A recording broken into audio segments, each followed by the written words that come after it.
This young man is the only superhero on Earth with extraordinary power and physical abilities. But instead of protecting humanity, he casually wiped out more than half of the world's population. Just for his own amusement, he even skewered the President of the United States during a live global broadcast, plunging the entire world into absolute terror with his bloody games of life and death. Faced with a madman possessing the power of a god world, governments joined forces, forming an alliance to deal with the self-proclaimed Black Friday. But against this depraved Superman, with his destructive power, all weapons were completely useless. Black Friday has no goals or ideals. He simply wants to see the human race drown in suffering and despair. However, he made a mistake when he kidnapped an innocent man's family just for sport, forcing the man to watch helplessly, as his loved ones were consumed one by a horrific inferno. From that moment on, he turned a gentle young man into a monster. A homicidal maniac with an intense desire for revenge, he swore to destroy every last piece of scum who dares to call themselves superheroes in this world. Amidst a bustling crowd under the sunset, a boy perched on his father's shoulders cheered excitedly. "Dad! Dad, let's go see the superheroes!" The father smiled indulgently. "If you want to go, then of course we'll go." But just then, the boy pointed to the sky in amazement. "What is that?" While the father was still mumbling that he was starting to feel a little hungry, his son shouted with excitement, "It's a superhero!" The bewildered father followed his son's pointing finger. He wondered which hero could have surprised his son so much only to be stunned himself when he saw a figure hovering in the air. The surrounding crowd began to buzz with chatter. Someone even wondered if they were filming a movie and spending a fortune on such realistic special effects. Amidst the crowd's skepticism, a man with glasses holding a camera roared, "You people don't know anything. This is why you civilians are worthless. That's the real deal." A Superman. He frantically snapped photos, insisting to everyone that this was the figure from the rumors. The photographer was ecstatic. "Mr. Superman, show us another pose." In response to that fervor, the entity named Friday flashed a sinister smile. He asked coldly, "What kind of pose?" "Like this." Immediately, a deadly beam of light shot down from his finger, giving the unlucky man no time to react. Not every superhero pose is worth trying out. The surrounding crowd fell silent. A young man screamed in terror, Did he just kill someone?" Their faith in a savior vanished, replaced by utter chaos. As the entity named Friday began his massacre, people trampled over each other to escape. Heart-wrenching screams echoed everywhere. "What kind of monster is he? Get out of the way. Where's Mom? Someone call the police." In the midst of that nightmare, Friday hovered in the air, looking down at the panicking crowd as if they were ants, and uttered these arrogant words. "The official fan club is now disbanded!" He roared, his powerful voice silencing everyone. Once the space had fallen completely still, Friday brought a finger to his lips, savoring the moment. "Can you all hear that sound?" Right after he spoke, the sky erupted in flames. Giant fireballs began raining down from the void, incinerating everything they touched. The entire city was engulfed in a sea of fire. Humanity could only watch in despair as flaming meteors rained down from the clouds. All because of the appearance of one real Superman. The entire world now faced an extinction-level crisis. Even the iconic Tokyo Tower couldn't escape its fate, incinerated in the terrifying conflagration. Witnessing the scene of ruin and the tragic screams, Friday simply uttered with satisfaction, "Magnificent." The collapse began to spread across the globe at an uncontrollable rate. On day 2, the western United States was completely annihilated, turned into a fiery wasteland. By day 3, Greenland suffered the same fate as colossal entities rose from the depths of the sea, all wiping out all traces of life. On the 4th day, northern France was officially erased from the map. In just 5 days, 57% of the world had been plunged into horrific destruction. In this desperate situation, governments across the world joined forces to form a global allied force, bolstered by the appearance of the only superhero on humanity's side. A bold counter-offensive plan was quickly approved. While humanity feverishly prepared for a battle of survival, their enemy, Friday, was casually enjoying a vacation on a picturesque beach. He was sprawled out on a lounge chair, sleeping so soundly he was drooling. The Alliance's choice was simple and clear: a 100-megaton hydrogen bomb. The reflection of the bomber plane in Friday's sunglasses signaled the massive explosives heading straight for his location. an all-inclusive vacation with a complimentary bomb. An earth-shattering explosion erupted. A giant blazing fireball soared high, incinerating everything in sight. From space satellites recorded the explosion's terrifying destructive power. It completely wiped out 3 neighboring countries. A pair of shattered sunglasses lay alone on the scorched earth where Friday had just taken a direct hit from the most powerful hydrogen bomb in human history. And yet that monster was completely unharmed. Shortly after, at the White House, a breaking news report came in. It stunned everyone. An unidentified Superman had just appeared in front of a broadcast station claiming to be Friday. Witnessing a scene where even a nuclear submarine was easily defeated, U.S. President James Regan trembled, clenching his hands in despair and exclaiming, "What the hell is that madman?" An officer rushed in to report to the president. "Friday is at the Capitol building," James Regan exclaimed in shock. "Friday is at the Capitol." Hearing the dreadful news that the evil god was actively waiting for him, the president made his decision. "Let's go to the Capitol at once." At the Capitol building, a tense atmosphere hung in the air as the military forces were deployed and ready. A concerned guard advised the president at least put on a bulletproof vest, but Regan knew it was useless. He thought to himself, if bulletproof vests actually worked, humanity wouldn't be in this desperate situation. He adjusted his tie and clenched his fist, filled with resolve. The whole world is watching. I have to project this confidence. Because I represent humanity. Even if I can't save them, I must maintain the dignity and bearing of a leader. James Regan walked alone toward the Capitol building. Majestically, he went to face the enemy. "It's a pleasure to meet you. I am James Regan, President of the United States." Friday responded with a handshake, but his smile was utterly sinister. "A pleasure to meet you. So, you're the representative of humanity, are you?" I was so excited I couldn't even sleep. One side was being diplomatic, the other was acting like he was at a fan meeting. Not wanting to waste any more time, the president said sternly, "Enough with the nonsense. What do you want?" Friday stared at him with ice-cold eyes. Then he casually delivered a death sentence. "What I want is your death." Immediately, he struck a brutal blow, impaling the president right in front of the cameras. With a face twisted in excitement, he roared, "How will humanity react when you die?" "I'm dying to know." Witnessing the horrific scene, the soldiers opened fire in unison, a hopeless barrage. "Mr. President." The bullets rained down but were completely useless against Friday's body. James Regan's body fell freely from above down to the cold, hard ground. The entire event was captured by cameras and broadcast live to the whole world. While all of humanity watched in shock, Friday's expression suddenly changed. He began to tell a tragic story from his past. "Am I the only villain here? I don't know why I'm doing this. When I was young, my family was extremely poor. We survived by digging through trash cans every day." He recalled the miserable days, his mother dying because they had no money for the hospital, and his father who out of desperation turned to drinking and was shot down by the police during a robbery. He spoke with bitterness. "I suffered so much, but the world didn't care about me." It's a real tearjerker of a story, isn't it? But right after that, his face suddenly contorted into a crazed expression with a chilling smile. "But you know what? I was just bullshitting." This cruel truth, along with the death of the American president, officially plunged the entire world into irredeemable chaos. A gunshot echoed through the snow-white forest. He let out a sigh of relief. Finally caught it. This is Doha, a capable 27-year-old hunter. 5 years after the horrifying Friday incident, Seoul is now nothing but desolate ruins under a blanket of cold snow. Doha slung his prize over his shoulder and walked through the desolate, cold capital. Crushing a poster of the demon god Friday under his boot, he returned to his small house. It had a sign that read, "Great White Bear." He called out, "I'm home." Post-apocalypse, but still home on time. Seeing Yongji and Sella gathered on the floor, Doha wondered, "What are you kids doing over there?" The moment she saw him, Sella shouted with excitement, spotting the giant deer. "He caught a deer. See, I told you Doha would catch it today."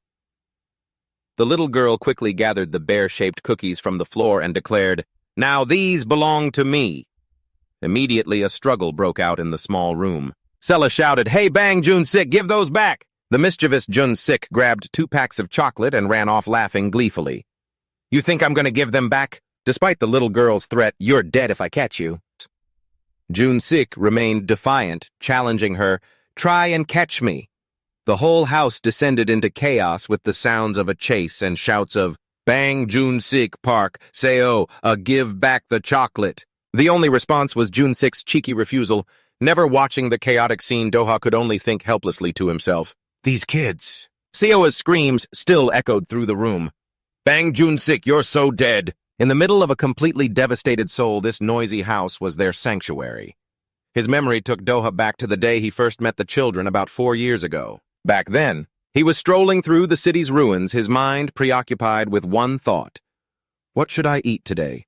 I haven't had it in a while. I'm suddenly craving some spicy stir-fried bear noodles. While lost in thought about food, he came across 2 large men relentlessly banging on a door, shouting, "Open up, you scum! If you don't open this door, we're breaking it down!" Noticing Doha's arrival, the 2 strangers turned and tried to justify themselves, claiming they weren't bad guys, then nonchalantly asked, "Got any stir-fried noodles?" Survival first, fight later. Ask for food first. Doha stared blankly at the 2 men before him, then asked with a forced smile, Are you 2 part-timers at the convenience store? The one holding a hammer was enraged by his attitude and roared, "Hey, you want to get smashed into chestnuts?" He frantically swung the hammer and charged straight at Doha. In a flash, Doha had the guy knocked out on the ground. The hammer wielder trembled in pain, still not understanding what had just happened. He just attacked me for no reason. What did I do to this guy?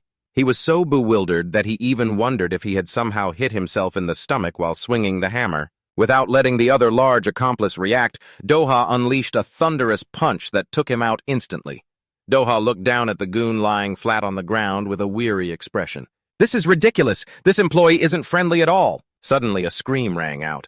Before he could even react, another huge guy charged from behind, lifting Doha up into the air. He laughed with a sinister, triumphant grin. "You're the first person to ever block my 2-legged kick. That means I acknowledge your talent."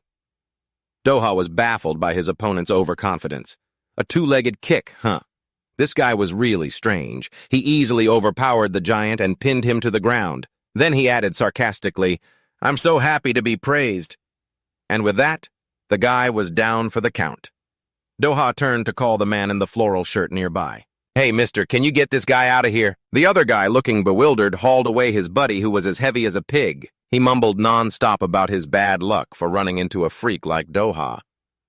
As he casually picked up the box of raspberry spicy noodles, Doha suddenly remembered.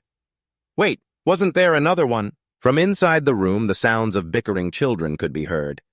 "Shut up, you idiot, I really have to pee." Doha stepped inside and called out loudly, "Is anyone here?" He was stunned to realize the door hadn't been locked this whole time. Immediately, Sela grabbed an umbrella, getting into a defensive stance. "Get any closer and I'll hit you." The kids inside were still bickering, calling each other idiots and morons. Amidst the chaos, Jun-sik tried to stop them. "Guys, stop fighting. We need to work together now." But he was met with a harsh rebuttal from a teammate. "What are you talking about?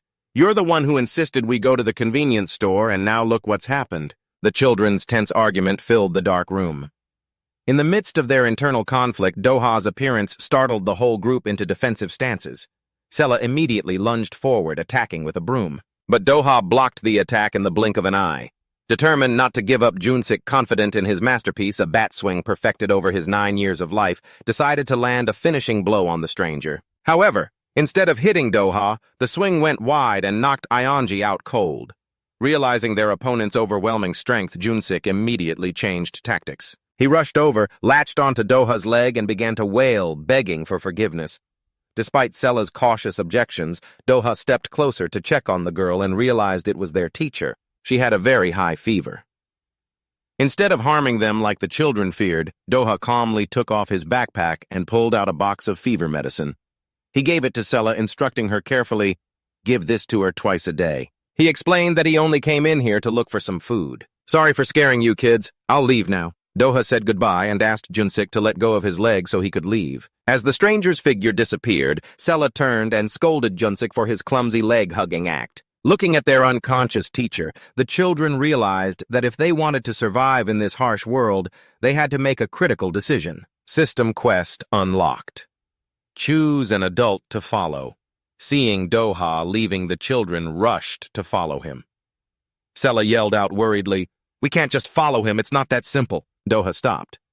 He realized they were all going the same way, so he just smiled wryly and said, "I didn't say anything." Despite his silence, the children continued to follow him quietly. Walking through the ruined streets of Seoul and seeing the determination on the children's faces, Doha smiled and asked, "Do you want to come with me?" Hearing that offer, Sela, stunned, blurted out, "Really?" While Junsok was so exhausted he couldn't take another step. From that fateful day onward, they stuck together, living as one until this very day. They had truly become a family. Seeing Doha return covered in dirt, his older sister said caringly, "Your clothes are filthy. You've worked so hard, Doha." Doha excitedly bragged, "Hey, sis, guess what I brought back, a deer?" Knowing he was tired, his sister had already prepared a hot bath for him and urged him to go bathe right away.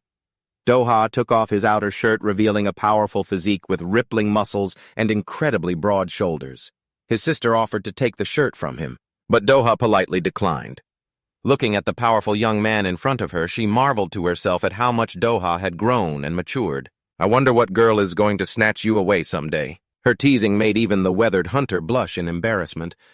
Just then, the little boy, his face dirty and bruised, approached and asked seriously, "Hey, what is the true meaning of life?" But right after, the kid revealed his true intention, pleading, "Can you teach me how to fight?" So much for philosophy. That ended in 2 seconds. As night fell, Seoul was enveloped in darkness and a biting cold.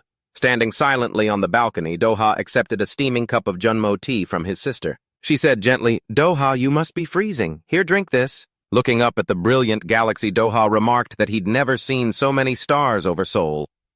His sister wistfully remembered the Seoul that used to be ablaze with lights. Noticing that their supplies were running low, Doha decided, "I'm going to head to one of the big supermarkets."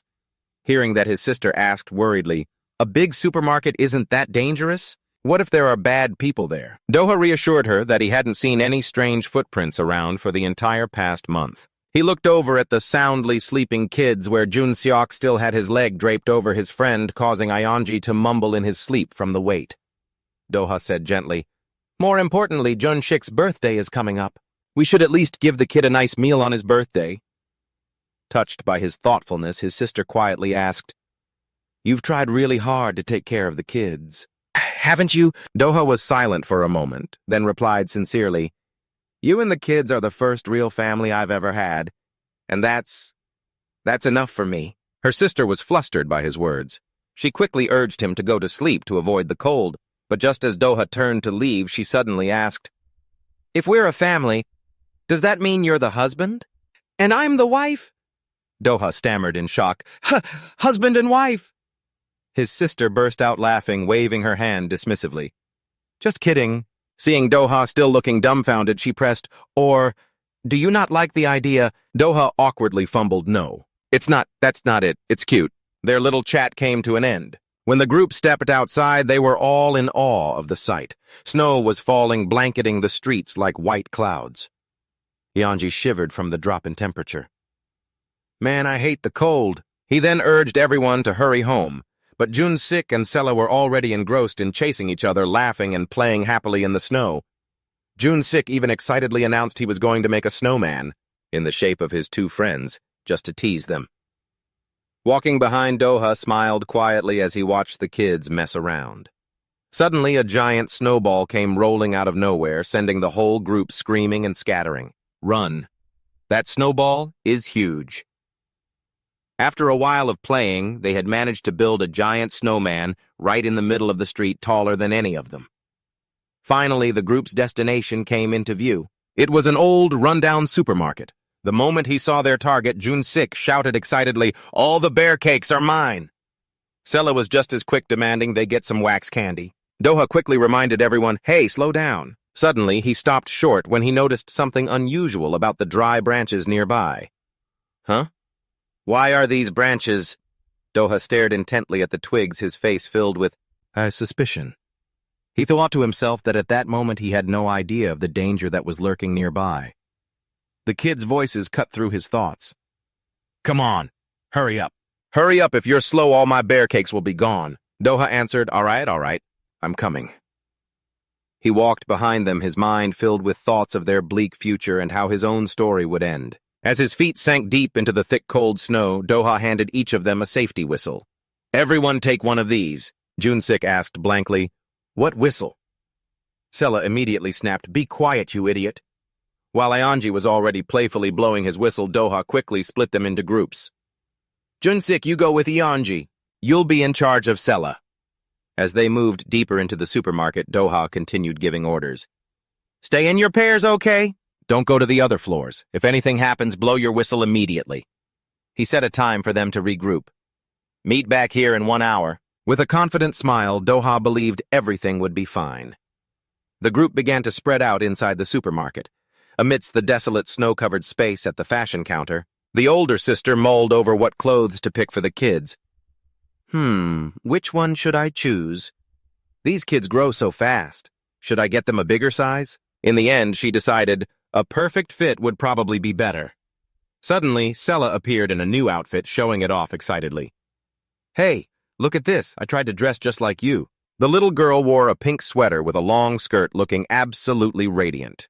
A mini fashion show even in the middle of the apocalypse. Her sister didn't hold back her praise. You look so much prettier than me. Don't you think? Sella, you could totally be a model. The little girl asked excitedly. Really? Her sister smiled. How about I pick out a few more outfits for you? Sella replied joyfully. Yes, I'd love that. Meanwhile, in the food aisle, Junseok was hurrying Aonji. Get all these snacks packed up.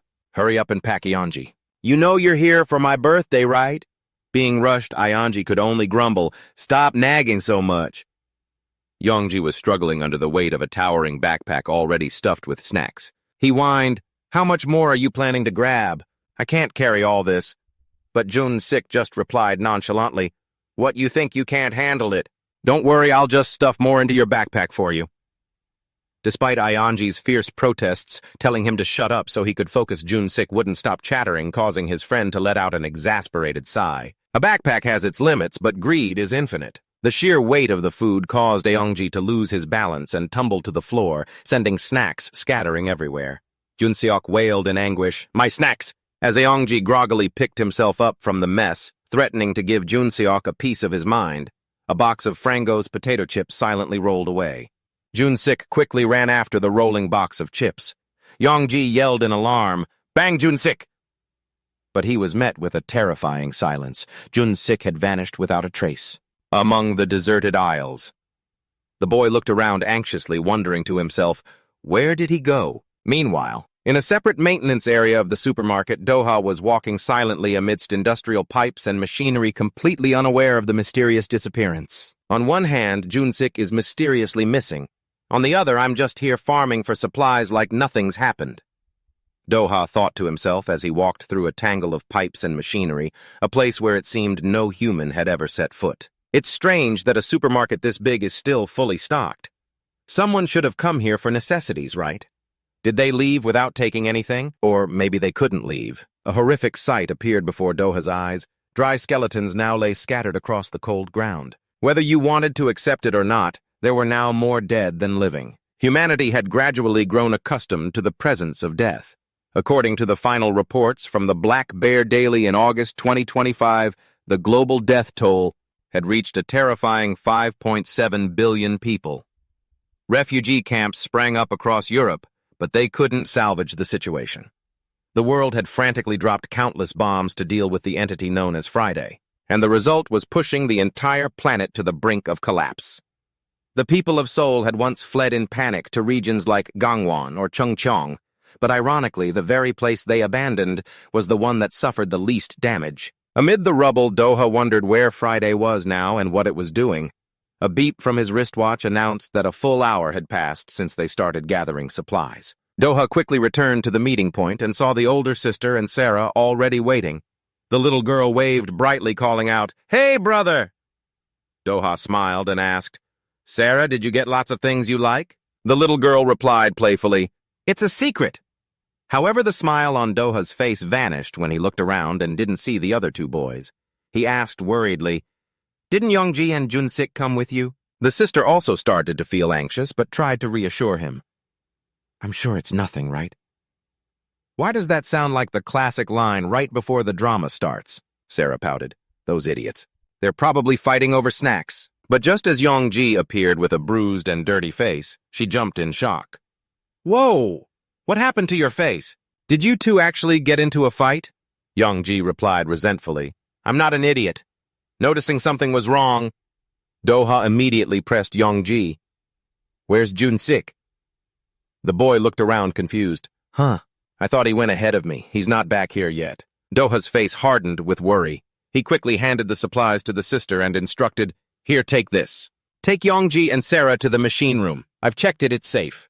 I'll go to the place Yongji mentioned."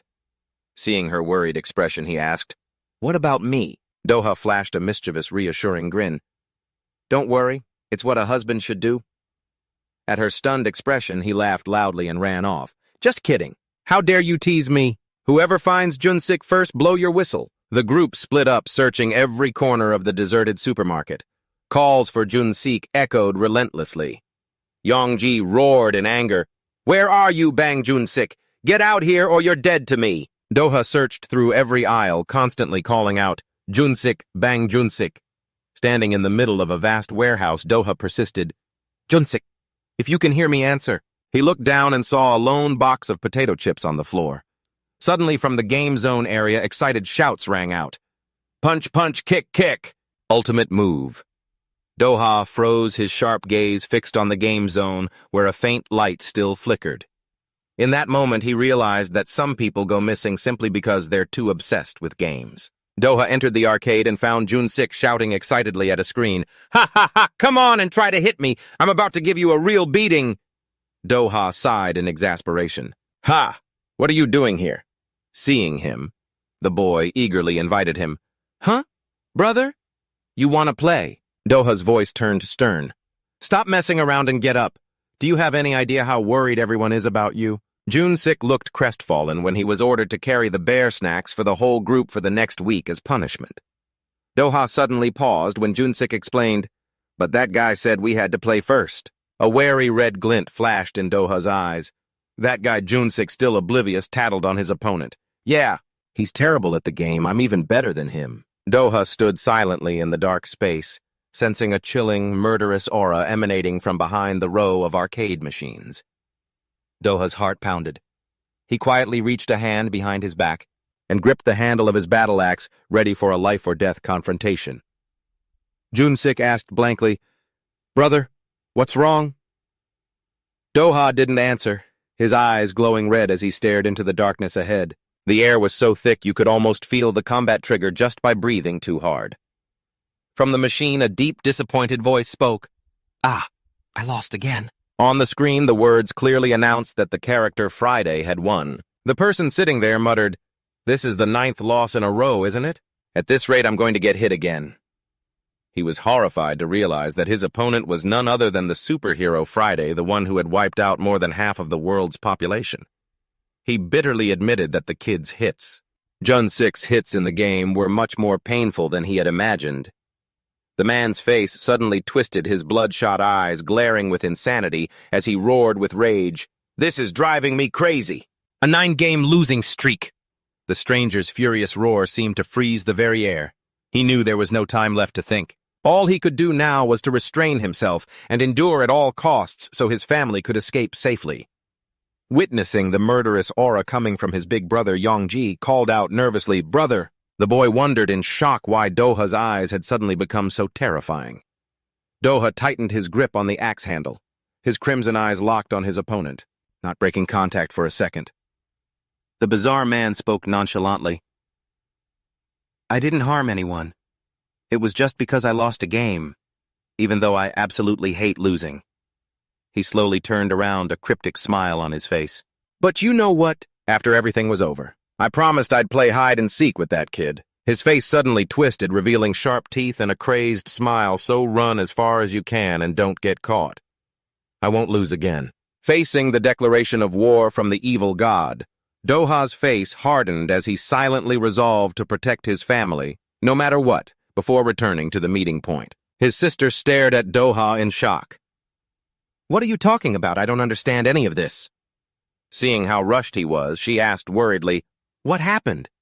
Suddenly, a loud noise echoed. It startled them both. Turning, they stepped out into the snow and froze, stunned by the sight of a giant, brightly colored pile of presents with a large star on top set right in the middle of their path. Doha exclaimed in astonishment, "What the? Why is there a gift box here?" His sister trembled, wondering to herself, Who could have put this pile of gifts here? Realizing the death game had begun in the deserted supermarket, Doha urgently ordered, "Sister, quick, pack the important things. We have to get out of here right now." The group was immediately thrown into a state of emergency. Sele quickly packed her backpack while Aongji hurriedly stuffed clothes into a bag. The life-or-death game of hide-and-seek had officially begun. We didn't even have time to understand the rules before we were already running for our lives. In a distant memory of a school sports day, the young Doha quietly looked at the first-place stamp on the back of his hand, watching his friends around him cheering, excited about their victory. He silently wondered, is he happy because he got first place? Is that really something to be so happy about? Doha's eyes were filled with sadness as he pondered what truly makes a person feel happy. While his teammates celebrated their victory, he was thinking, this game isn't that impressive. He saw a mother affectionately patting and praising her son. "You did so well. Why are you crying? My son is the coolest." Back then, little Doha only wanted to be number one so he could hear his mom praise him like that just once. But then he bitterly realized the harsh truth. I wouldn't know, because I don't have a family. Back in the grim reality, the group was trudging across the majestic Benpao Bridge amidst the white snow. To encourage the tired children, his sister gently coaxed them. "Don't cry anymore, don't cry.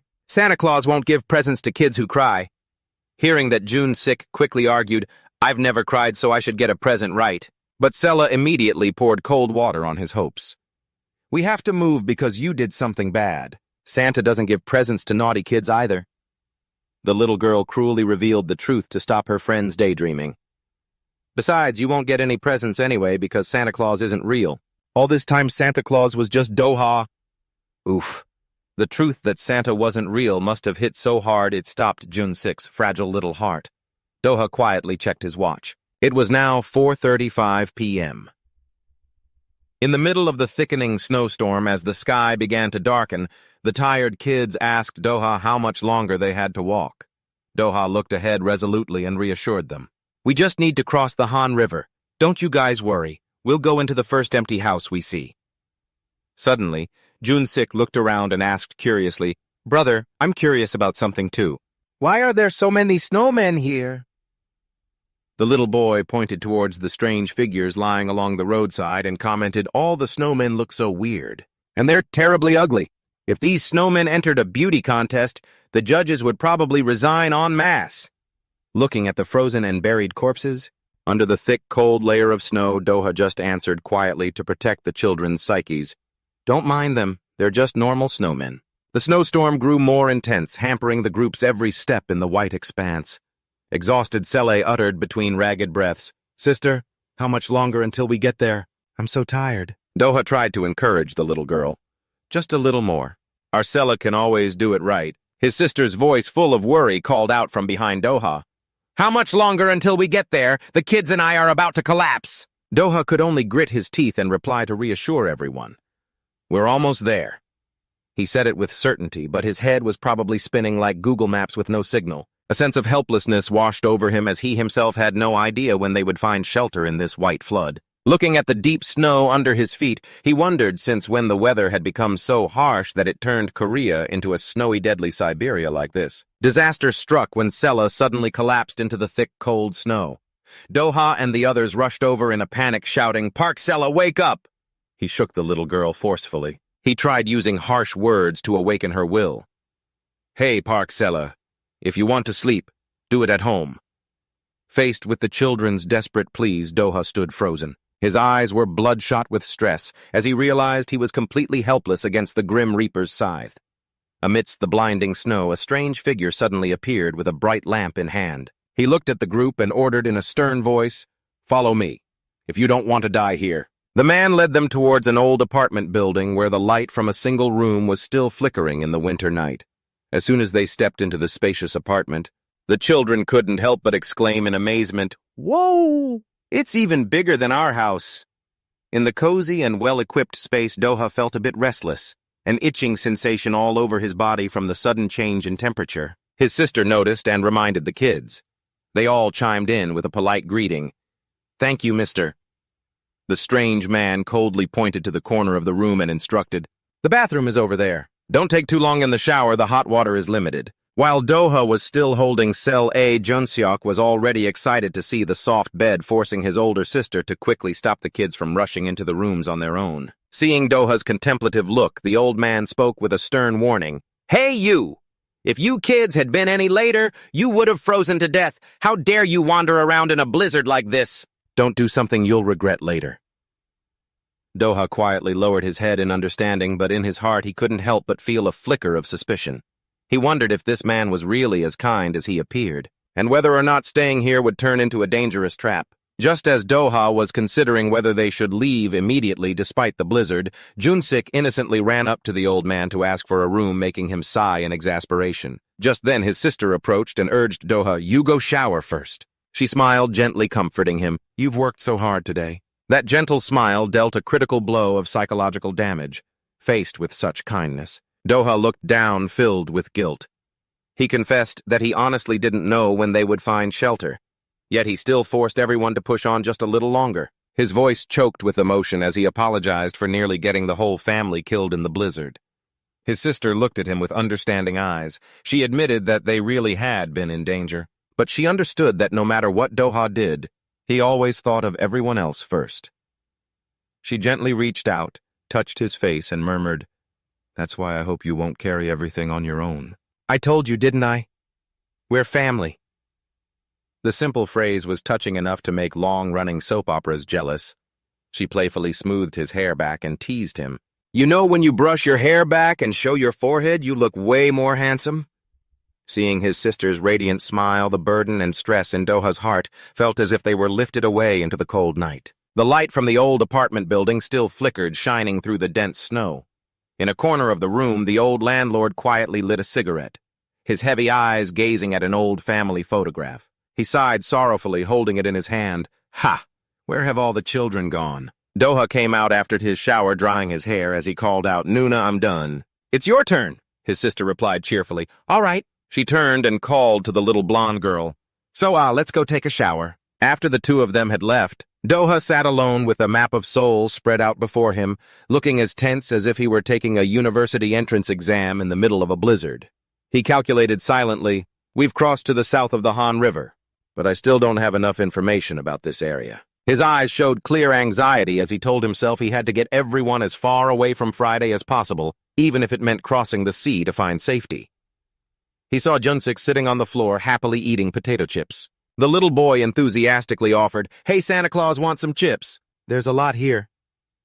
Doha walked closer, his expression serious, and asked about what happened at the supermarket. "Junsik, what did you say to that man at the supermarket?" The boy answered innocently, "We were just playing together." When Doha pressed him about what kind of game it was, a hand with long, menacing fingers suddenly pressed against the glass door. It was accompanied by a chilling voice. "Found you, kiddo."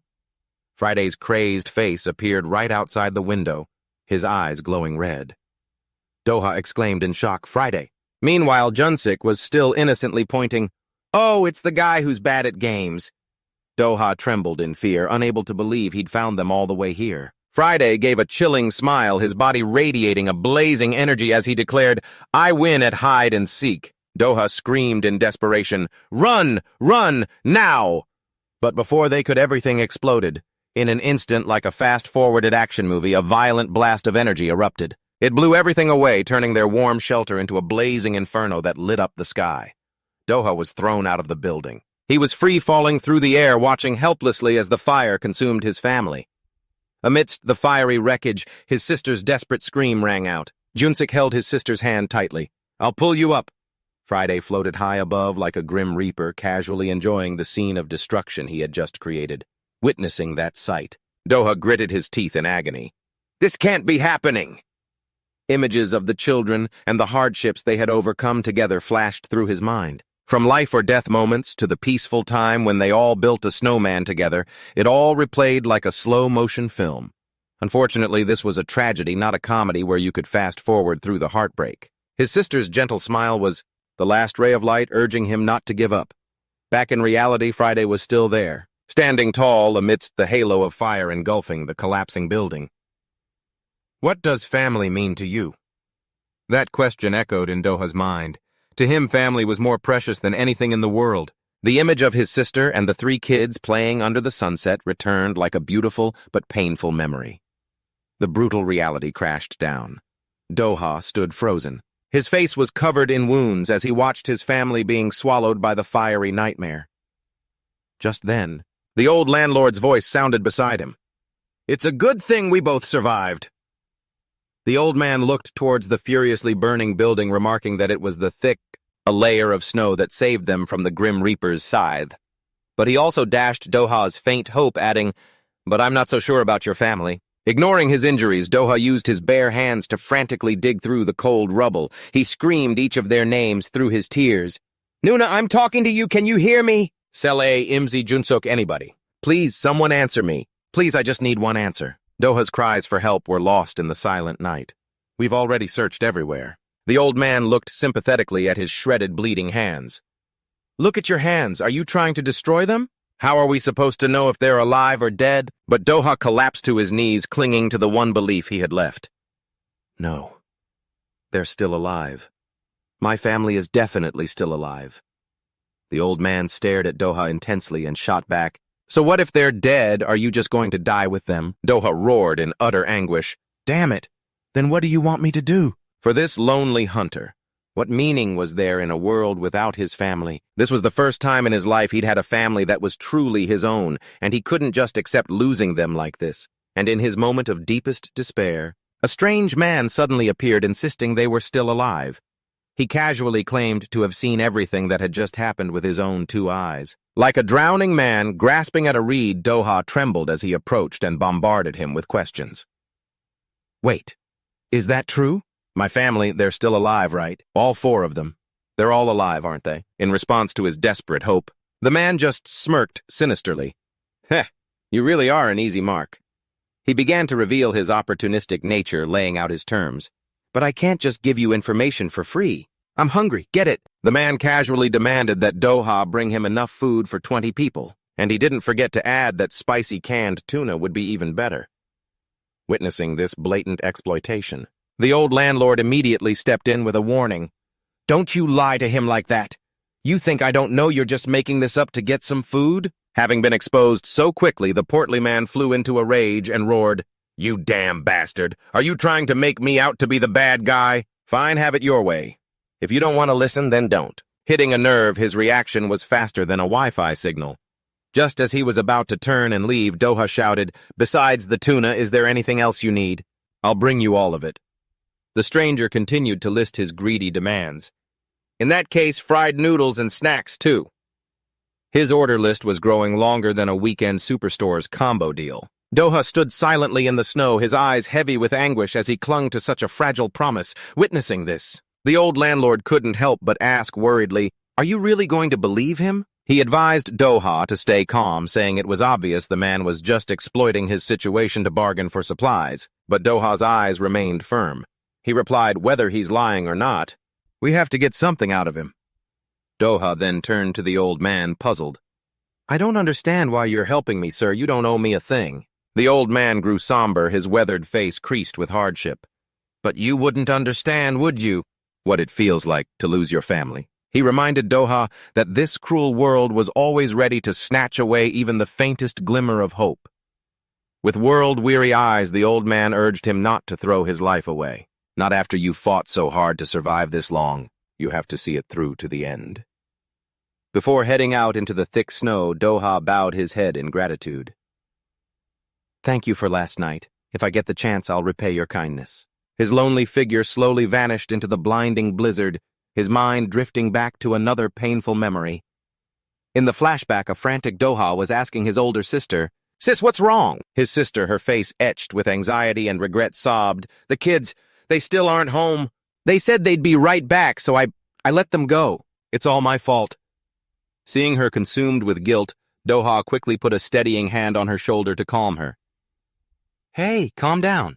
Nothing's happened yet." He gently told her to stay and wait at home since the kids could be back any minute. "I'll go look for them right now." Doha wandered out into the sunset, his heart heavy with worry. Where could they have gone? They should have been home by now. His thoughts raced his mind, spiraling into a panic. Just as he reached for the door, there was a loud pop and a shower of colorful streamers. He froze. The kids and his sister all shouted in unison, full of excitement. "Happy birthday!" Doha stood there dumbfounded, sweat beading on his forehead as he realized the kids' mysterious disappearance. Was all just to set up this surprise. So you all disappeared just for this. And it's not even his actual birthday. It's been exactly 1 year since we met him, and since we don't know his real birthday, we decided today would be his day. The older sister also approached guiltily. "Sorry for making you worry." She explained that the kids had put their hearts into baking a cake for him themselves. Sawa excitedly brought out the small cake, urging him on. "Blow out the candles before they melt." But before he could, Jun-seok snuck a taste, making the little girl fly into a rage, yelling, "You idiot, don't eat it first." Witnessing such a chaotic yet heartwarming scene, an indescribable emotion swelled up inside Doha. It was the sincere love for a family, a warmth he had never known in his entire lonely life before. Under the brilliant sunset, Doha gave the happiest smile, a tear of emotion gently rolling down his cheek. Back in the cold reality, looking at the mountain of supplies at his feet, the fat guy couldn't help but exclaim in amazement, "Wow!" He frantically grabbed at the food with a gleeful face. "Not just tuna, but candy and ramen too. This is a real feast." Seeing him so happy, you'd think he'd just hit the jackpot. Not that he was bargaining. Doha replied coldly that since he didn't know what the man liked, he brought everything to the table. "So where is my family?" The man's expression suddenly changed, becoming serious as he told Doha to listen carefully. He revealed that Friday had gone straight for and crashed into the apartment building, and right after that he completely vanished. The fat man smiled sinisterly, casually dropping a chilling line without a single trace. After hearing that anyone would want to rewind their life to see if they'd heard wrong, Doha was stunned, cold sweat running down his face. He stammered in disbelief, asking again, What are you talking about? Did I mishear you?" But the swindler just casually joked, saying he must have forgotten because he was hungry, and demanded that Doha bring more tuna before he could remember. Fury erupted. Doha roared, "You dare lie to me! You dare joke about my family!" The man's attitude changed, and he laughed with a defiant sneer. "Ha, family! So what? You think you're the only one with a family?" He mocked Doha's kindness as pathetic and revealed their true nature as people who had killed before. Hulking henchmen began to emerge from behind, surrounding Doha with a murderous aura. One of them even made an insulting remark about the sister's physique in a vulgar tone. That was Doha's final limit. Before his opponent could react, he threw a lightning-fast punch that sent the big guy sprawling. He charged in, attacking furiously, unleashing all his pent-up rage on the one who had just insulted his family. His ruthless blows left his enemy unable to fight back. The scene turned brutal under the hunter's wrath. The fat man and his cronies were frozen in terror. He yelled, accusing Doha of playing dirty for attacking before he had finished talking. Since he couldn't win the fight, he resorted to blaming the rules, a truly righteous move. He panicked. He screamed when he saw his comrade seriously injured. "You bastard, I wasn't done talking and you hit him. That's a dirty move. What if you killed him?" Doha stopped repeating the man's earlier threat, then said with cutting sarcasm, "Didn't you say you've killed people before? What a coincidence. This isn't my first time either." The fat man roared with laughter at Doha's declaration. "Ha ha!" he sneered, thinking Doha had just gotten lucky with a few hits, and he started getting cocky. "Do you know who we are, kid? We're professionals. Confidence is a good thing, but it's usually right before getting beaten up again." He smugly asserted that all they did their entire lives was eat, sleep, and train in martial arts. He boasted about being beaten down in harsh training camps since they were kids to prove one thing.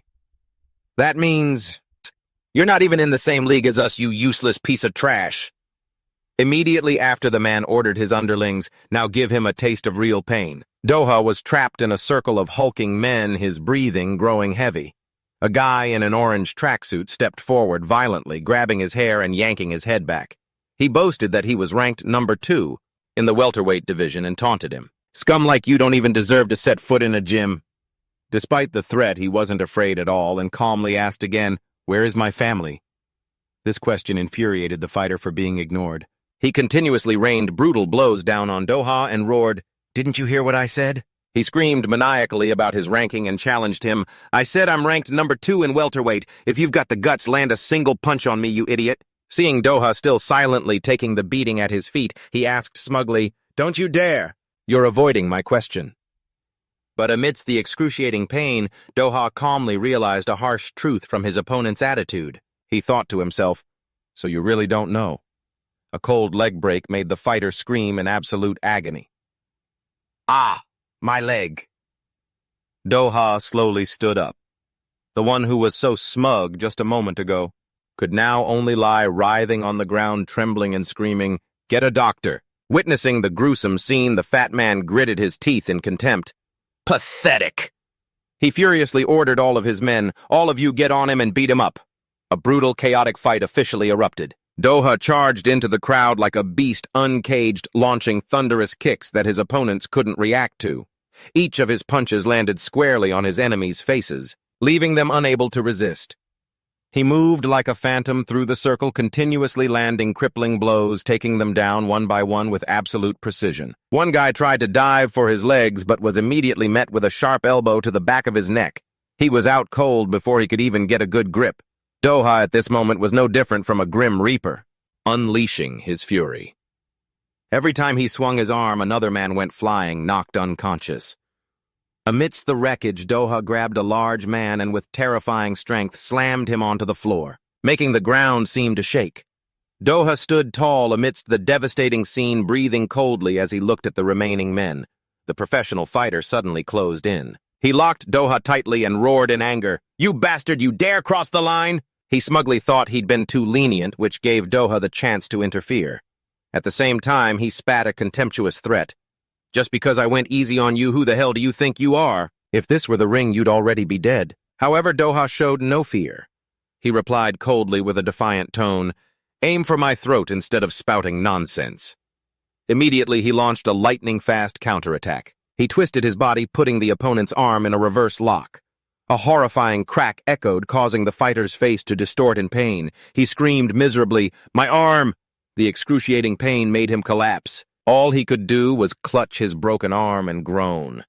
Doha didn't give his opponent a chance to breathe, delivering a thunderous kick straight to the fighter's neck, knocking him unconscious on the spot. Witnessing their comrades lying scattered at the hunter's feet, the remaining henchmen were stunned, wondering to themselves, what the hell is he even human? The leader screamed madly, cursing at his underlings, calling them idiots to hide his own surging fear. In their desperation, they started grabbing anything that could be used as a weapon. From nailed clubs to iron pipes, they frantically hyped each other up. "Just grab whatever you can and charge him." One of them, holding a baseball bat, shouted in desperation, trying to use their numbers and weapons to reassure themselves. But deep down, they all understood a bitter truth. No matter what weapons they used, no matter how many of them there were, they couldn't defeat the man in front of them. A clear sense of failure enveloped the lackeys. "I give up." After that bold declaration, he retreated faster than a 100-meter sprinter. Confusion spread as they began to ask themselves, why do we even have to fight him? The fat guy stood dumbfounded in the middle of the scene, unable to believe his eyes. "What's happening? We're all former athletes, and we still lost. This is absurd." Doha stood towering before the fat guy and asked coldly, "What are you thinking about?" He trembled, sweating buckets, and stammered, Sorry." Immediately, a powerful punch slammed into the fat guy's ribs, making him scream in pain. "An apology like that, if it were me, I'd throw a few punches too." Doha looked down at the man writhing on the ground with a sharp gaze and declared, "Don't end it with an apology like that." The fat guy prostrated himself, crying and begging, "Yes, sir, I'm sorry, and I'm sorry for lying." "I'm truly sorry," he said, trying to justify his cowardice. But that's not a crime punishable by death, right?" Doha moved closer to his face and growled, "Not punishable by death!" Sensing the chilling killing intent. The fat guy shrieked in fear, "Wait, don't kill me, your family! They're still alive!" Hearing this, the man's life suddenly had value again. Doha froze instantly, his eyes showing a flicker of hesitation. "Really?" But right after, Doha's eyes flared with a deadly red light. He said contemptuously, "You think I'd actually say that? I'm not falling for the same trick twice." The fat guy probably felt his blood pressure drop on the spot. He screamed miserably in a state of absolute panic, frantically pointing into the distance and yelling, "It's not like that! Go ask him yourself, it's Friday." Doha fell silent upon hearing that fateful name. He thoughtfully repeated, "Ask him." The fat guy tremblingly confirmed, "Yes, you can meet Friday." Doha furrowed his brow doubtfully upon hearing the name Church of Heroes. It was a newly risen religion with posters touting the slogan, "You too can become a hero." Doha sat on top of the fat guy in the middle of the basketball court, coldly interrogating him about the nature of this cult. He confessed that it was an organization that worshipped Friday as a living saint. The strangest thing was that its leaders gave themselves the title of hero. In this age of ruin, Doha found it insane. However, this was no ordinary cult, because they had been officially recognized by Friday and allowed to exist under his banner. Seeing that Doha remained silent, the fat guy was about to explain further, but he was immediately and brutally stomped on. A scream of pain echoed through the area. Doha growled, "Spit it out." The fat guy cried and yelled, "I mean, you can meet Friday through the Church of Heroes." Doha continued to press down with his weight, leaving the man to do nothing but groan in despair under the sole of his shoe. He coldly summarized the situation. "So you're telling me to go ask them myself?" The fat guy nodded frantically, affirming it was the only and most certain way to find the whereabouts of the evil god and his family. He explained that the Church of Heroes was the only group of humans that could actually communicate with Friday. According to him, the people there were completely different and possessed powers that ordinary people didn't have. Doha looked at the fat guy prostrating at his feet and ordered, "Then take me there." The fat guy's face distorted with terror. He tremblingly refused, "No way." "Do you think I'm crazy enough to go back to that place?" In the distance, the majestic cathedral of the Church of Heroes loomed mysterious in the cold night. A little girl named Neon ran excitedly towards a man in a black cloak and cheered, "Hero, look, I'm back, hero."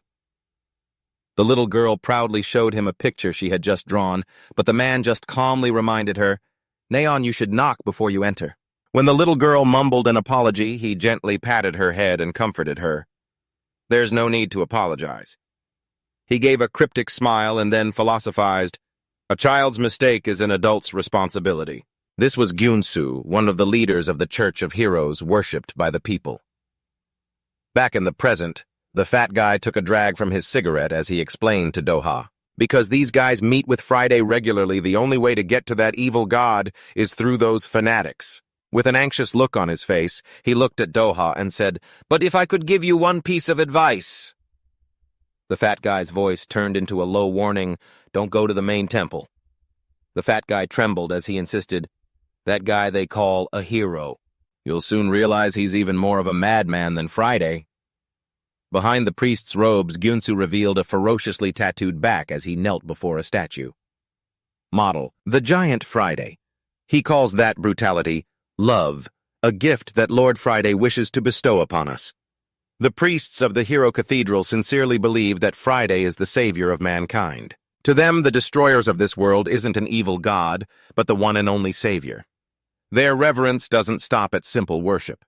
It has twisted into an extreme fanaticism. They yearn to become just like Friday, the only superhuman left on this earth. Those who couldn't attain innate superpowers made a brutal choice to prove their devotion. They decided to become heroes in their own way, a way filled with blood and violence. In the dead of night, the majestic cathedral looms looking menacing.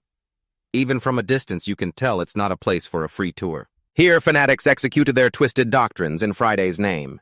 We will all come to realize the love that Lord Friday has bestowed upon us. The reason Gumsu punishes the followers until they can no longer resist is simply because Friday himself casually takes the lives of others just for daring to defile a holy place by wearing dirty shoes inside. Every hero in the cult worships Friday, but Gumsu's reverence has surpassed that, becoming an uncontrollable madness. To call him a hardcore fan would be an understatement. He is Hero Gumsu of the Gumsu sect, the leader of this cathedral. Memories of an abusive, tear-filled childhood seem to have molded the monster he is today.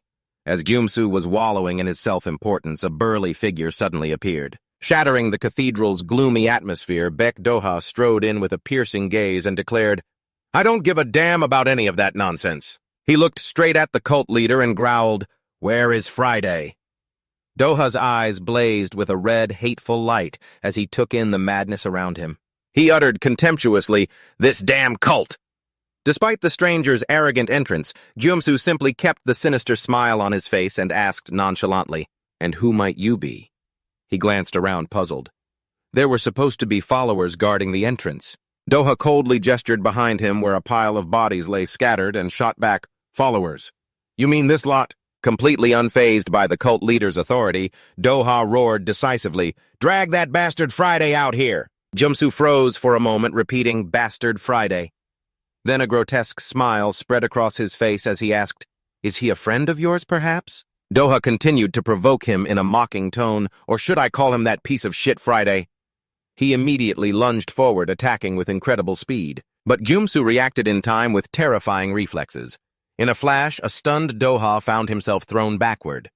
This hero's speed was far beyond anything he had anticipated. He landed a critical kick that sent Doha into a free fall, crashing hard into the ground. A cloud of dust exploded from the debris after the horrific impact. Gumsu casually sat down on a pile of rubble. He dusted himself off and said mockingly, "Oh my, you were being quite aggressive, weren't you?" Witnessing the lightning-fast exchange, the fat guide stood frozen to the spot, sweating buckets in terror. He couldn't believe what he was seeing, that incredible reaction speed. It was inhuman. He thought to himself that even a former athlete like him couldn't possibly follow those movements. The fat man realized with a shock that both Doha and Gumsu were beings far beyond ordinary humans. He trembled, wondering to himself, since when was this country so full of monsters? So terrifying! Suddenly, Gumsu lunged forward and grabbed the fat man's face, his eyes wide with madness. With a chilling grin, he roared about the insult of someone daring to commit blasphemy against the gods and brazenly treading upon this hallowed ground with filthy shoes. Looking over at Doha, who was struggling to get up from the rubble, Gumsu warned coldly, "Don't make me repeat myself." Standing amidst the rubble, Doha growled decisively, "I don't have time for this. Bring Friday here." "Cut the crap. No long-winded sermons." He roared, "Hurry up!" and then unleashed a thunderous stomp that shook the entire majestic cathedral in the dead of night. Doha exclaimed in shock, "What the—" Right behind him, Gumsu had appeared with a sinister smile. "I knew it. You must have some guts to be shouting so loud." Before the stunned hunter could react, he launched a lightning-fast attack and declared, "But that's still not enough." Thin yet incredibly sharp wires began to wrap tightly around Doha's body. Gumsu looked smugly at his trapped prey. "Tisk, tisk. Don't even bother trying to struggle. This is the fishing line I use to hunt blue marlin, you know." He casually mentioned that blue marlin can weigh over 900 kilograms and have strength beyond imagination, just to emphasize how hopeless Doha's situation was.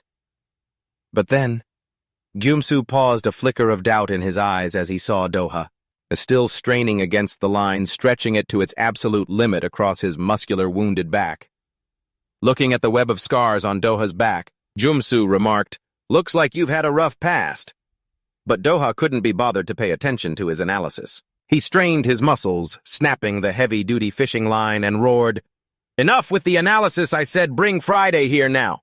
Gumsu was stunned to see his weapon for hunting giant fish get destroyed. He realized with delight that he had truly caught a big one. Gumsu acknowledged that Doha had earned the right to make that demand, "Because you're the one who so desperately wanted to meet Lord Friday." Doha was stunned to hear that name again. Amid the snow-covered night, a luxury car rolled through the ruins of Seoul. Sitting inside, Doha realized with a pang that it had been 5 years since the world ended. He never thought he'd get the chance to ride in a car ever again. Doha wondered how he'd ended up in this situation. Sitting in the same car as the cult leader Gumsu was the first to speak. "Your name is Baek Doha, right?" He began to philosophize about the long, drawn-out course of human history, where in his view violence is the only thing that has truly endured. His lecture felt about as long as history itself, but the conclusion could be summed up with a fist. Gumsu argued that throughout history, human beings have never stopped killing each other even when there were countless other ways to resolve their problems. But Gumsu insisted that violence is always a much clearer and quicker solution than words. He looked at Doha with a sinister smile, assuming he was the same. When words fail to get you the answer you want, violence takes over. Doha coldly asked, "What do you mean by that?" Suddenly, a man's scream from inside the car shattered the air. "A new player has appeared. Look." Doha's arrival caused a stir in the crowd outside.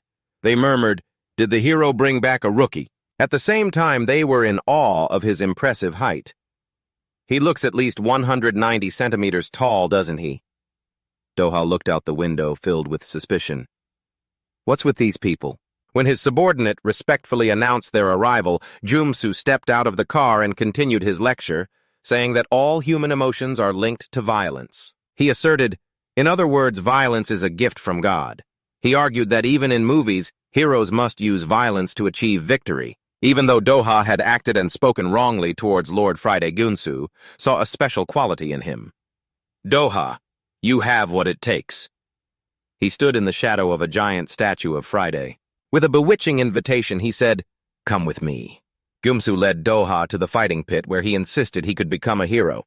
A magnificent panoramic view of Seoul Stadium came into sight. Laser lights swept across the night sky, heralding the beginning of a brutal game. It looks so spectacular. But the content isn't for kids.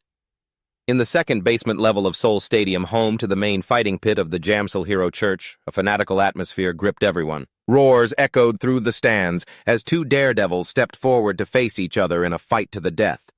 The first was Mark Diamond, a ferocious giant with a body as muscular as a block of steel. He arrogantly raised his fist, roaring contemptuously at the crowd. "Come on, you losers!"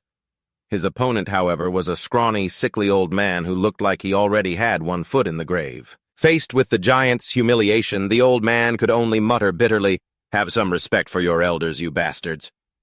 The fight began with a ridiculous disparity in their physiques. Mad Diamond lumbered forward, swinging a colossal hand ready to crush his tiny opponent. The crowd above went wild, shouting, "Beat the old geezer!" They cheered as passionately as if they were watching a soccer game. The only difference is that there's no second half. A brutal truth was made clear. This is violence. The story suddenly flashes back 5 years to Beiju Mountain. This was when Gumsu was only 24 years old. Before he became a hero of the Hero Church, he was still a soldier in the United States Marine Corps. Back then, humanity was going insane. Frantically trying to escape Friday's relentless pursuit, they scattered across the globe searching for a way to live. But it wasn't long before they were found. Friday appeared full of arrogance and uttered a taunt. What's the point of hiding here? Facing the presence of the malevolent god Gumsu and the other survivors could do nothing but prostrate themselves in despair. It was a moment where utter hopelessness and extreme terror converged. Friday looked down at the trembling crowd and said with a bored sigh, "You know, I'm starting to get tired of this. Show me a different reaction." What had once been a simple pleasure quickly grew dull, and he grew tired of humanity's predictable reactions. He coldly placed the blame on the victims kneeling before him. "You people are so unreasonable, forcing me to play the part of the villain." And so, to find some amusement, Friday was left with only one choice to destroy humanity. He raised his hand. Summoning massive fireballs from the sky, he made them rain down. The special effects were incredible. Too bad there are no tickets for a repeat performance. Friday let out a cruel smile. As he watched the scene of utter annihilation, he said nonchalantly, "I want to witness something new." Desperate screams echoed everywhere as people realized there was no escape. Only 15 short minutes remained before the world completely collapsed into a sea of raging fire. A stunned young man asked himself, "Am I really going to die such a horrible death?" He regretted that he was about to die without ever having been in love. He hated himself for not living a wilder life, instead working his ass off like a corporate slave. It was a classic case of only realizing you forgot to live when the final deadline hits. Nearby, a young woman clutched her head, sobbing in agony. She didn't want to die. She desperately wanted to live. The darker side of human nature awakens powerfully when faced with imminent death. A frantic man grabbed the crying girl, forcing her to smile for him. In the midst of this nightmare, others also began to lunge at each other, attacking and tearing one another apart. Thinking that everyone was going to die anyway, a burly factory worker seized the chance to unleash his pent-up resentment. He knocked the boss who had always despised him to the ground and taunted him. "Just try to pull your usual stunts in front of me one more time." When faced with death, humanity's true nature slowly began to emerge. Amidst the sea of fire, the survivors were no longer trying to save one another. Instead, there was only maniacal laughter. "This is amazing, ha ha ha ha!" It was a survival game, but everyone chose to go insane. Ironically, this brutal behavior spread rapidly, like a plague. Women with twisted smiles, madmen attacking one another, screaming, "Stop sucking up, you old fox!" Humanity on the brink of annihilation. The scene at this moment was truly a chaotic hellscape where the strongest unleashed their fury on their fellow humans, roaring, "Die, you scumbags!" Yes, this is what I wanted to see. Even Friday, watching the massacre from on high, couldn't help but be surprised. Why are you people only showing me this little play now? He beamed, feeling satisfied for the first time by humanity's chaos. Lord Friday delighted in the destruction of mankind, and it was precisely because of that insanity that the apocalypse was ironically delayed. Back in the present day, Gumsu calmly explained to Doha that the very thing that saved humanity back then was violence. He smiled sinisterly, his eyes glowing red with fanaticism. So to show my gratitude to Lord Friday, I hold this festival every single day. It might be called a festival, but the contents are not suitable for children, or any sane adult.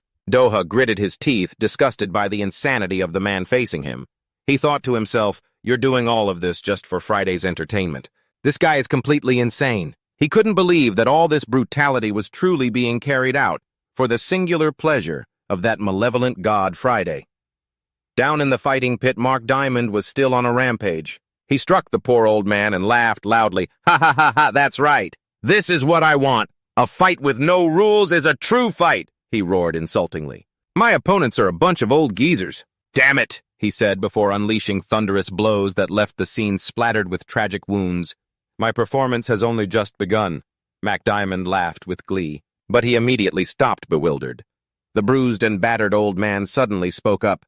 Young man, your blows are strong, but you're aiming at the wrong spot. I don't have any teeth. There's nothing to break, so just consider me to be wearing a mouth guard.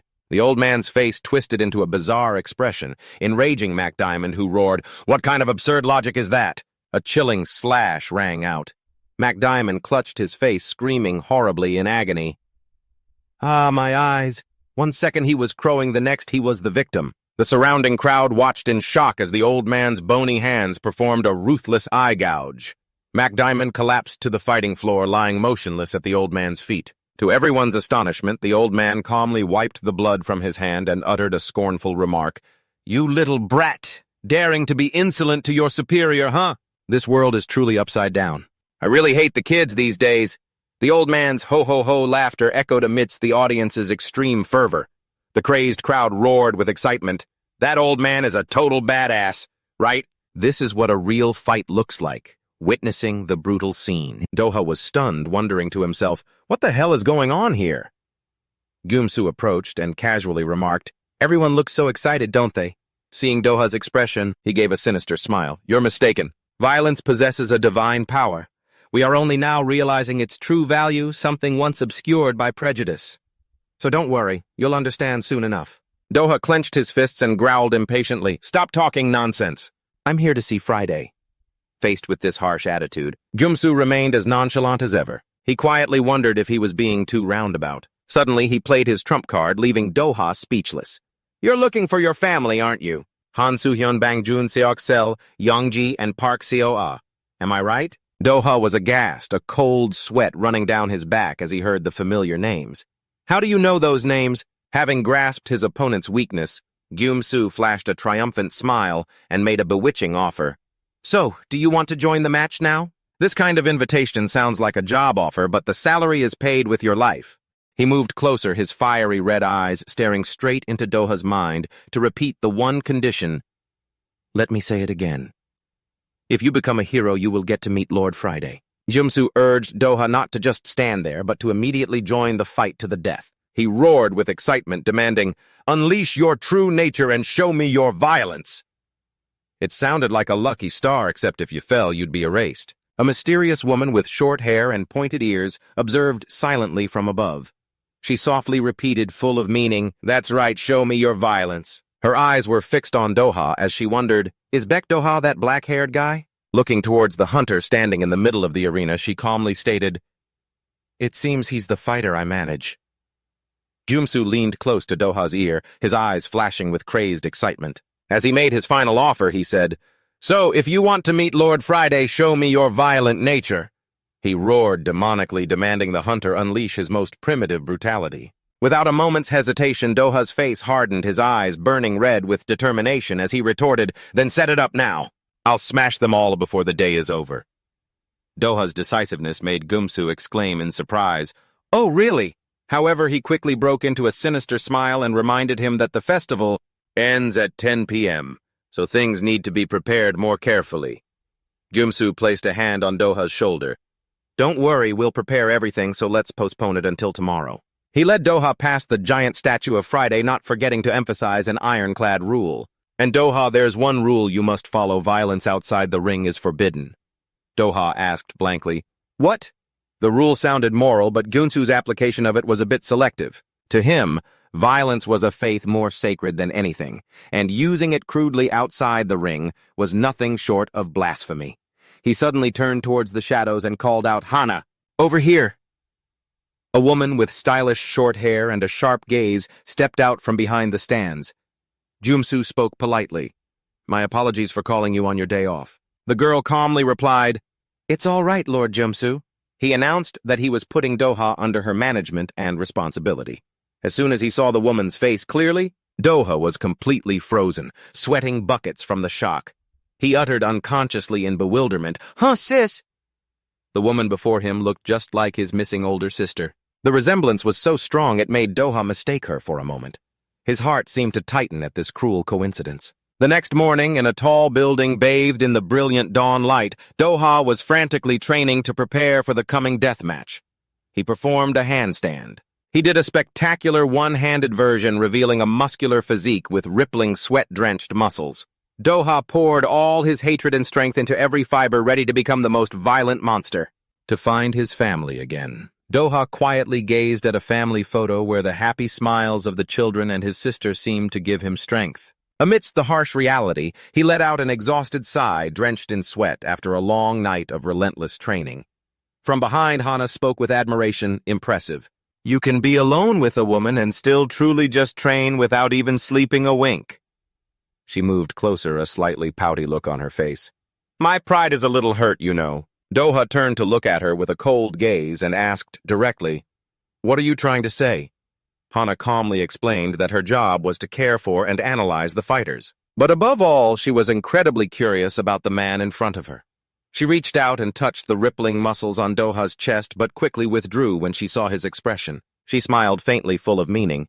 Sorry, it's nothing. Let's go to the arena. Hana signaled as the dawn began to break. Their destination was the main branch of the Hero Church, where a colossal statue of Friday stood imposingly atop the stadium. A statue this big must really boost morale. Doha couldn't help but be stunned when he witnessed the massive crowd carrying luggage in their hands and under their arms flocking towards the church. He thought to himself, so many people, where did they all come from? Hana calmly explained, about 10,000 people. Doha exclaimed in astonishment, 10,000 people just for one match like this. This event would probably sell out without any advertising. She looked towards the fervent crowd and asserted that watching a fight is by nature a primitive human pleasure. In a ruined world, people weary from the fight for survival just want a way to escape their grim reality, and the James Seal cult gave them the answer they craved. Standing before the giant statue of the evil god, Hana softly spoke of the pleasure of violence. She wondered if Gumsu, the one who bestowed that pleasure upon mankind, wasn't the true hero. Doha coldly dismissed her. Don't talk nonsense. He looked her straight in the eye and asserted, someone who builds an arena for violence to run rampant can absolutely not be called a hero. Doha glanced down at the crowd jostling below. It was ironic that in a situation no different from the apocalypse, people were still voluntarily lining up neatly just to wait to see a death match. Hana reminded him that he just had to obey. The one and only rule, no violence outside the ring. Doha looked at the crowd pensively. He realized violence made some miserable, but it made others happy. It was a paradox happening right before his eyes. He challenged Hana, asking if she meant that someone like him was forced to be a sacrifice. Hana calmly replied, that's right. It is that very sacrifice that creates value. She believed that sacrifice is a hero's virtue, and that was why not just anyone could bear that title. Heading towards ring number 2, Hana instructed Doha that to become a hero, he had to meet Gunsu's strict standards. She emphasized that just winning wasn't enough. You have to win overwhelmingly. The announcer's voice boomed through the stands, calling for everyone to welcome the new fighter with a huge round of applause. Doha stepped out from the shadows. He shed his robe, revealing a muscular physique with muscles like carved stone under the bright stadium lights. The rookie making his debut was introduced as someone with no experience. His true strength was still an unknown. The large screen clearly displayed his information: Beck Doha, 189 centimeters tall, 88 kilograms. Doha's opponent in this debut match was McGregor, an experienced former MMA fighter with a fierce look and arms covered in tattoos, swaggered out arrogantly, declaring there was no need for introductions for this rookie. He also demanded the organizers make sure Doha wouldn't leave the ring alive.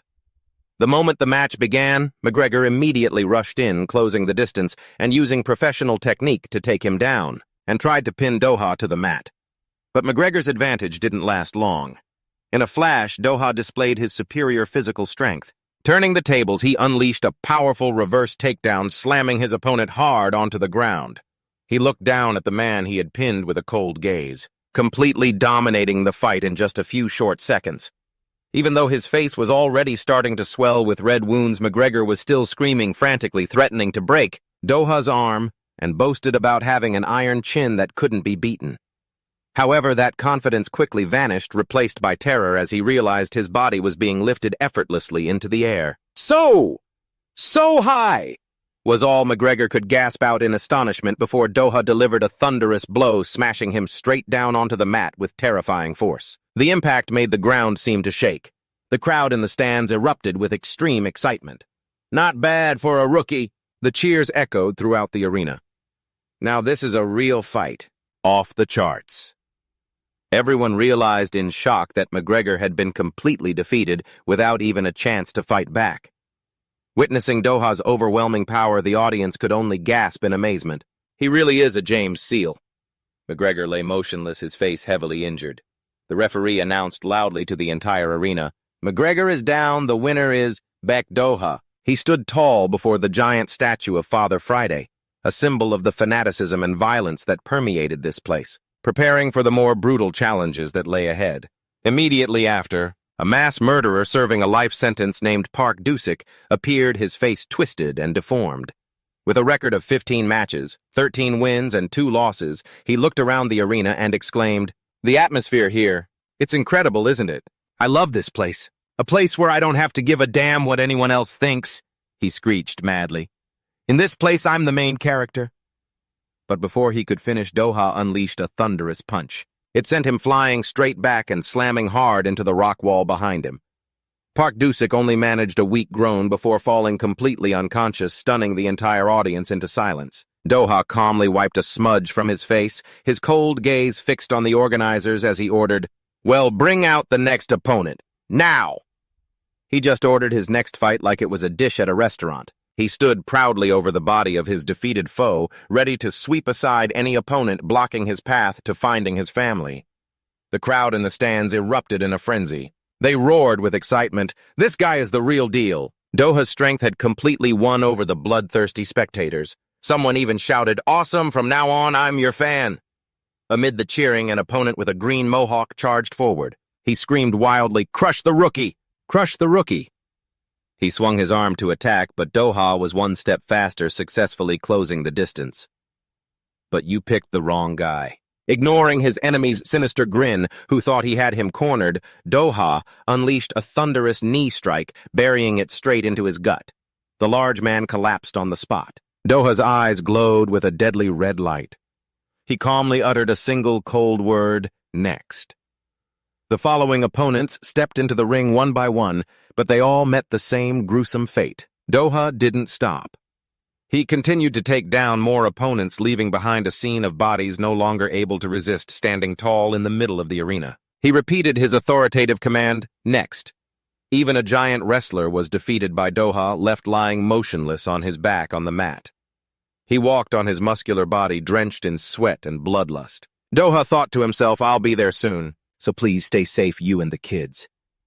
This yearning to find his family was what was turning him into an unstoppable monster. From a high balcony, Hana and her assistant quietly observed the frenzy of the crowd below. The assistant couldn't help but be impressed. Even though he just debuted, he's already won 8 consecutive matches. Master Gumsu really has a good eye for talent. Sounds like an esports pro, but with a survival cheat code. However, Hana looked displeased when she noticed that Gumsu hadn't even bothered to come watch this match. She understood that this meant Doha still hadn't met the expectations of the cult's leader. With a sharp glint in her eyes, Hana decided it was time. Bring out the opponent we prepared for Beck Doha. The announcer's voice boomed, signaling the start of today's main event as a small figure appeared from behind the majestic stone gate. The announcer posed a challenging question. Can he stop the murderous rampage of the rookie monster? The crowd roared, chanting the name of the beloved star and promising fighter of James Seal. Doha asked, bewildered, as his opponent was gradually revealed. It was Sim Ji-hoon, a small boy with spiky hair and teary eyes, standing trembling in the middle of the ring. What kind of plot twist is this? It made the entire arena pause for 3 seconds. Doha exclaimed in shock, What, you're making me fight this kid? He stood stunned, looking down at the poor child who barely reached his chest, unable to believe the cruelty of the organizers. But the surrounding crowd had completely lost their humanity. They cheered wildly, Crush him, rookie monster! The bloodthirsty screams echoed throughout the stands. A man with a face distorted by excitement yelled, Beat that little brat to death! Standing amidst the bloodthirsty roars, Doha suddenly felt a cold, murderous aura wash over him. He realized he had just stepped into an unimaginably insane place, a place where a child's life was merely entertainment for demons in human form. Doha looked at the crowd with utter disgust, unable to believe they could be so cruel as to demand the life of a child, just to satisfy their bestial urges. He wondered how they could cheer excitedly at such an absurd spectacle. What great sin could this child have committed? Or is he actually an incredibly skilled fighter in disguise? While Doha was still lost in thought, Ji-hoon suddenly lunged forward, throwing a relentless barrage of punches at him. Despite his superior physique of 189 centimeters compared to the boy's height of 128 centimeters and meager weight of 25 kilograms, Doha stood still, taking the blows to observe his opponent. A chilling thought flashed through his mind as he looked into the eyes of the spectators in the stands. Don't tell me. This is all just for entertainment. He realized with bitterness that all those screaming people were human, but they had completely lost their humanity. This life-or-death battle was taking place under the watch of the colossal Friday statue of being worshipped as a supreme god in this doomed world. The sound of heavy footsteps echoed, mingling with the roaring screams of thousands of bloodthirsty spectators. Doha coldly ordered, Clench your teeth. Though his heart was full of tormented apologies, he told himself, I have no other choice. He decided to unleash a brutal finishing blow. Ji-hoon was sent flying, collapsing onto the dusty arena floor. Witnessing the scene, the crowd showed no mercy. Instead, they roared in outrage, Is Ji-hoon finished already? You bastard! They furiously incited Doha, Hit the kid harder, just like you did in the last match. The cruelty from the stands escalated as they threatened him. If you stop the fight, you're dead. Realizing Ji-hoon was completely exhausted, Doha turned to the referee. He's in no condition to fight. Bring out the next opponent. But the referee, with a sinister smile, immediately overruled him. The referee decides when the match stops. Please continue the match.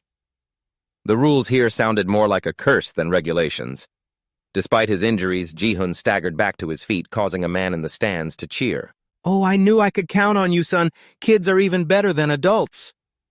Doha stared in shock at the child, trying to stand firm, wondering why he was pushing himself this far. The terrible father's shouts rang out again. Come on, my son. My son Ji-hoon, you're the best. Just hold on for 5 more minutes and you'll get a box of ham. A price so cheap it made everything grotesque.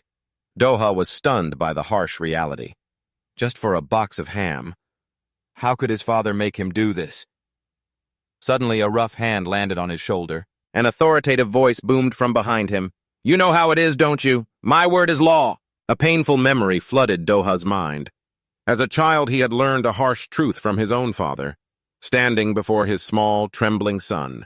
The bearded man growled, Mom, I told you not to contact her. What, trying to run away again? He casually blamed the poor child. This is all because you treat me so badly. It's okay, a good beating will straighten you out. A sharp slap echoed through the stormy night, drowning out the thunder outside. Inside the dark room, the child lay curled up on the floor while his father slept soundly. After venting his rage, his threats still echoed in the boy's ears like a curse. If you call her one more time, I'll kill you, to have a useless son like you. Just you wait until I get home. For Doha back then, his father's word was an absolute law he could not defy. Back in the present, the terrible father's screams were relentless. Come on, my son! The man drew closer, roughly grabbed Doha's face and whispered like a demon, So hurry up and hit that kid hard. You have a goal too, don't you? In his desperation, Doha saw a vision of his family, their hauntingly crimson eyes staring at him. Junseok, Ionji, and Sella called out in unison, "Don't you want to see us? We miss you so much. Please come back soon." Even his older sister choked out the words, "I miss Doha so much." Hana watched silently from above. She knew that to become a hero, Doha had to meet Gumsu's brutal standards. A relentless heartbeat pounded in the hunter's chest. Doha's eyes blazed with a deadly red light. He had completely lost his reason, sinking into his violent instincts. His powerful hand gripped Sim Ji-hun's small, wounded body and coldly dragged him through the rubble. The crowd in the stands erupted in a frenzied roar. Their screams echoed throughout the arena. "That's it. That's the stuff, so cool. He really is the rookie monster." They chanted his name in unison, "Bek Doha," cheering on the brutal violence unfolding on the arena floor from high above. Gumsu smirked sinisterly and casually dropped a sarcastic remark, "A grown man beating a child, ha-ha." Seeing Doha's brutality, however, Hana seemed extremely satisfied. She noted to herself, as expected, he never disappoints. Down in the stands, faces twisted by bloodlust continued to roar.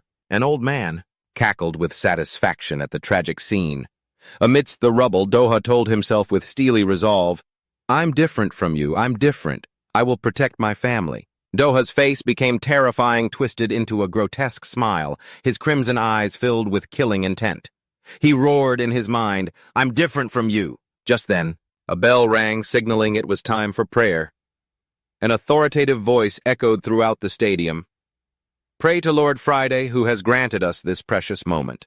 The entire audience bowed their heads in reverence before giant screens displaying Friday's image, chanting in unison, "I love you, Lord Friday, even Sim Ji-hun."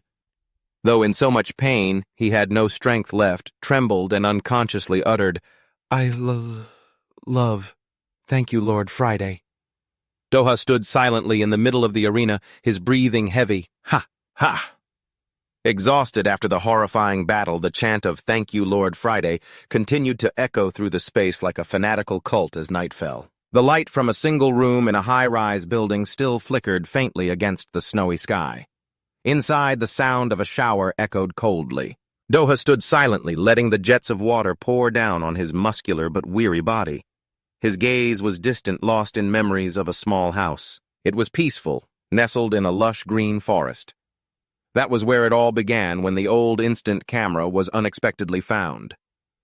An instant camera, Doha asked in surprise as he saw his older sister excitedly holding it, feeling as though she'd just discovered an antique in an age that was no longer ancient.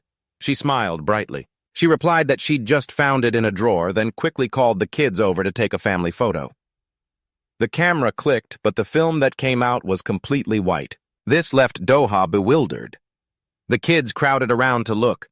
Yeonji was disappointed that she couldn't see anything, while his sister worried that the camera had long been broken. But she quickly had an idea and told the kids to look closely. Just a little shake, and the image would gradually appear. Junsik and Sella cheered with excitement, as if they had just witnessed a magic trick as the faces slowly came into focus on the film. "Doha, look at this!" his sister called out loudly. Then she burst out laughing, teasing him for his somewhat funny expression in the picture. Doha came closer, looked at the vibrant photo under the sunlight, and smiled. "This turned out pretty good, huh?" That was their first family photo, proof of the happiest days they ever had.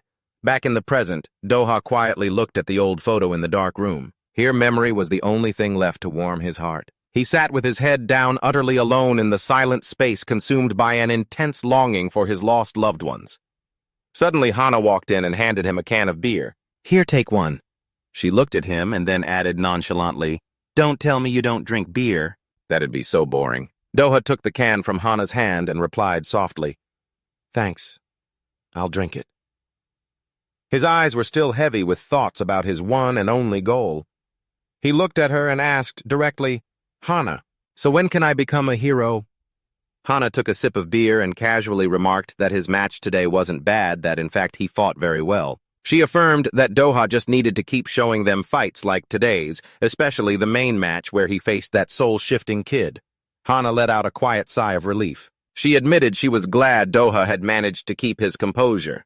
She said that many people had given up halfway because they just kept whining and wallowing in guilt. after acting so brutally in the arena. In response to her concern, Doha's expression turned cold and determined. "You don't have to worry. Compared to this fight, I can do even worse, as long as I can see my family again." Seeing the hunter's ruthless determination, Hana decided to tell him an interesting story about why Friday had abandoned humanity all this time. The story took Doha back to a completely different perspective on the entity known as Friday. In his world, Friday was like a soccer player wearing number 7 on his back, the one who always takes the free kicks in the most decisive moments. Friday unleashed a powerful shot. The ball transformed into a stream of green energy tearing through the sky and piercing through the city's skyscrapers. That godly kick created an earth-shattering explosion. It incinerated a vast area in a sea of blazing fire.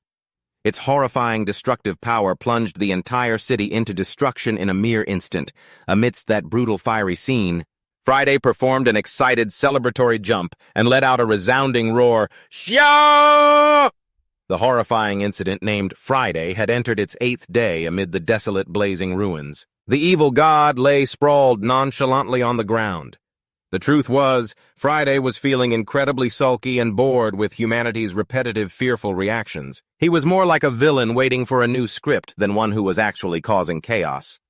What he craved now was a newer, fresher stimulus. Meanwhile, a wave of protests against the World Alliance was spreading everywhere. Public opinion was extremely dissatisfied with the World Alliance's utterly incompetent response to the destruction caused by Friday. Under a sky red with the sunset's glow, a fleet of helicopters from all 6 continents was converging on the temporary headquarters of the World Alliance with all the leaders from 228 nations in attendance. The summit of heads of state was officially opened to find a path to survival for humanity. A wave of outrage erupted as crowds of protesters swarmed the area. "Disband the incompetent World Alliance!" they screamed.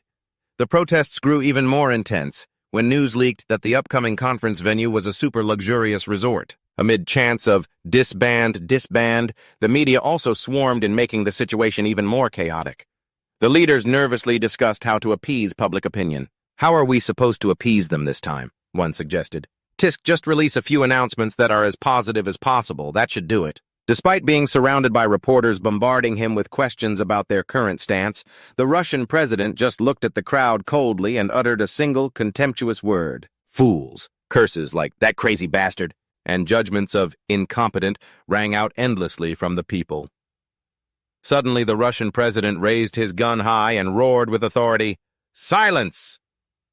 The crowd stared stunned at the leader's back. He coldly declared, "We don't have time for this."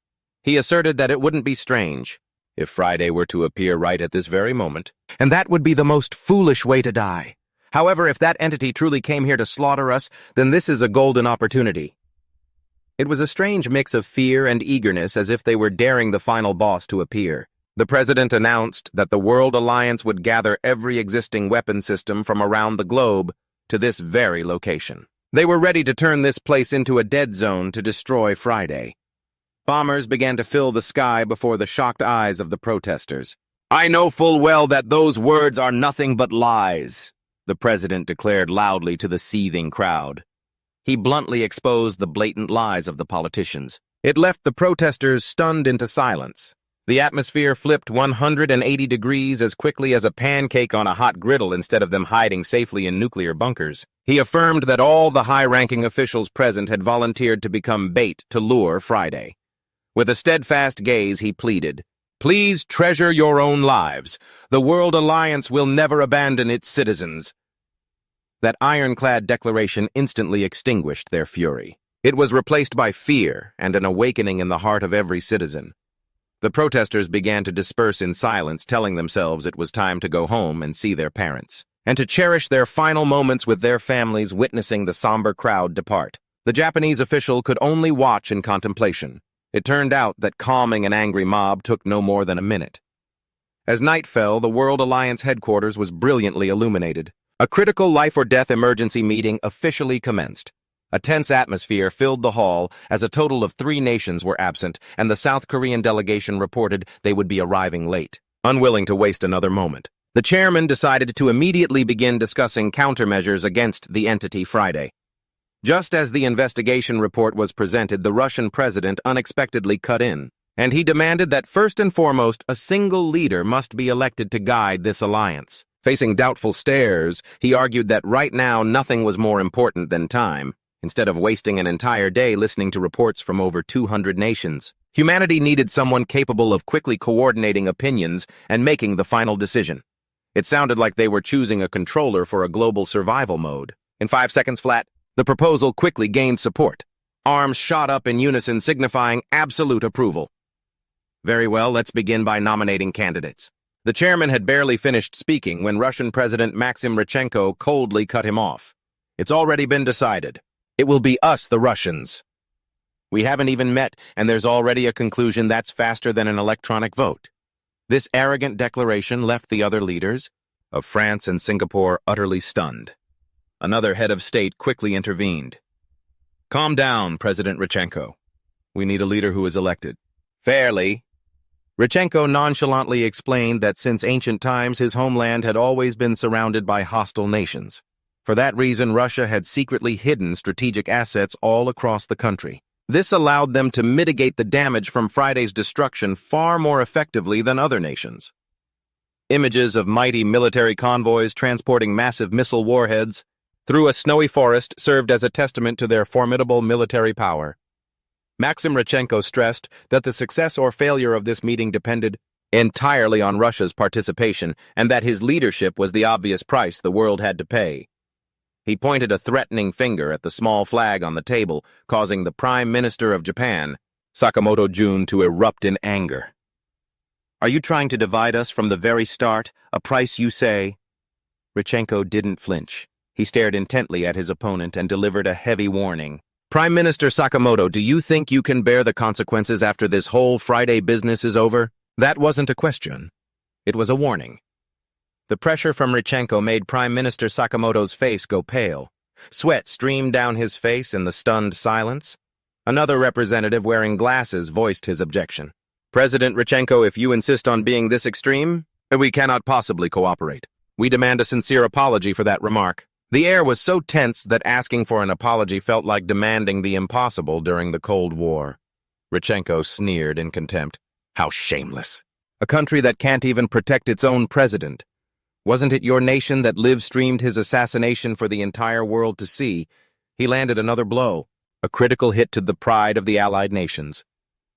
Everyone knows your responsibility for escalating this crisis to its current state is far from small. Am I wrong? Richenko's scathing words plunged the entire hall into a humiliated silence. The results of the vote were quickly displayed on the large screen. Maxim Richenko had officially become the president of the World Alliance, with an overwhelming 205 votes in favor. Standing before the alliance's symbol, Maxim Richenko declared, "You will not regret this choice." The statement could be taken as a promise or a warning depending on one's interpretation. In his first act as president, he began to reveal a shocking piece of information. Before this meeting, our motherland conducted an experiment. While the other leaders were still wondering in confusion about the purpose of said experiment, Richenko established a direct comms link to his military. A voice reported from the other end, "Mr. President, this is the commander of the 3rd Artillery Corps." Continuing his ambitious plan, Richenko immediately spoke into the receiver. "Right on time. Are the preparations for the experiment complete?" In response to the new president, the commander of the 3rd Artillery Corps confirmed in a clear voice that all preparations were complete and that they had gathered all the subjects as instructed. Far below, in the dark valley, hundreds of innocent civilians were huddled together, completely unaware that death was imminent. With a cold gaze, the commander gave the order. "Begin!" Instantly, his finger slammed down on the launch button. 2 enormous, fiery missiles shot up into the night sky. An excited child cried out, "Mommy, look!" pointing toward the deadly mass of metal plummeting down from the heavens. A flock of black crows scattered in a panic, sensing the incredible wave of heat rushing toward them. It was a beautiful sight, in that the longer you looked, the more unsettling it became. In an instant, a massive, brilliant white halo of light erupted, swallowing the entire area, and incinerated everything in a world-shaking explosion. Witnessing the horrifying inferno from a distance, the soldiers could only watch in silence as the sea of fire billowed upwards. On the monitoring screen, a chilling image appeared amidst the ashes and scorched skeletons. Friday had arrived. He stood tall amid the ruins, raised a clenched fist, and let out a loud, excited laugh. The World Alliance received a report that Friday had appeared over the radio. Richenko cracked a satisfied smile and confirmed it was good news, leaving his assistant completely stunned. He questioned the true purpose of this cruel experiment. Richenko coldly asserted that when the leader disappears, the entire organization will collapse. He argued that survival was paramount to prepare countermeasures and that those present were shouldering an incredibly heavy responsibility. After dozens of cruel experiments, Richenko announced he had found a way to lure Friday out by sacrificing 1 million human lives. The entire hall was in shock. Heads of state from the U.S. to Italy were left speechless by this horrifying cruelty. But Richenko nonchalantly called this not just an achievement for Russia, but the first achievement of the World Alliance.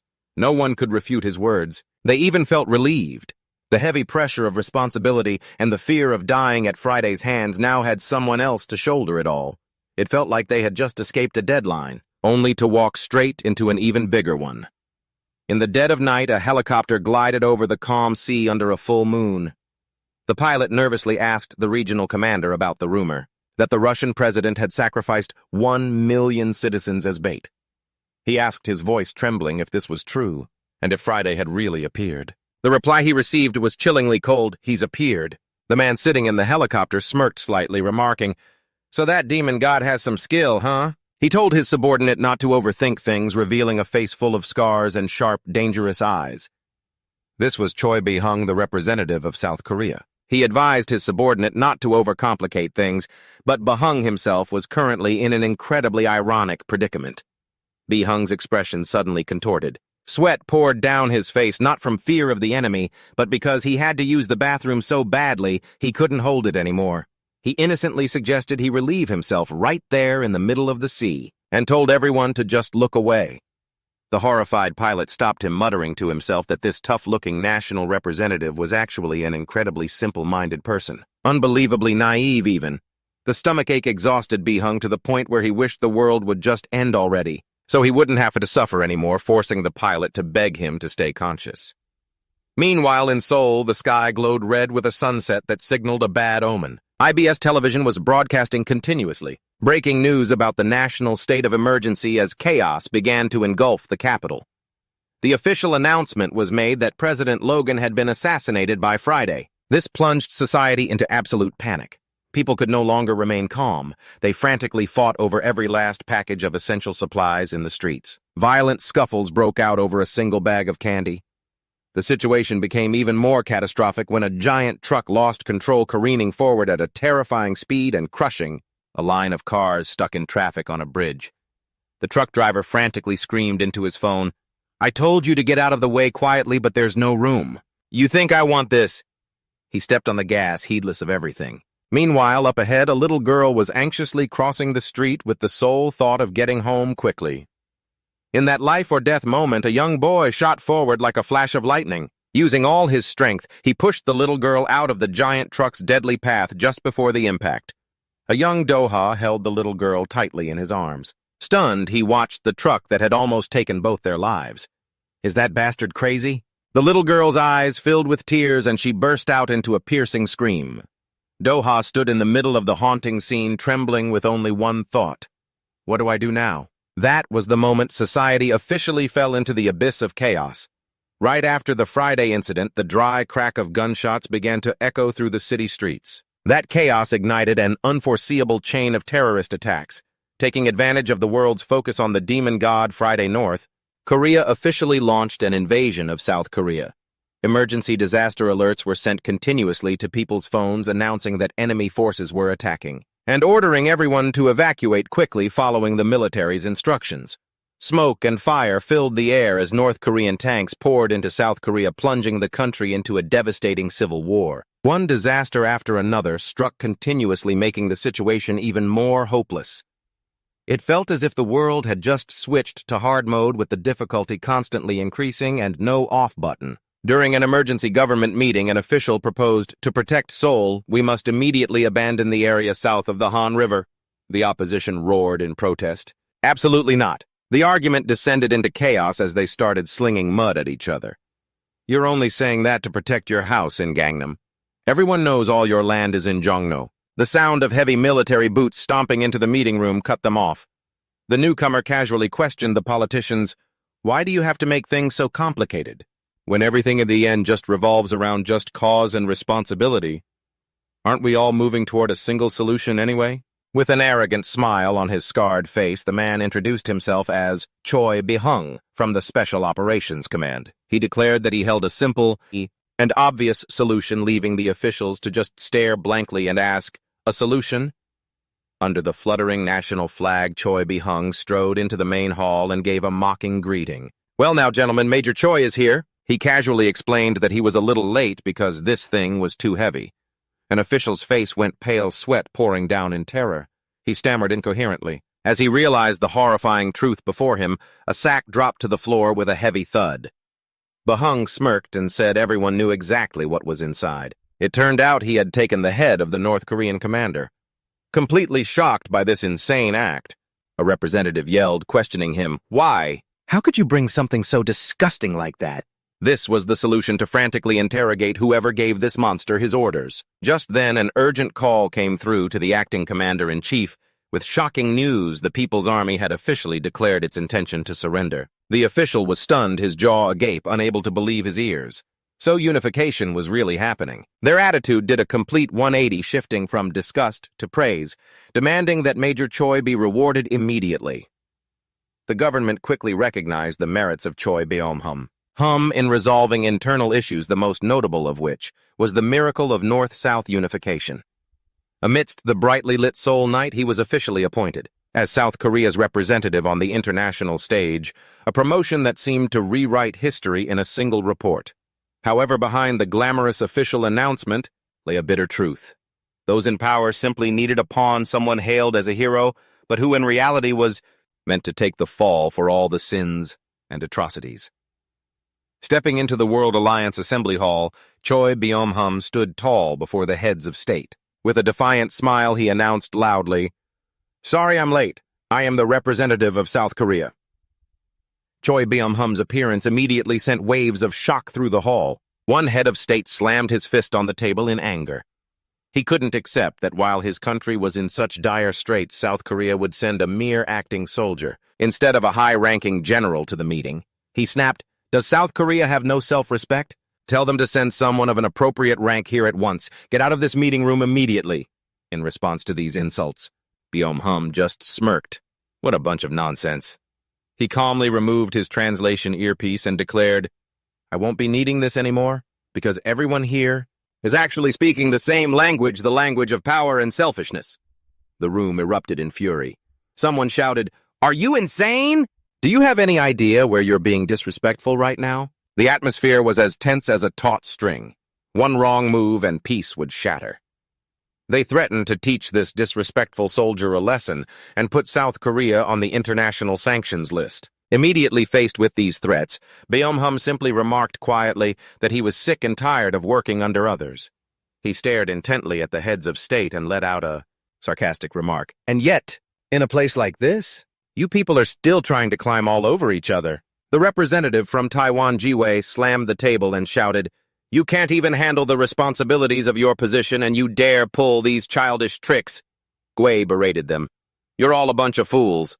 And he asserted that he came here because this seat comes with responsibility. Not backing down. Bahung roared powerfully, "If you want others to respect you, then first you should learn to respect them." His muscular frame stood imposing in the middle of the hall like a challenge. Just then, an elderly representative spoke up coldly, "Hey, soldier boy, even if you're uneducated, you should know your place. You think all representatives are the same, do you?" He pointed out that all the nuclear-armed nations were gathered here. This representative threatened that wiping South Korea off the map would be as easy as snapping his fingers. He then revealed a cruel piece of information he had just heard. "Just sacrifice 1 million people and Friday will appear?" With a sinister smile, he proposed, "So how about we test that new weapon of ours? What do you say?" As soon as he finished, the room fell dead silent as if muted. Instead of fear, Bahung broke into a crazed smile that sent a shiver down everyone's spine. All the heads of state are gathered here, under a pretext as clear as day. The atmosphere in the hall reached a breaking point as the heads of state roared in unison, demanding South Korea's immediate expulsion from the conference. Amidst the harsh criticism, Choi Beom-hum remained calm and defiant, retorting, "What, am I, a criminal?" Just then, Maxime. Richenko cut everyone off with a powerful command, "That's enough." He coldly announced the end of today's meeting to give everyone time to rest and said they would reconvene at 8 a.m. tomorrow. Although Prime Minister Sakamoto tried to object, arguing that the alliance's discipline must be strictly maintained, Richenko turned back with menacing, glowing red eyes. The terrifying pressure from the chairman silenced Sakamoto. He broke out in a cold sweat. Richenko turned and affirmed that Beom-hum would still participate tomorrow as South Korea's representative, receiving a confident smile and a confirmation in return. "I'll be there." Night fell. Doha tossed and turned in the dark room, thinking about the chaos of the so-called World Alliance and the danger of that man Choi Beom-hum. But then he realized an even more ironic situation right in his own room. "But why are you lying next to me?" The question sounded very serious, but the situation was anything but. In response to Doha's bewilderment, Hana casually explained that it was because this whole room, only has a single bed. Not wanting to get involved, Doha decided to sleep on the floor, but Hana immediately grabbed his shirt to stop him. The pull was so firm that his plan to sleep on the floor for peace and quiet was instantly erased. Immediately she looked at him with sad but extremely serious eyes, pleading, "Please just hear me out." Meanwhile, in a majestic skyscraper, Chairman Maxim Richenko stood silently by the window looking down at the panoramic view of the brilliantly lit city. He smirked slightly, uttering a cryptic phrase as if he had arranged everything from the start. "I've been waiting for you." He looked at the Alliance chairman with amusement and said sarcastically, "Waiting for me, as if you knew I was coming. How interesting." Not showing a hint of hesitation in the presence of the evil god, Richenko coldly asserted that this was all part of his plan. He then stated a shocking figure. "There are still 2.5 billion people alive in the world." Richenko confidently declared that he had found what Friday truly desires and affirmed that the Alliance has countless ways to entertain him. With a sharp, cold gaze, he proactively extended a hand in invitation. "We could become excellent partners." It sounded like signing a business contract, but no one would dare call the contents normal. Meanwhile, in the convention hall's restroom, Japanese Prime Minister Sakamoto Jun was angrily washing his hands, grumbling incessantly about the appearance of that Korean soldier, Choi Bahung. He believed the man had completely ruined the solemn atmosphere of the meeting. While adjusting his suit, Sakamoto resolved that after dealing with the Friday incident, he would definitely teach that soldier a lesson he'd never forget. Choi Bahung walked out of the stall, letting out a sigh of relief after relieving his burden. "Phew, that was close. Whenever I get stressed, my stomach gets all twisted up. A very mundane complaint in a completely non-mundane situation." Witnessing Prime Minister Sakamoto Jun's sullen face, the Korean soldier coldly asked, "Let me ask you a question. What's your plan to annihilate Friday?" Seeing his opponent remain silent, Bahung continued to mock him, saying that without an interpreter, Sakamoto probably couldn't even speak English. In response to the provocation, the Prime Minister uttered a single word, "Sex." The answer left Bahung stunned, who asked again, "Huh?" Sakamoto calmly explained that no matter the adversity, from times of war to colonial eras, humans have always had that need. He asserted that if someone doesn't do it, they must either be impotent or an alien. Fed up, Bahung cut him off. "That's enough. Stop talking nonsense. You call that a solution?" Sakamoto remained firm in his idea of using a honey trap to lure Friday, because according to him, for an enemy with no organization and no clear purpose like him, conventional logic would never work. Bahung burst out laughing mockingly. "Who knows, maybe he's interested in old men like you. Looks like you're about to get the chance to save humanity just as you've always wanted." The taunt was delivered lightly, but its damage was on a cataclysmic level. His anger erupted and Sakamoto roared, "You psycho!" Then he slapped Bahung hard across the face. He berated him, saying that if it weren't for this crisis, Bahung would be nothing but a low-class hired hand, while also warning that his own patience had its limits. Bahung lightly touched the mark on his face, and calmly reminded him that it was Sakamoto, who had insulted him first. He admitted he was very good at wordplay, but also extremely fair when it came to repaying debts. He declared, "What I receive, I must return. That's my principle." He then used his massive hands to grip the Prime Minister's face tightly. The sound of slapping echoed continuously in the restroom, making the atmosphere incredibly tense. Sakamoto, his face covered in red welts, screamed in panic and humiliation. "What the hell is going on now? Security! Where's security?" He frantically pointed at Choi Bahung, roaring his accusation to the security forces who had just burst in. "That soldier just assaulted me. He attacked me, a national leader." In front of everyone, Bahung just smirked challengingly and asked a single short question. "Huh?" Immediately, another official rushed forward to bear witness, his face full of gravity. "I saw it with my own eyes. That soldier hit him for no reason at all." From the crowd, a mysterious man in a black suit with blazing red eyes approached, coldly ordering, "Bahung, please come with us." Not at all flustered. The Korean soldier calmly retorted, "And if I refuse?" The other man didn't hesitate to threaten, "You might get hurt." At the same time, he clenched his tattooed, menacing hands. Bahung scoffed. He realized the situation was getting out of hand, but I'm a representative of a country too, you know. This is starting to get ridiculous. The tattooed bodyguard's past flashed back. Initially, all his efforts were just to become stronger. And so I won again and again, after countless brutal victories. The outcome became too obvious and easy for him. He'd won so much that if he had a list of achievements, you'd have to scroll down just to see it all. In the end, this strongest man bitterly realized that being strong meant living an incredibly boring life, for there were no worthy opponents left. However, reality dealt a harsh blow to his pride. In just a flash, Bahung had taken down the undefeated bodyguard and was casually stepping on his head on the restroom floor. His undefeated title vanished faster than it was introduced. Bahung looked at the man crushed beneath his boot heel and wondered sarcastically, "What the hell is wrong with this guy?" He looked over at the security staff, who were frozen in fear, and spoke up. "Don't you guys see how unfair this is? You're just following orders. So why should you have to take more responsibility?" With a knowing smile, Bahung asserted, "It was them who gave you those vague orders." He casually strolled through the room, looked at the guard lying flat on the floor, and said nonchalantly, "But what can you do? No matter how unfair it seems, we're still the ones who have to take responsibility." That terrifying sound immediately brought back a horrifying memory the guard had tried so hard to forget. It was the deafening roar of military drones hovering in the night sky that he had once heard in the army 5 years ago. Since that fateful day, he had become utterly terrified of that sound. Bahung looked deep into his opponent's trembling eyes and whispered, "Have you ever heard the sound that lies on the border between life and death?" The psychological shock was too great, causing the bodyguard to scream in terror and collapse onto the floor. He passed out cold from the sheer terror of witnessing that scene. Bahung burst out laughing heartily. "Ha ha ha ha ha ha ha!" He casually wiped his face, pleased with himself. "I can't believe that trick actually worked." For someone who looks so tough, you're surprisingly naive. Behind them, Prime Minister Sakamoto stood frozen to the spot, drenched in sweat, as if he'd just stepped out of a shower, having witnessed the Korean soldier's madness. Sakamoto trembled as he stared at Bahung's back. An overwhelming sense of terror washed over him. He was stunned, thinking to himself, "That man is the most insane maniac I have ever met."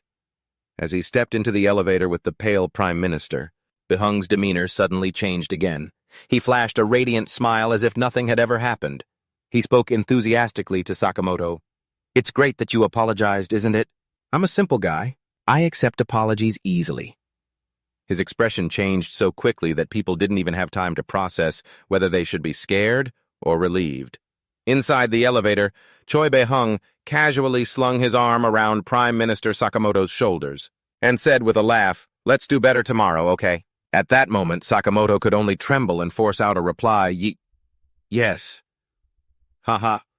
But, however," Bahung's smile suddenly vanished as he sensed something was wrong. The moment the doors opened, a horrifying scene was revealed, a body slumped on the floor.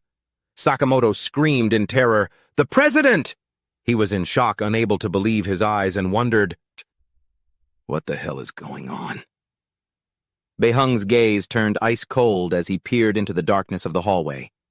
At the far end, illuminated by a green light, the figure of Friday was slowly strolling forward. A chilling, murderous aura enveloped the space, accompanied by a powerful threat.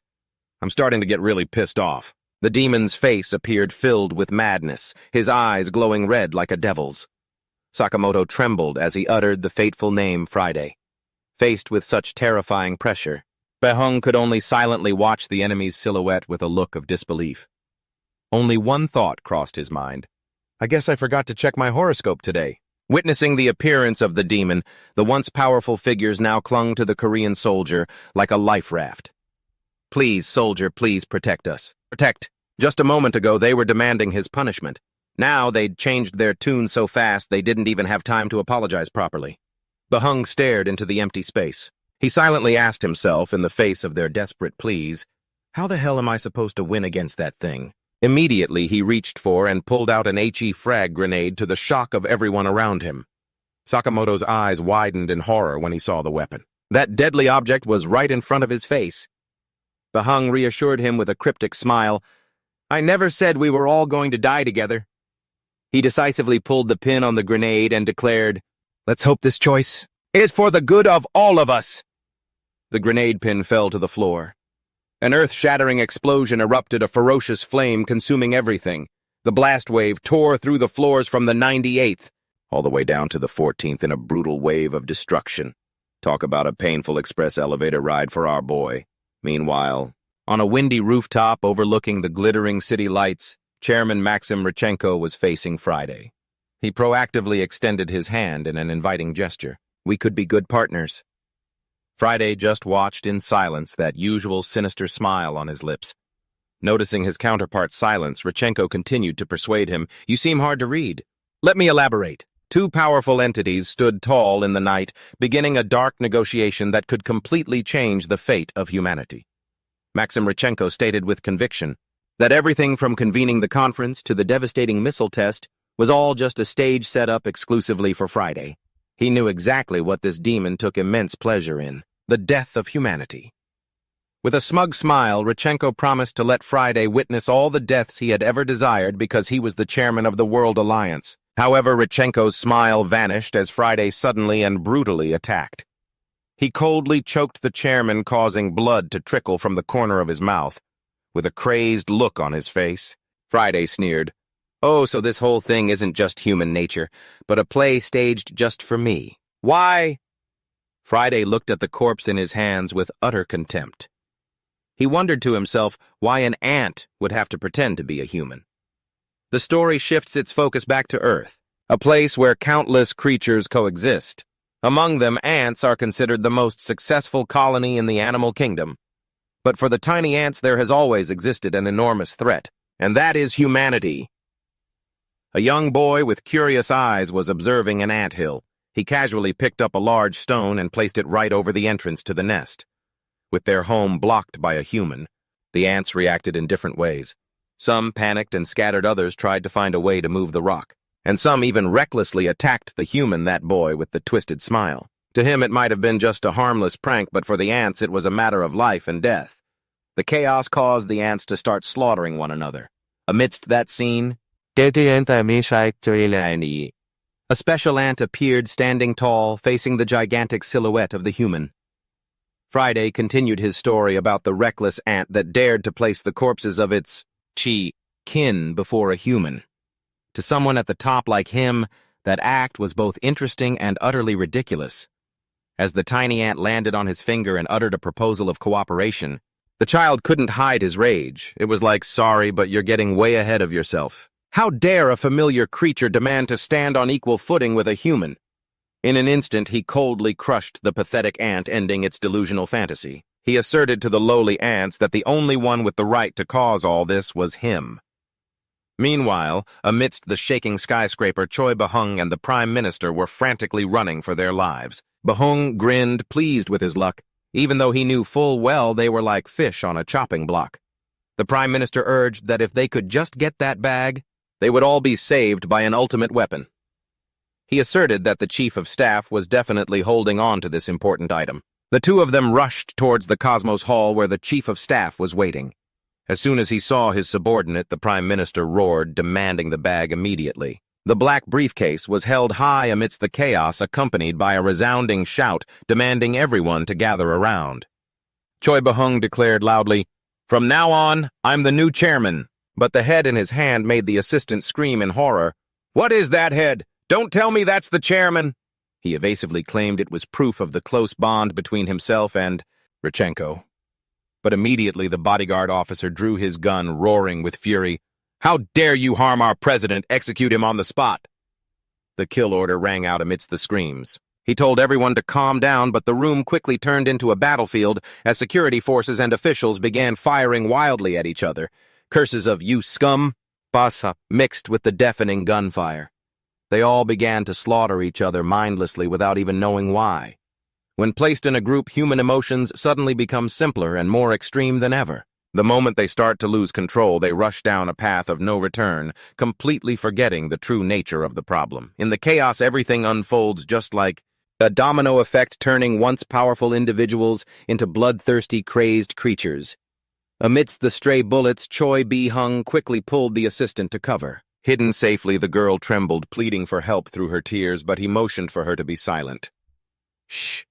They're in a frenzy. They'll shoot at anything that makes a sound." Bahung smirked with a mysterious smile amidst the gruesome scene of scattered bodies. An ant silently crawled across the lifeless face of an official. He coldly remarked that in the end people only care about results, then reassured the dying man, "See, I told you so. But don't worry, I got the bag." The official mustered his last bit of strength to praise him. "Good job." "No, that was excellent."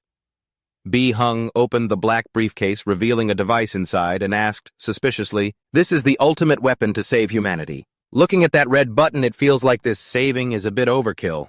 Receiving an affirmation, "Yes, that's right." He stared at the bright red button bearing a nuclear warning. The official urged him hastily, "The location is already pre-designated. You just need to press the launch button." However, Bahung seemed extremely disappointed.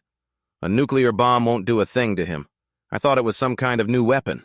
The man argued that sacrificing 1 million people right now was necessary to get Friday's attention. With a twisted smile, he declared, "We must live. Only then can the people have hope, right?" Seeing Bahung still hesitating, the man pressed him. "What are you still waiting for? Don't just look at the number. Look at the percentage." He continued to spew cold numbers to justify the atrocity. 1 million people is only 0.004% of the current world population. When Bahung questioned whether unilaterally deciding the fate of 1 million lives like that was wrong, the official's face hardened. He asserted that because they were his people, he had the right to decide. With wide, agitated eyes, he screamed, "Push it, you bastard!" Hearing that even Excel would weep at being so misused, understanding there was no other way, Bahung's finger pressed down hard on the red activation button. But instead of the expected nuclear explosion, there was only a dry, metallic click.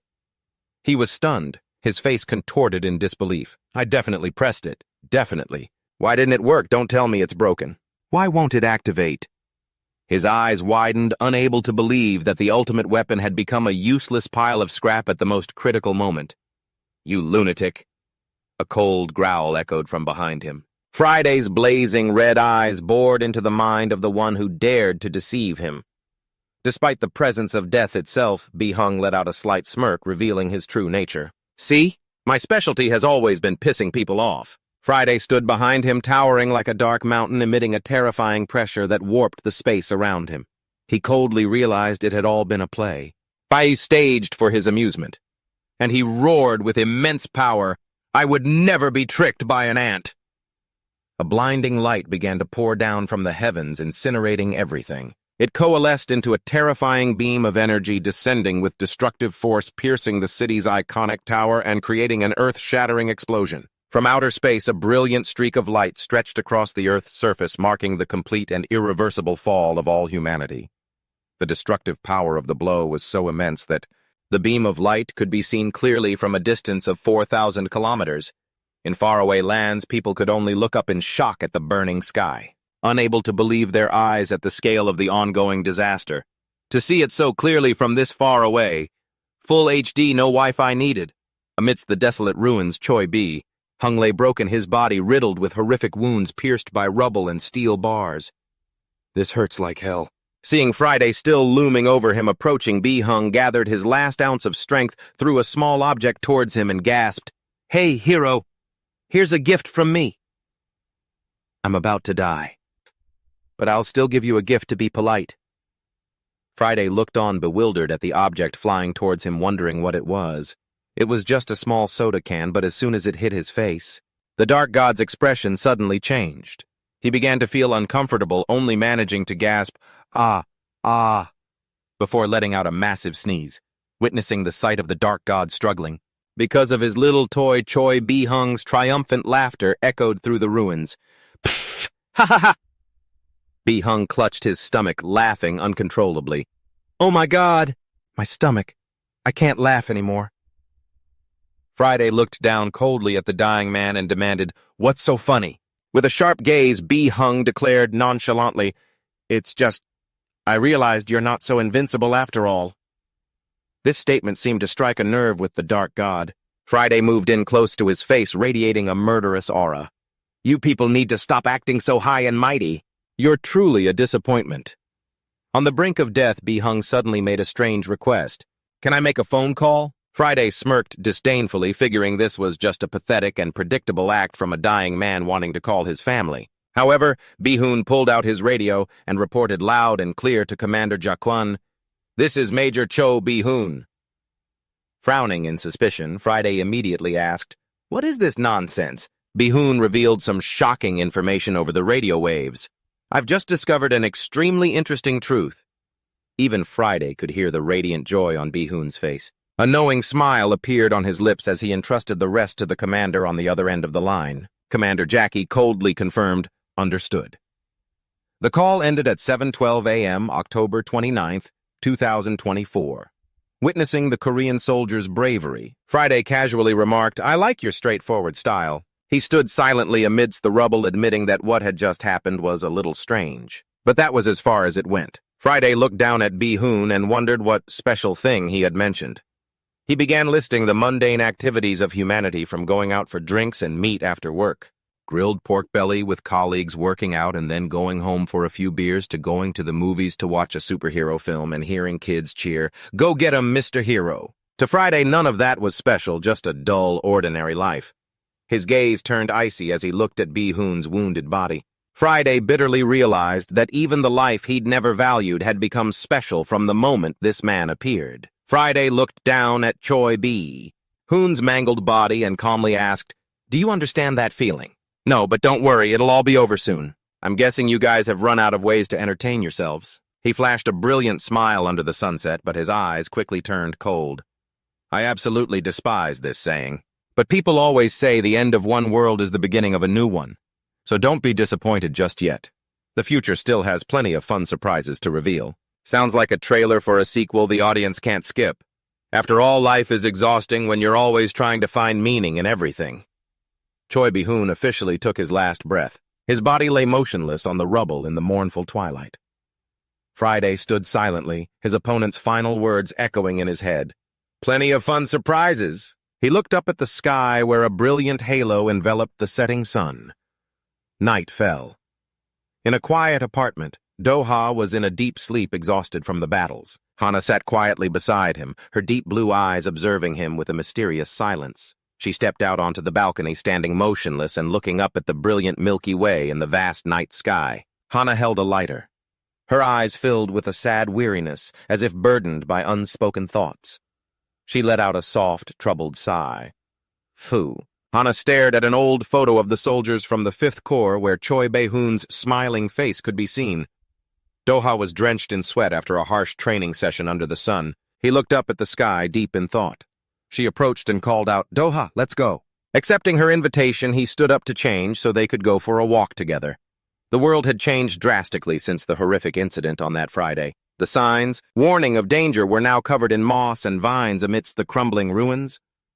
The seasons passed quickly as nature gradually reclaimed the old capital of Seoul. Herds of deer calmly wandered and grazed among the desolate, overgrown buildings. Doha and Hana strolled together through abandoned construction sites with towering cranes standing stark against the blue sky. Still on guard, Doha asked coldly, "Why did you suddenly ask me out instead of challenging me to a fight? If you're just trying to show concern, you don't have to." Hana calmly explained that the arena takes 1 day off each month for maintenance, and besides, learning more about this Gumsu area was a good idea. Looking ahead, Doha couldn't help but be stunned by the bustling scene before him. There was no more anxiety or fear. Instead, there was the sound of children pestering their mothers. "Mommy, buy me more snacks." mixed with orders being called out at food stalls. 2 servings of sundae and a bottle of soju, please. Hana quietly remarked that the atmosphere here was completely different from the ruined world outside. She figured things had become deeply ingrained in people's lives just like back in the days when humanity could still live a normal life. Doha silently watched the people passing by. He knew that, of course, not every area was as orderly as Gumsu, because each sect had a completely different atmosphere. While he was lost in thought, Hana suddenly called out, "Doha!" She held up a blue bear-shaped cotton candy and asked, "Do you like cotton candy?" Doha scratched his head and admitted, "I don't really have a sweet tooth. I'm a grown man, not a kid you give candy to." "Is that so?" Hana replied nonchalantly. Then she explained how trade works here. Here we use food and necessities to trade instead of cash. Cigarettes are even more valuable. A single one is worth about as much as a King Sejong bill. Seeing he didn't want it, she decided, "Oh well, I'll just take care of this one myself then." Doha could only manage a wry laugh. "Yeah, ha." As they were walking, Doha's gaze suddenly froze. He saw a little boy with bandages on his face standing listlessly by a vending machine. He wondered to himself, what about that kid? Doha immediately changed his mind. He took the cotton candy from Hana's hand and said, "I'll take this cotton candy." Bewildered, Hana protested, "But I wanted 2 of them." Ignoring Hana, whining for the candy back, he had already walked over to the child. Doha held out the candy and asked in a friendly voice, "Do you want some cotton candy?" The boy coldly ignored him and was about to walk away, leaving Doha stunned. He quickly chased after him, grabbing the boy's shoulder tightly and declaring that he wouldn't let go until he agreed. To eat some, the group stopped at an old shelter in the middle of the forest. The boy quietly held the candy, gently brought it to his nose to smell it, then decided to take a bite. His eyes widened in amazement at the sweet taste. Doha sat beside him, silently observing the child's expression with a gentle gaze. The boy, thoroughly enjoying it, held the cotton candy and savored its sweetness. "Do you like amusement parks? Let's go together, shall we?" The boy with the scar on his nose looked up curiously and repeated, "An amusement park." Meanwhile, in a luxurious room, an official spoke sarcastically to Gumsu. "You work so hard even on your day off." "Welcome, Sir Hero. We have completed the preparations as you requested." Gumsu smirked mysteriously. "So these are our esteemed guests. Let's not waste any more time. Let's begin. The new match at the Gumsu Arena has officially begun." A voice boomed from the speakers. "Contestants, let the match begin." A giant with muscles bulging like a monster roared and charged into battle with terrifying strength. In contrast to that ferocity, his opponent was a man in a blue martial arts uniform with an incredibly calm demeanor.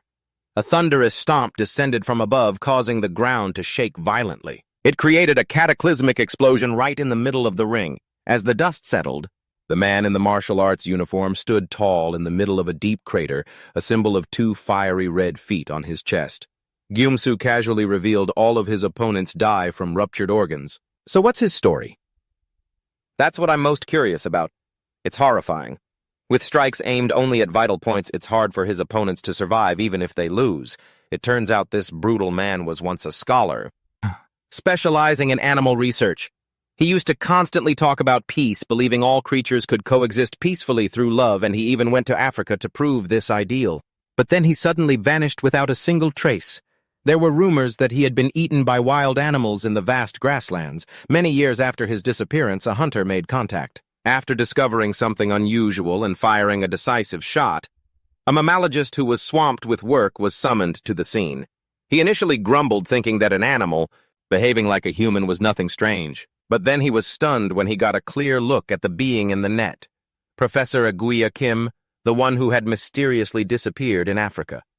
Before him was a tightly bound creature. It was screaming frantically, its appearance completely ravaged. At that time, it was hard to even consider him human, as he walked on all fours and had completely forgotten how to speak.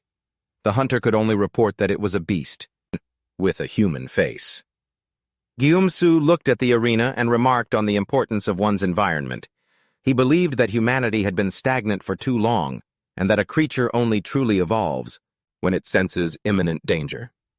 An image of a man with bulging muscles confronting a fierce beast appeared as if to prove that cruel evolution. Suddenly, a loud noise rang out, causing Gumsu to pause in doubt. A giant hand had smashed through the rock wall, creating deep cracks on its surface. This is what people usually call internal energy, isn't it? From within the cloud of dust, the man in the martial arts uniform emerged, his eyes glowing with a sharp intensity, and the fiery red footprints blazing on his chest. Instantly, a monstrous entity materialized behind him and roared the name CX menacingly. Without giving his opponent time to react, the man in the blue martial arts uniform immediately executed a powerful shoulder throw. The throw, with its incredible force, slammed the giant straight onto the arena floor, creating a terrifying impact and sending up another thick cloud of dust. Another one bites the dust, defeated miserably by that man in blue. Witnessing this terrifying display of power, Gumsu's lips curled into a sinister and amused smile. He wondered to himself if after so many disasters, humanity had finally begun to change and evolve to a new level. In the middle of the deep crater he himself had created on the stage, the man stood tall, a testament to the reawakening of primal instincts. The scene shifts to a desolate amusement park. Doha excitedly invites Ji-hoon to ride a roller coaster inside a large slide tube. He enthusiastically urged the boy to hold on tight. As they prepared to start, the two of them shot down the slope. Doha laughed with glee, enjoying a rare moment of fun in this ruined world. He played cheerfully just like any other kid here, just like in his own childhood. While Doha was cheering non-stop with joy, Ji-hoon looked utterly bored, his face completely emotionless. But it didn't stop there. Doha then dragged the boy to the pirate ship ride, which was an old swing set. He pushed it forward frantically, comparing the high swings to massive waves crashing down one after another. And then with one overly enthusiastic push, Ji-hoon was flung into the air and tumbled down onto the grass below. Doha excitedly suggested everything from bumper cars to the haunted house, but the boy Ji-hoon only responded with an annoyed expression, a mess of leaves, strewn all over his head.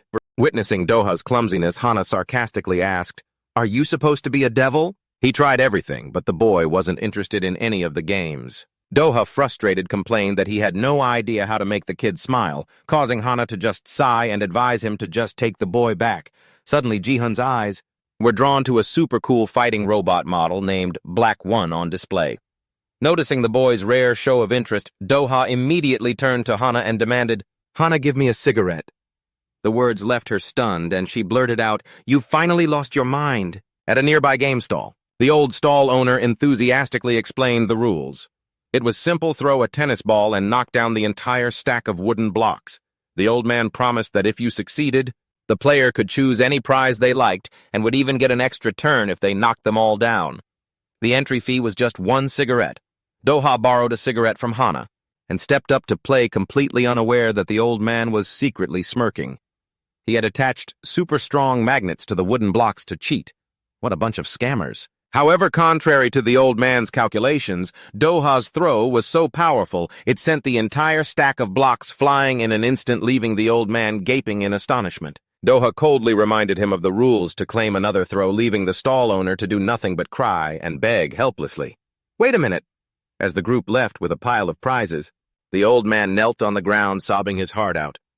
That's what you get for cheating. Now that his instant karma had arrived, he resorted to tears. Doha gently asked Ji-hoon if he knew what the most important thing at a park was. Then he handed the Black One robot to the boy as a souvenir to remember the day. Looking at the gift in his hands, Ji-hoon's eyes widened, stunned by the man's sincere kindness. Night fell. In the desolate silence of the ruined park, Doha and Ji-hoon sat together on a high perch, gazing at the starry sky. The boy quietly fiddled with his new toy, seeming to have found a small piece of peace after the stormy days. Looking at Ji-hoon, Doha's mind suddenly flashed back to images of Jun-sik, Yongji, and Sel, the children he had cherished. He gently nudged the boy. "It's getting dark. Let's go home, Ji-hoon. I'll take you home. Where do you live?" But the only response to his offer was a somber silence. On the little boy's face, perhaps home, it was something very heavy for this child. Without a single word in reply, Ji-hoon suddenly jumped down and ran off into the darkness, leaving Doha standing silently in the night, watching his small back disappear. Doha muttered to himself, he's still just a kid, even after being beaten so cruelly, just because of a single toy. He can be happy again. This will definitely be etched into the kid's memory. Doha looked down at Hana standing below and admitted, "I only did it to make myself feel better." "Selfish, isn't it?" Hana didn't answer. She just coldly demanded, "Give me back my cigarette." Doha calmly replied that he never smoked in the first place. Beneath the starry night sky, The ruins of the old world stood silent, like witnesses to a turbulent era known as Black Friday. Returning to the dark house, Ji-hun had to face a true nightmare. The voice of his biological father rang out full of menace. "I told you not to come home late. I was worried." He frantically asked about the canned meat the boy was supposed to bring back for him. Seeing that Ji-hun had only brought back a toy instead of food, the man flew into a rage, roaring, "Wait a minute! You really didn't bring it back? So you think what I say is just a joke?" The man's face was a mask of insanity, with bulging eyes and rotten teeth, ready to unleash his fury on the poor trembling child whose wounds hadn't even healed. Now they were about to be layered one on top of the other. Doha looked at the bag of canned meat in his hand and wondered aloud, "Where do you think Ji-hun got this canned meat?" He smirked faintly, providing his own bitter answer. Probably from the cult members betting on matches. Even though today was a rest day for arena maintenance, Gumsu was actually more bustling than usual. In this chaotic world, everything could be bartered from bodies and sex to food and medicine. It all became currency for exchange. Doha bitterly realized a harsh truth. The arena might be the most violent place, but it was on rest days like today, when debts were settled, that the most blood was shed. Ironically, it was thanks to these dark and cruel aspects that the Gumsu system operated with increasing stability and order. They found every way to make money from the blood and bones of others, without a shred of remorse. Doha and Hana walked silently through the dark, deserted alley. Watching the small figure of Ji-hun leading the way, Doha wondered, why was he so determined to go back?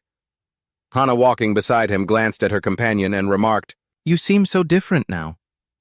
She admitted that she really couldn't understand why someone as cold as Doha would go to such lengths for a strange child. Hana advised him, "You should focus on your goal of finding your family. That would be better for you." They stopped in front of a dark old house shrouded by trees. Hana pointed, confirming, "It's here, Sim Ji-hun's house." Doha approached and gently knocked on the door, originally intending only to return the item the boy had left behind. But suddenly, a deafening crash echoed from inside, shattering the silence. The crazed screams of the father, as spilled out sickeningly, "You're useless. Let's just die together." He kept torturing the boy, both physically and mentally. Without a second of hesitation, Doha kicked the door open and rushed in. A sight that made his blood boil unfolded before his eyes. The wretched father was grabbing Ji-hun's small, wounded body by the hair, lifting him up. Seeing a stranger barge in, the drunken man roared aggressively. "Who the hell are you? How dare you barge into someone else's house?" Doha stood silently in the middle of the garbage-filled room, his hand on his head, trying to suppress the absolute rage erupting within him at the cruelty of the man before him. But every cruel thing that bastard of a father did to his own son flashed before his eyes. Doha's gaze hardened, filled with a murderous aura. He whispered, "Just as I thought." Sensing the danger radiating from her companion, Hana rushed forward, grabbing his arm tightly to stop him. "Don't, Doha! You can't use violence outside the arena." She feared he would violate the sect's ironclad rule and bring disaster upon himself.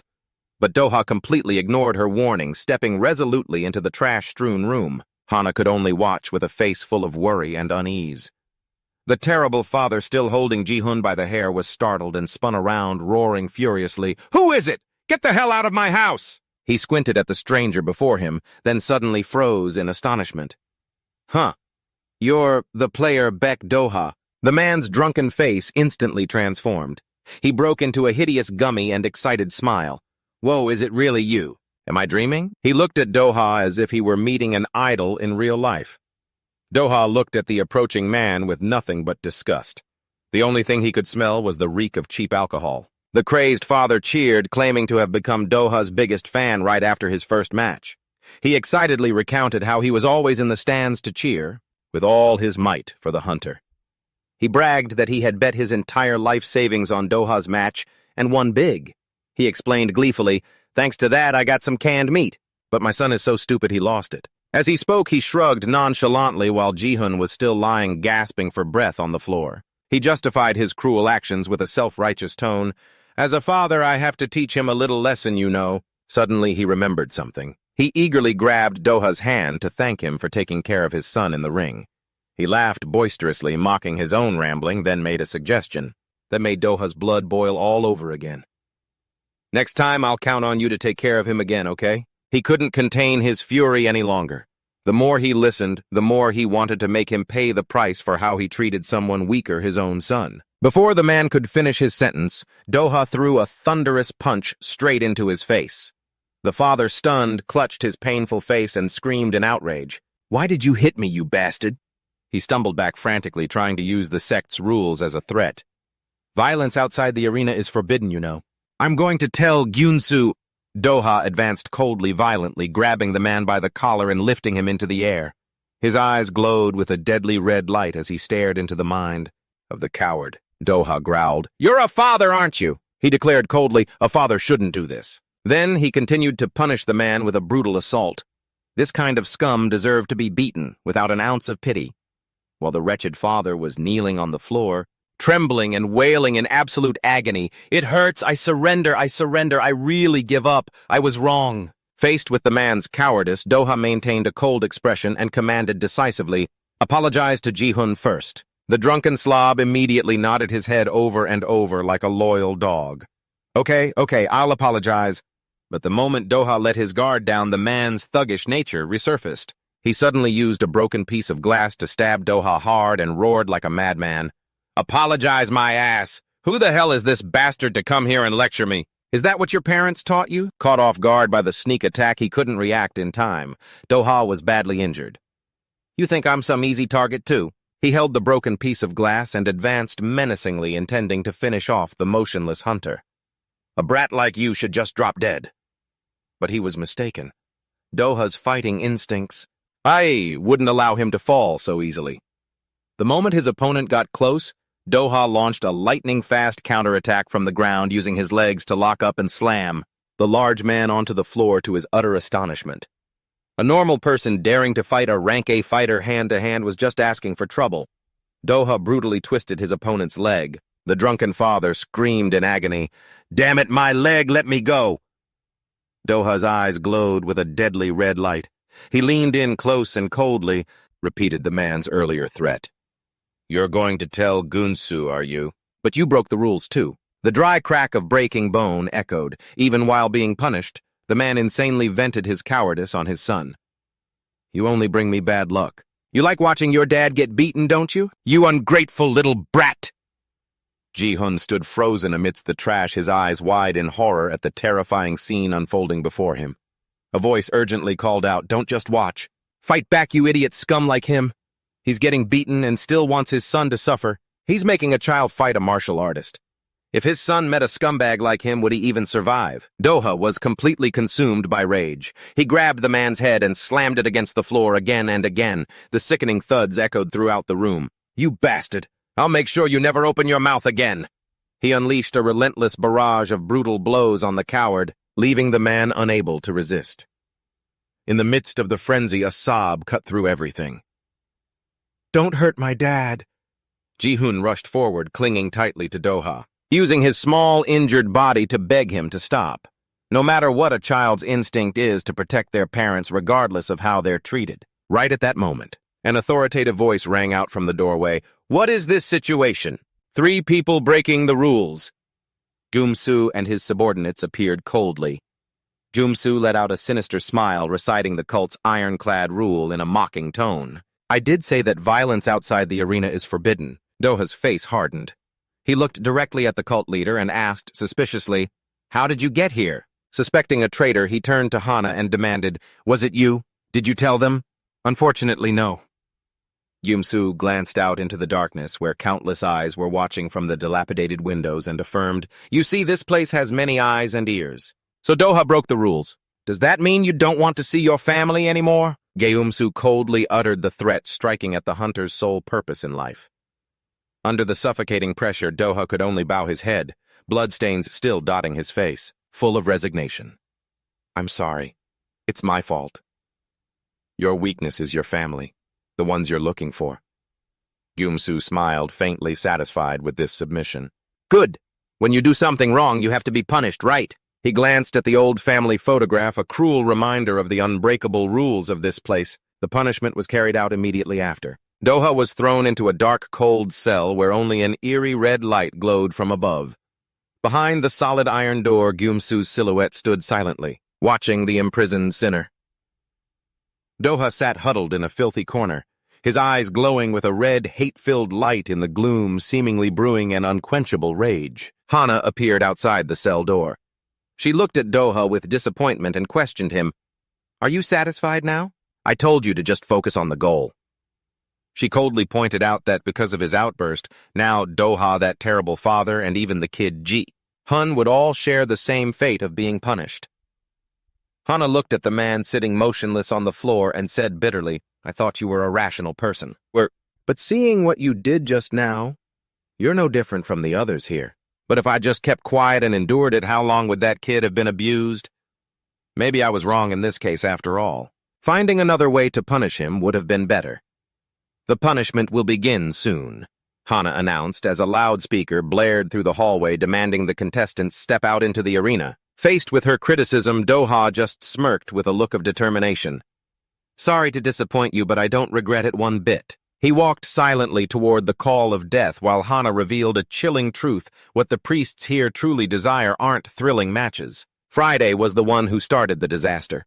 On the day that Superhuman appeared in the sky, humanity was once united as one under the banner of the Allied forces. However, that joint effort didn't yield any meaningful results. Faith collapsed.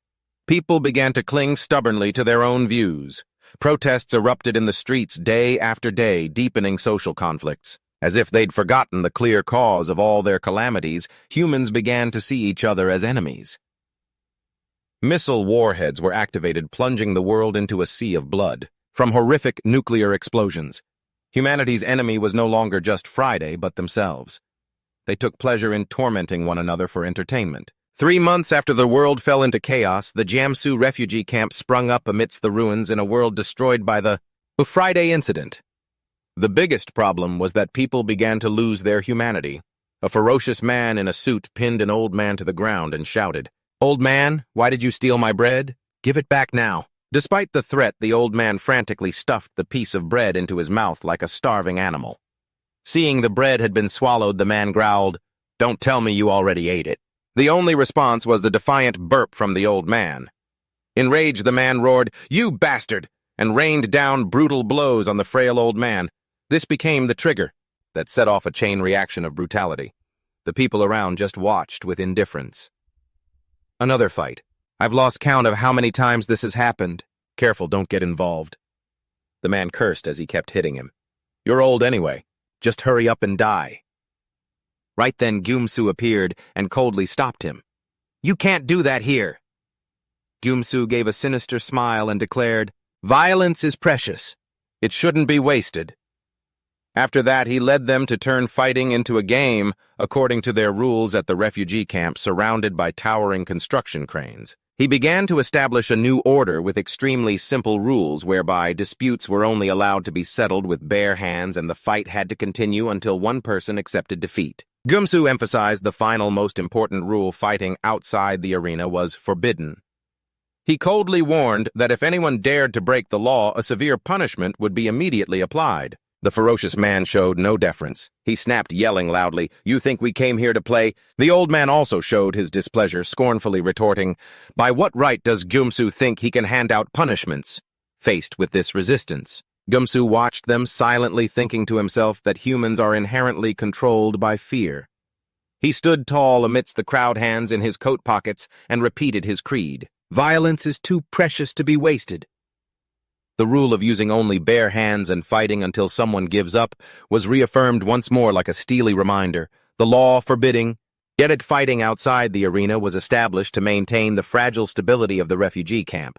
It was precisely because of this simplicity that the rules worked miraculously well. For the bewildered populace who had nothing to cling to in order to maintain order in their lives, the philosophy of the Gumsu cult was not to stop people from fighting, but rather, if you must fight, fight in the arena. This was considered the most realistic and moderate declaration in the chaotic circumstances of the time. However, the man with the blazing red eyes still refused to back down. He approached the old man and growled, "We still have to settle this debt, don't we?" Witnessing the bloodshed, Gumsu smiled faintly, full of calculation, because that was precisely when his plan began. From then on, whenever people started to fight, for petty reasons like not liking someone's face, Gumsu was always the one who appeared to enforce the law. In a crowd that lived in constant terror, his act of stepping in to resolve conflicts gradually won him the unanimous support of the people. They saw him as a protective deity, a guardian for the weak like them. Following this path, that saying became an unwritten rule, causing crowds to flock to the Gumsu arena rain or shine. This orderly violence created a strange allure, pulling both former supporters and fierce opponents into its crazed vortex. And so a false peace came to Gumsu. Gumsu was naturally seen as a supreme leader, causing people from neighboring areas to line up in long queues to ask for entry into his domain. However, in a place ruled by strength, the position of leader is always decided by violence. A bald man, his body covered in intricate tattoos, appeared and uttered an insult. "Gumsu, no matches today, huh?" What an ugly face. He glared at the young leader and declared arrogantly, "From today on, I'm the leader, you bastard." He had come to fight Gumsu for his territory to steal. The title of leader that Gumsu himself had created. The surrounding crowd immediately grew excited, roaring, "Fight, fight!" Faced with the challenge, Gumsu remained impassive and ordered his subordinates to bring in barriers, setting up an arena on the spot. Murmurs rippled through the crowd about the challenger's identity, that he was a former VKPFC fighter kicked out after a brutally crippling move on an opponent. Many began to doubt believing Gumsu would be dethroned in this very first match, because from the start they had never liked him anyway. "Thank you." Gumsu let out a sinister smile and said, "Thanks to you, I can do this sooner." The battle ended to the horror of all who witnessed it. Everyone, isn't violence a sacred thing? It always teaches humans valuable lessons. He declared loudly, "Friday is the true God who has bestowed such lessons upon humanity." Gumsu began to openly display his absolute faith in Friday. Just like that, he drilled the moral principles and ideals he had created into the minds of the people. The Gumsu branch of the Hero Church was officially established with a colossal statue of God, Friday, standing tall as a new symbol of faith, although some chose to leave Gumsu. In protest, Gumsu paid them no mind, nor did he stop them, because the number of new followers flocking in had skyrocketed hundreds of times more than before. Here, an even clearer and more brutal system of laws was established. While some spectators began to feel this cruelty had gone too far, the majority of the crowd was drowned in a bloodlust. They screamed insults at the loser. "A piece of trash like that kid deserves to die. Die, you ugly pig!" The crowd then roared with resentment, targeting the one who was victorious. "You ungrateful, unfilial son! You'd even bring your own father into the ring for your own sick entertainment, wouldn't you?" Immediately after the victory, Gumsu personally came to offer his praise and congratulations on the win. "That was a fine match." He generously offered a privilege. "You are the winner, so I will grant you one wish." The man in glasses stammered out his request. Is a beautiful girl possible?" Gumsu flashed a sinister smile and replied, "I understand." Lavish rewards were always prepared to stimulate the fighter's instincts. The winner joyfully entered the splendid room and exclaimed, "Amazing!" Gumsu coldly ordered Hana to schedule the match for a week later and received her absolute confirmation. Back in the fiery arena, the crowd once again began to scream madly for blood. "Kill that unfilial bastard! Kill that ungrateful pig!" The man with the glasses trembled, sweat pouring down like rain as he faced a new opponent with a grotesquely deformed face. That monster was drooling. It was, as he extended a haunting invitation, "Big brother, want to play a game with me?" A game. In the ring, the game the monster spoke of instantly turned into a scene of brutal torture.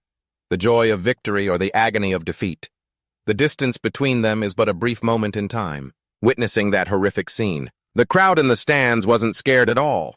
On the contrary, they roared with extreme excitement. To them, this brutal violence was the very cure that released their pent-up frustration and resentment. However, the spiral of violence didn't stop in the arena.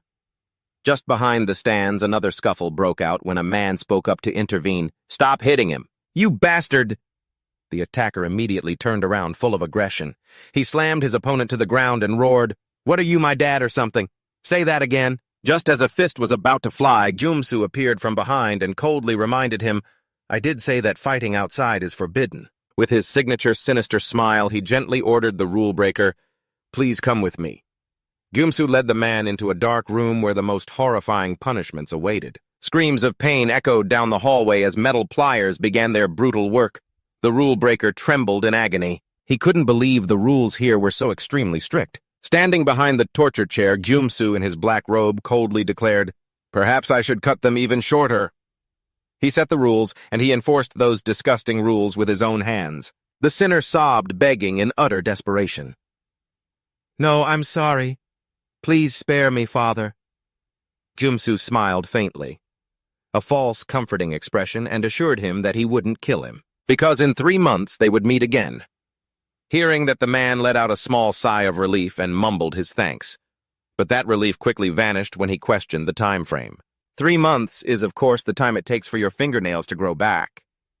The answer made the rule-breaker freeze in horror, realizing this cycle of torture would never end. In Jam, the law is absolute and incredibly strict. Breaking a rule once could cost you a lifetime of torture, a place where violence is used to suppress violence. Faces twisted in fanaticism continued to cheer, enjoying the false peace that Gumsu had established as he stood tall in the brightly lit arena. Gumsu received absolute worship from thousands of followers. This was how he, a self-proclaimed hero, was protecting humanity in the most insane way possible. Looking towards the giant statue of the evil god, Gumsu smirked with a look of reverence and uttered, "Friday truly is wonderful." Doha stood silently, his terrible father behind the fence. Gumsu waved, calling out, "Jihoon, over here," then pointed to a spot for the boy to sit. "You'll be able to see the matches from there." Hana stood beside Jihoon while the boy looked forward with worried eyes. His drunken father wouldn't stop insulting his own son through the iron fence. "You useless brat!" He frantically threatened Jihoon. "Just you wait. You're dead when we get home, in the face of such cruelty." A dark red light suddenly flared in Jihoon's eyes. At the same time, Gumsu used a red stick to draw a circle around Doha and commanded, "Contestant Baek Doha, you are absolutely forbidden from stepping out of this line." He brought the 2 men who had been fighting onto the stage to entertain the crowd. Gumsu approached the father and reminded him this is the 9th time. "You know that, don't you?" He mocked him, saying it seemed the man enjoyed being punished. The father trembled, trying to defend himself. "Hey, I already told you. I was the one who got hit. I'm innocent this time, really." He shamelessly considered hitting his child a wonderful method of discipline. Gumsu smiled sinisterly and calmly declared, "I am here to punish you for what you are truly guilty of." Gumsu gripped his weapon firmly and asserted, "And Doha has agreed to it." Thinking Doha was about to be punished in his place, the father cheered gleefully. "Excellent! Please deal with that bastard harshly. You deserve this." Gumsu smirked. "Then let us execute justice." Doha stood tall within the circle, his eyes blazing red sharp and ready for the brutal execution of justice. Gumsu unleashed his fury upon the terrible father. He roared in a fit of rage, "Did you think I didn't see you stab Baek Doha? The rules aren't that hard. Why do you keep breaking them?" Witnessing this brutal punishment, both Doha and Hana were silent, their faces filled with tension. This wasn't a punishment. It was more like a gruesome massacre. From behind the fence, Jihoon sobbed, pleading in utter desperation. "Stop! Please don't hit my dad," the boy cried, taking all the blame on himself. "I'm sorry, hero. I'll do better in the matches." Gumsu paused. He looked at the trembling child and asked mockingly, "I'm sorry for what Jihoon, your father, disciplines you too, doesn't he?" He nonchalantly planted his twisted ideology into the child's mind. "Getting hit is how you get smarter, so you should understand." Immediately, Gumsu delivered another fatal blow to the man lying on the floor, causing Jihoon to scream out in terror, "Dad, unable to hold back any longer!" Doha roared, questioning him, "What the hell are you doing?" But the only response was Gumsu's cold reminder, "Contestant Baek Doha, you are not to leave the line no matter what. That man is a human being too. He deserves to live. No one has the right to just take another person's life." Doha stood frozen in the red circle. "Do you know why people follow the rules? Because it's the right thing to do. No, it's because morality and ethics are just pretty-sounding words. The only reason is that they're afraid of being punished." Gumsu coldly asserted, "The law only truly exists when the punishment is carried out." He warned Doha, "Do not under any circumstances step out of that tiny circle, because if you do, you will never ever find out the whereabouts of your family." While Jihoon choked on his sobs, he pleaded in despair, "Hero, please hit me instead. If this keeps up, my dad will die." The boy wailed tragically. "Dad, please don't die." Please spare my dad. Doha stood frozen to the spot, sweat trickling down as he saw his foot right on the edge of the red line. A haunting red light flared in his eyes, pulling his memories back to those nights of pouring rain long ago. In that gloomy house, the young Doha had also once knelt and begged for someone else, but all he received was his father's cruelty. One more sound out of you and I'll slice your mouth open. Was I not making myself clear? The crying boy standing there now was no different from a carbon copy of Doha back then. The burly man chugging liquor roared, "Bring that thing you call a mother here to Doha." His father was a terrible alcoholic. He threw the empty bottle and screamed at the small child cowering amidst the trash. "I told you to buy liquor, you useless thing." For him every day was violence and words of bitterness. Even when the boy was starving, the man showed no mercy. "You still dare to put food in your mouth." "You maggot!" Doha told himself. "I was lucky I even survived those hellish days." The boy back then always tried not to anger his father, silently clutching liquor bottles as he walked through the crowd under the sunset. Sometimes he had to comfort himself with the thought, maybe he does love me, that's why he doesn't beat me to death. But day by day, the wounds only grew worse. Amidst a stormy, rainy night, a choked sob rang out again. "I'm sorry, Dad." That piece of trash. Back then, the poor child only wished for a single peaceful day. Perhaps God heard Doha's wish. His terrible father had finally passed away. Standing before the body, the young Doha quietly felt true peace for the first time in a house that had only known the whip. He lay sprawled in the middle of the living room, enjoying the freedom he had never dared to dream of before. He longed for a moment of peace, but he was too young to fend for himself and survive. How could he live in peace, yet in that silent space? An overwhelming loneliness enveloped him. It wasn't longing for the one who had tormented him, but an emptiness more painful than any physical wound. The memory snapped off as Ji-hun's heart-wrenching scream pulled Doha back to reality. "Please spare my dad." The child clung tightly to the fence, tears streaming down his face, begging for the life of his dying father. "Dad!" the boy screamed in despair. Hana, standing behind, could only silently observe the tragic scene unfolding. Gumsu turned to look at Doha with a cold gaze and asked, "Do you have any idea what you're doing?" "Fuck." Doha coldly asserted, "No parent deserves to die." He could no longer restrain himself. With a sudden burst of strength, Doha spat a mouthful of blood right into his opponent's face. It left Gumsu stunned, only able to utter, "Ugh, what the hell are you?" Immediately, Doha used all his strength to lift Gumsu up and then deliver a powerful slam onto the ground. A loud thud echoed as Gumsu was smashed hard onto the floor. Without giving his opponent a moment to breathe, Doha lunged forward, his eyes blazing red with killing intent, continuously raining down thunderous punches on his enemy's head. He seemed to have limitless strength. Beaten to a pulp, Gumsu still staggered to his feet, calmly wiped the blood away, and declared that he understood Doha had officially refused to follow the rules. He looked toward the unconscious father and coldly stated, "However, his punishment isn't over yet. I'm a little hurt, you know." He smugly considered himself the only one helping Doha find his family again. Overcome with rage, Doha roared, "Shut up!" and charged straight at his opponent, but Gumsu was faster. He unleashed a powerful kick that struck Doha squarely, leaving him no time to react.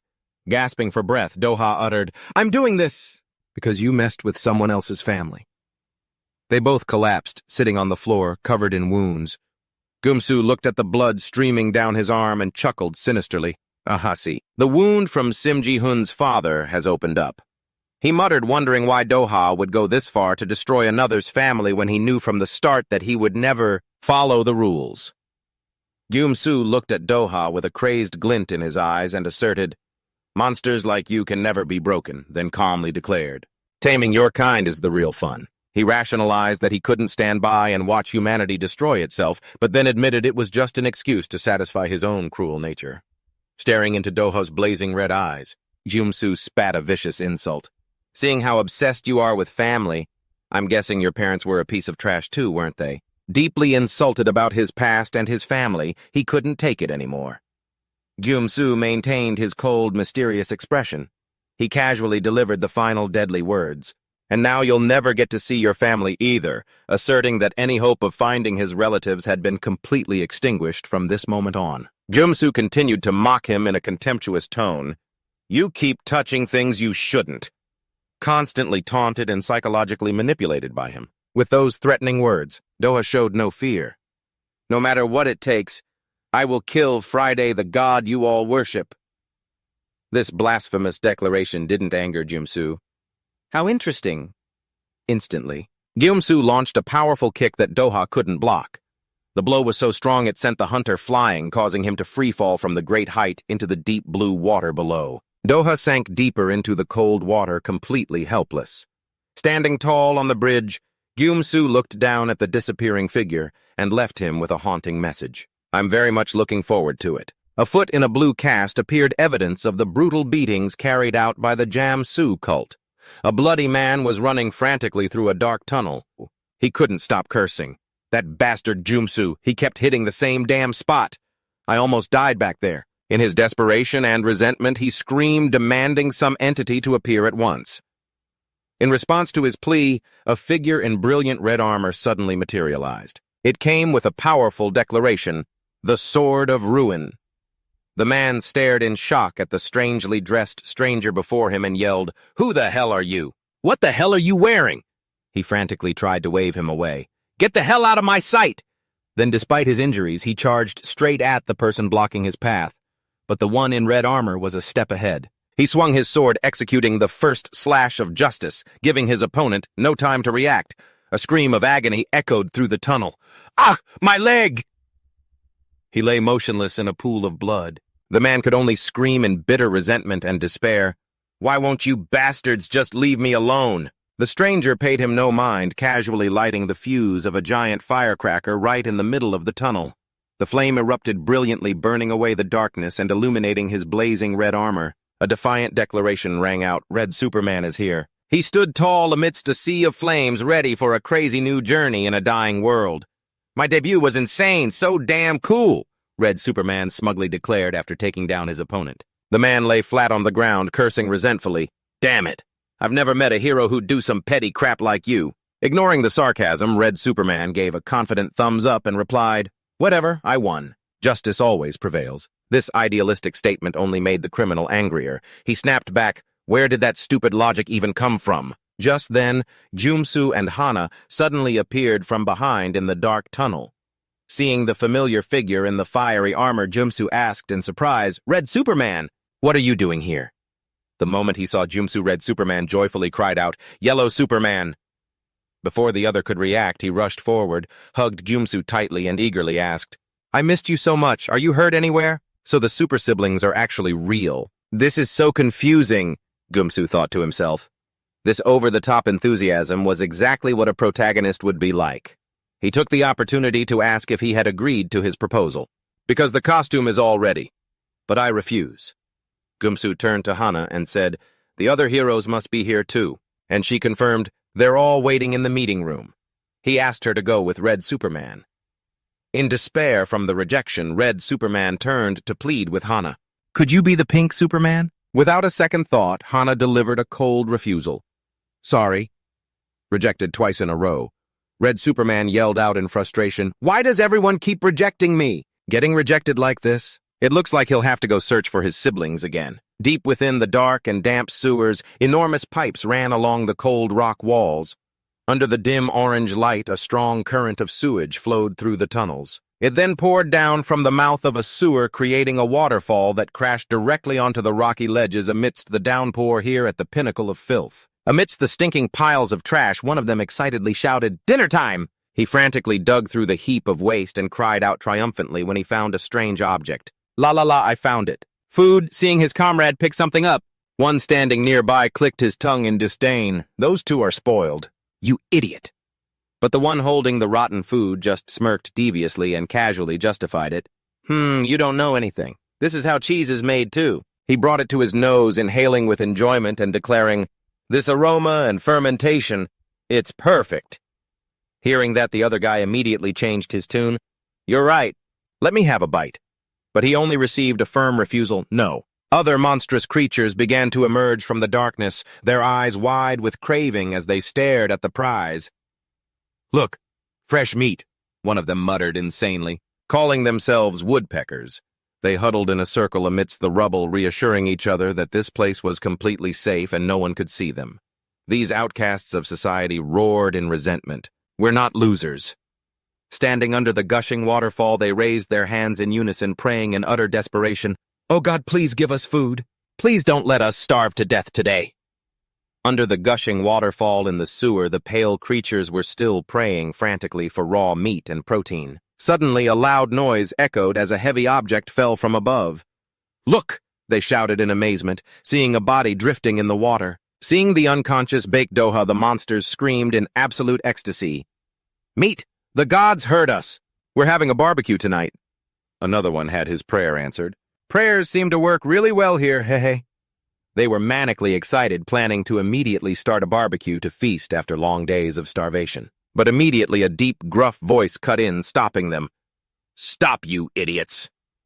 A large, fat figure appeared, warning his minions that the man before them was incredibly strong. The fat one even exclaimed with adoration, "He is very strong. I want to be crushed to death by him."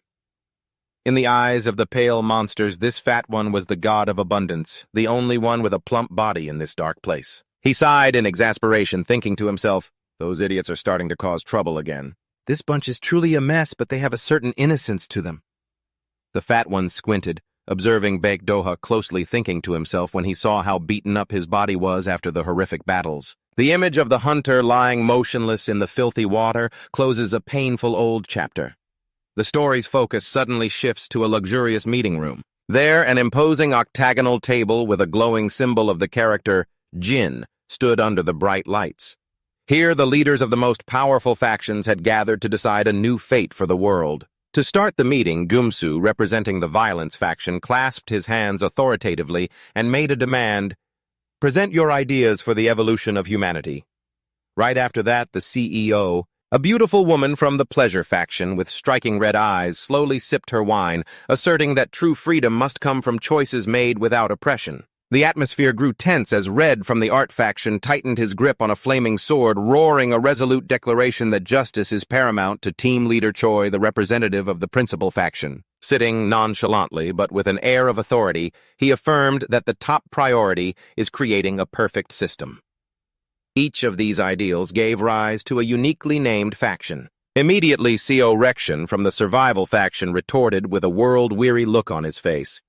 He believed that life's true value is only revealed in the harshest environments. Amidst these conflicting views, the woman named Seo from the pleasure faction spoke up softly, suggesting that people develop best when they live in peace. CO Rection replied with contempt, "Keep dreaming. You're just a spoiled brat who's lived a life of luxury." Seo was unfazed.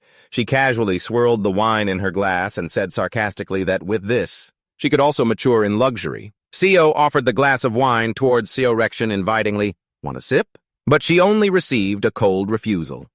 The atmosphere suddenly descended into chaos as Red Superman unleashed his fury, swinging his sword and shattering the banquet table, roaring, "Let's destroy everything. Heroes are born on the battlefield."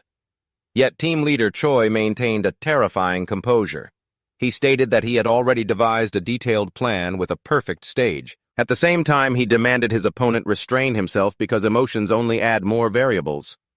Team Leader Choi adjusted his glasses and coldly emphasized that rules are of the utmost importance. And he warned that if Red Superman crossed the line one more time, he wouldn't get another chance to play the hero.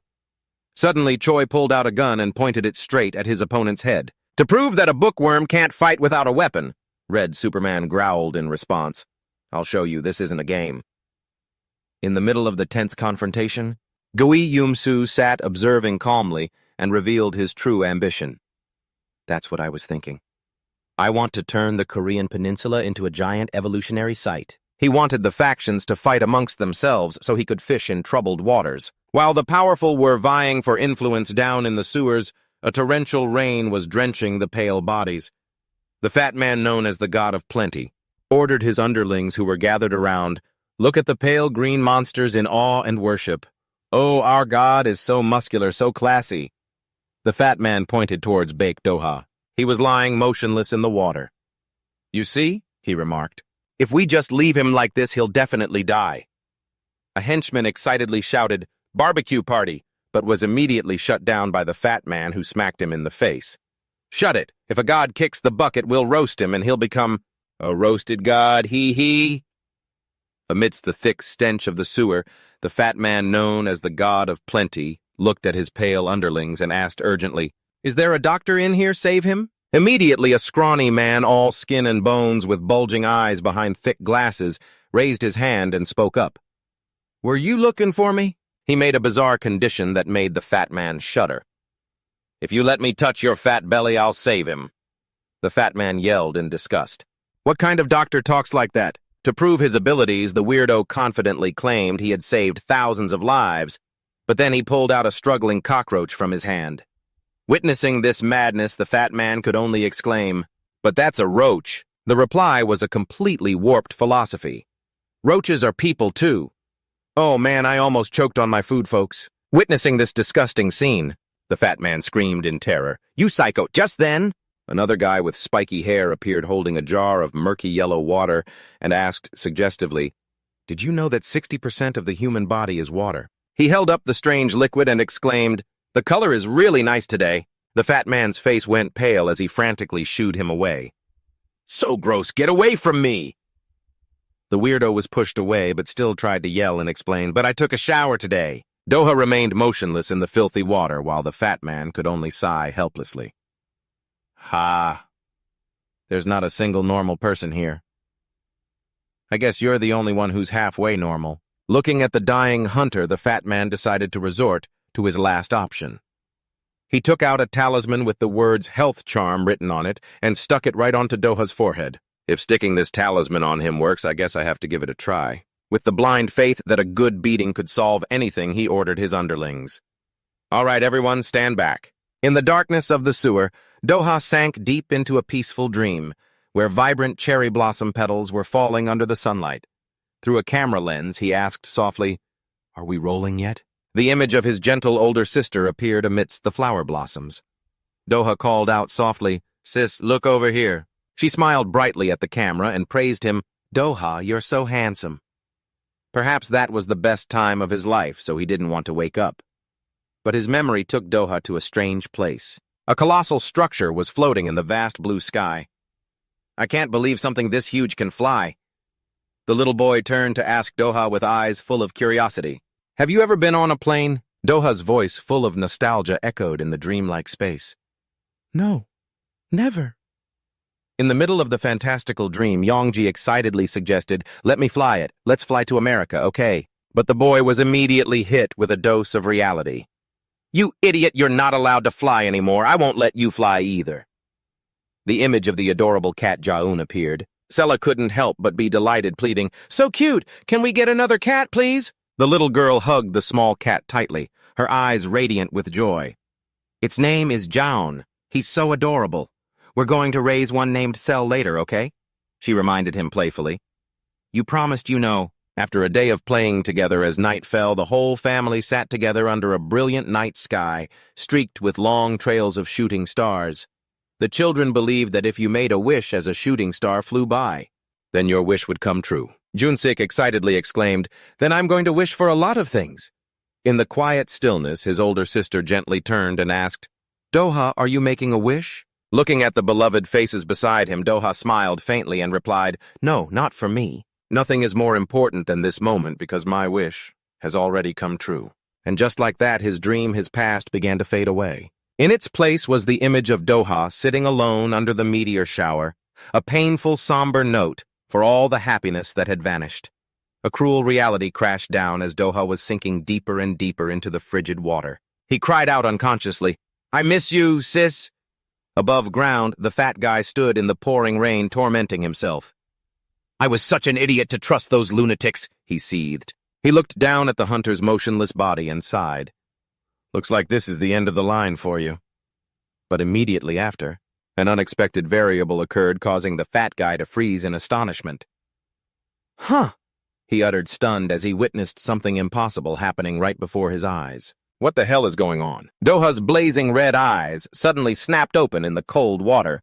He rose menacingly, revealing a muscular-drenched physique to the astonishment of the grotesque crowd. Witnessing this spectacle, the minions roared with excitement. His lordship resurrected him.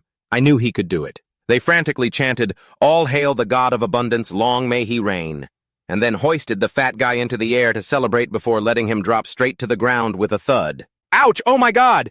He barely managed to let out a cry before his body slammed into the ground. The fat guy lay flattened, muttering in disgust. Ha! You lunatics! One of the minions pinned underneath him, however, seemed to be thoroughly enjoying it. To be crushed by your holy flesh, I'm so happy. Thank you, my lord. Doha stood silently in the rain, his glowing red eyes scanning the surroundings with suspicion. Where am I? He sat pensively gazing at the waterfall pouring from the mouth of a giant sewer pipe, beginning a new journey called the Start of Evolution.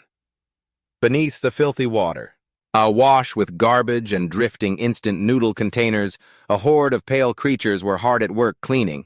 They mumbled with devout reverence, "Today is cleaning day for the upper class. Hurry and clear out all the trash. Recycling will save the planet and we are its heroes." One of them excitedly snatched a container of dirty leftover liquid and gulped it down with a satisfied sigh. I hit the jackpot again. Another one cheered as he found a tattered roll of toilet paper. It's toilet paper and there's still a good 20% left. Instantly his companions rushed over pleading, "Let me use it just once." But he was flatly rejected. "No way, you'll get sick." Sitting on a rotten log, Doha coldly observed it all and thought to himself, "What the hell is this place? Those morons seem to be getting stupider by the day," he mused.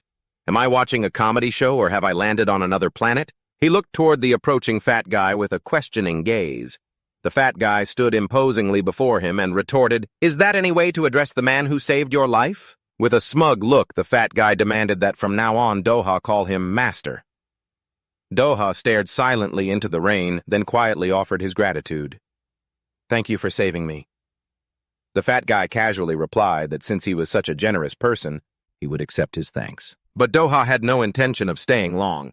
He stated decisively, "I'm going back to the arena." Looking up at the towering sewer opening where the waterfall was crashing down, Doha let out a weary sigh. How foolish. Seeing him observing the only way out, the fat guy asked, doubtfully, "You're thinking of climbing up there or something?" The fat guy pointed toward the bare skeletons lying in the cold water and warned, "See those skeletons over there? That's what happened to the ones who tried to climb out. So, these fools, they've lost all hope of climbing up to the world above. That's why they live in squalor and have let themselves become so foolish." The man insisted, "To this day, not a single person has ever managed to climb up there." He advised Doha that it would be best to just give up, that there was no shame in it. The surrounding crowd of pale figures also rushed over in a panic to stop him. "My lord, don't go. Please don't go. You'll die." They added, trembling with fear, that at the end of that river, "There's a terrifying monster lurking." He responded coldly, "It doesn't matter, because I am a god." The pale minions were so moved, they began to cry. They were stunned to realize that all this time, what was inside this man's belly wasn't fat, but pure courage, truly the bearing of a god. The scene then changes to a lush green field under a clear blue sky.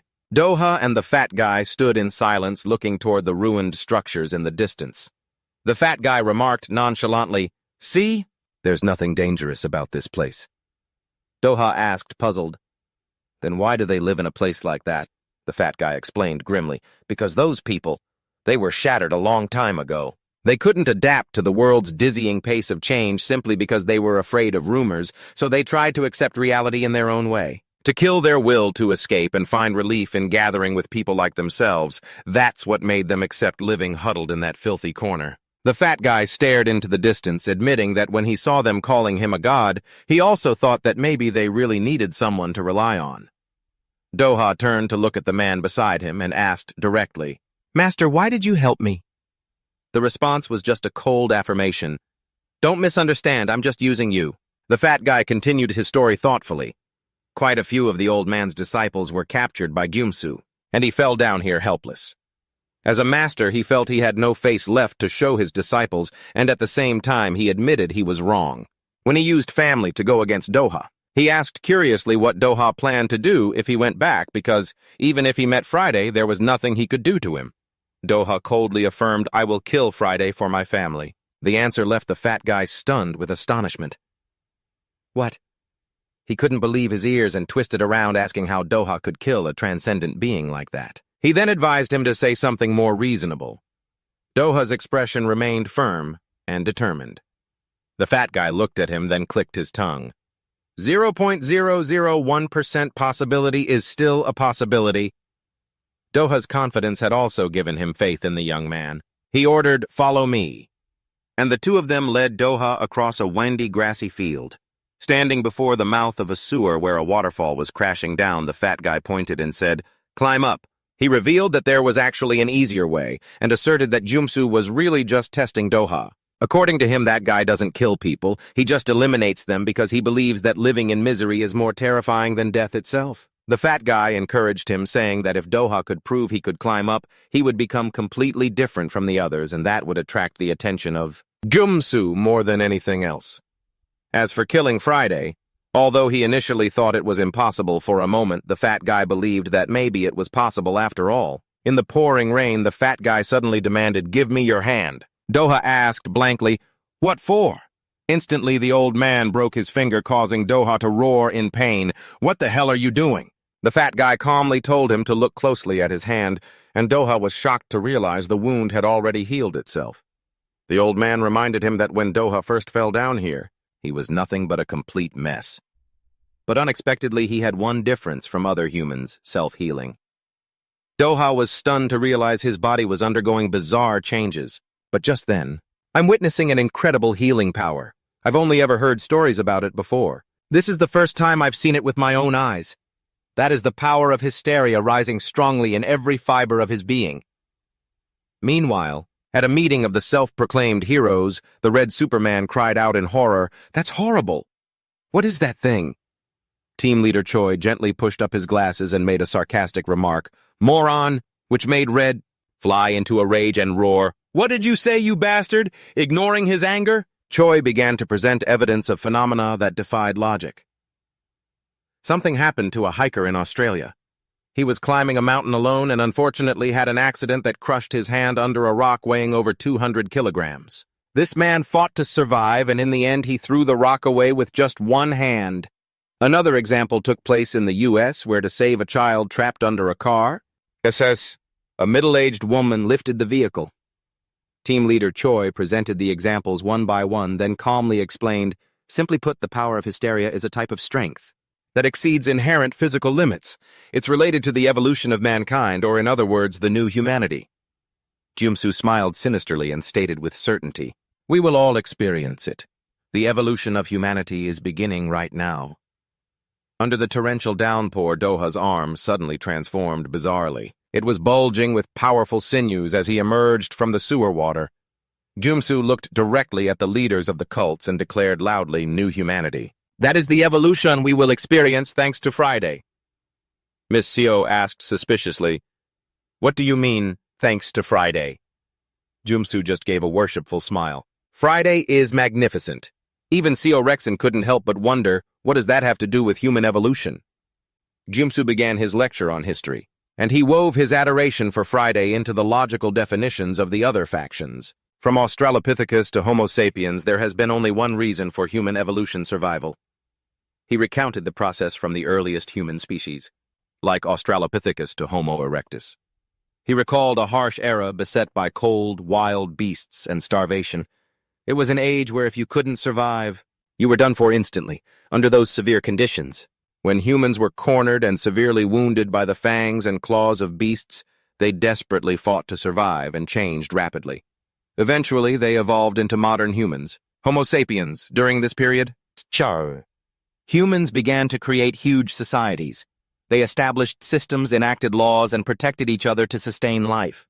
But Gumsu didn't want to exist by those rules. Instead, he pointed out a cruel paradox. The problem is because of this. Human evolution has stopped. In his view, the protection of society money and the scales of justice had inadvertently stifled humanity's natural instinct to evolve. Humans of the past had to survive while modern humans worry about how to live.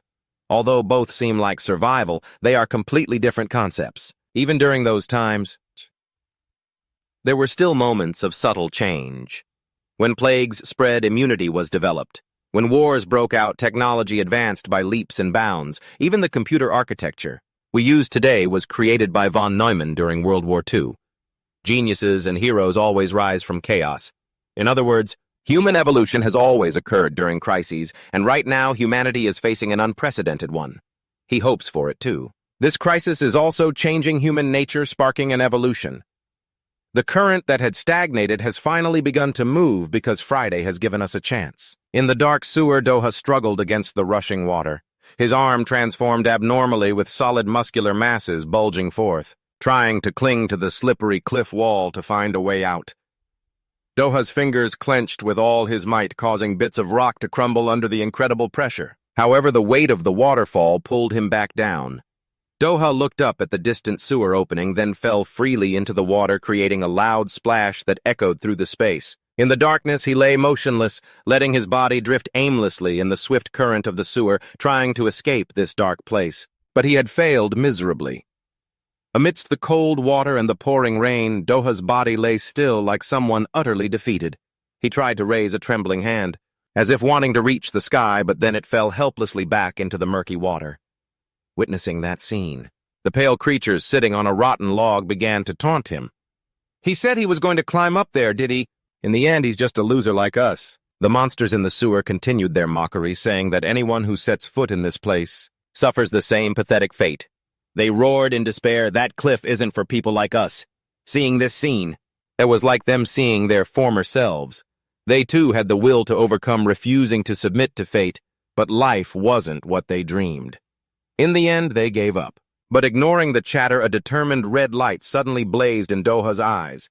He staggered to his feet amidst the rushing water, looking up at the high sewer opening where the waterfall crashed down.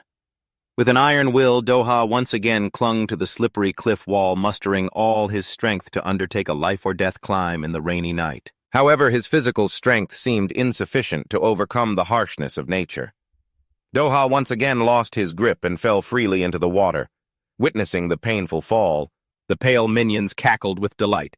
"Keep trying, you'll only end up failing." Their faces contorted with excitement as they watched the hunter struggle. They insulted him madly. "This guy's a real idiot." The mocking laughter echoed throughout the dark tunnel. "Stop it! Don't make a fool of yourself anymore!" The monsters started to get bored of witnessing Doha's hopeless efforts. Time after time, they lost interest in seeing the outcome because they were sure Doha would just fall again. Doha stood silently under the waterfall, his breathing heavy with exhaustion, but his red-hot eyes never left the peak ahead of him. He tensed his body, preparing to reach out with his muscular arm to grab the slippery cliff wall one more time. Just then, the fat guy suddenly appeared from behind. He placed a large hand on Doha's shoulder to stop his reckless action. "At this rate, your mind will break before your body does. Get some rest." The two of them sat quietly under a wooden overhang amidst the downpour in the sewer. A skinny minion with chicken-colored hair. He stood nearby, exclaiming, "Man, the water is really clean!" When the fat guy firmly refused some request, the kid could only sulk. "You guys are so mean." His way of talking to these freaks showed no will to fight, only resentment. The fat guy observed Doha thoughtfully, then remarked, "So the injured parts regenerate, but the pain remains." He shuddered at the thought of the body healing while the feeling of pain remained intact. "That's truly a living hell. Pain isn't easy to deal with." Doha maintained his determined expression. He replied softly, "As long as I can see my family, I'll be fine." Hearing that, the fat man sighed. "Kids need to learn this stuff. By the way, is it true you killed someone? Back then, my student was seriously injured, but no one died." Doha looked at the old man with his blazing red eyes and remarked, "You don't look like that type of person." He didn't want to bring up fighting here. Seeing the atmosphere become tense, the fat guy clicked his tongue. "I guess I asked a pointless question." He changed the subject to rumors. "Oh, right. I heard there are more people like you. Even when their body parts are cut off, they still regenerate. Of course, it's just a rumor, but looking at you, it seems pretty believable." Doha sat silently in the rain, revealing his muscular physique with its bulging muscles. The conversation suddenly took a bizarre turn when someone said that the butt ghost actually exists. The old man explained that this entity doesn't care about gender and always takes the butt it has chosen. To think that there's a ghost in this world, and a perverted one that specializes in stealing butts, no less. The skinny minion chimed in, confirming, "Everyone at the Japanese detention center knows about it." The fat guy wondered how a detention center could still be operating in this day and age. He got his answer about the artisan spirit of the Japanese. "They maintain their family business until the very end, whether the world collapses or not. The fat man was still unconvinced. What does that have to do with a detention center? Seeing the fat guy dismiss it, the minion snapped. Stop spreading rumors like that. I'm telling you, I heard that story for real. He grabbed the fat man's face and revealed a shocking piece of information. That creepy guy, Gumsu, is bringing the butt ghost to Gumsu. Doha quietly observed the argument, seemingly with nothing better to do. Listening to ghost stories was better than being bored. Meanwhile, the sign for the Hachijojima detention center appeared ominously in the rain with an inscription about the law of causality. The scene shifts to the remote island of Hachijojima. In the middle of a fierce ocean storm, bolts of lightning tore across the sky, illuminating a lonely lighthouse battling against the violent waves. Deep in the dungeon, under the faint light shining through the crack of an iron door, a fearsome entity with spiky white hair bound in chains all over his body. That is Osiris Oni, known by the moniker the Butt Demon. Inside the control room, an officer was wearily standing night watch when a knock echoed at the door. A young soldier hurried in carrying a bag of drinks and began to plead. Senior, please tell me the story of the Butt Demon. The officer could only reply wearily, I'm exhausted. Seeing this, the young soldier started to turn away. Please get some good rest then, sir. But the moment he saw the bag of cold drinks, he snapped awake, his fatigue forgotten. The officer quickly called out, Wait! The two of them sat down, sipping their drinks amidst the roar of the storm outside the window. The young soldier sighed. This is great. If we had some barbecue, it'd be perfect. He didn't forget to bring up the old topic. Senior, about that Butt Demon story.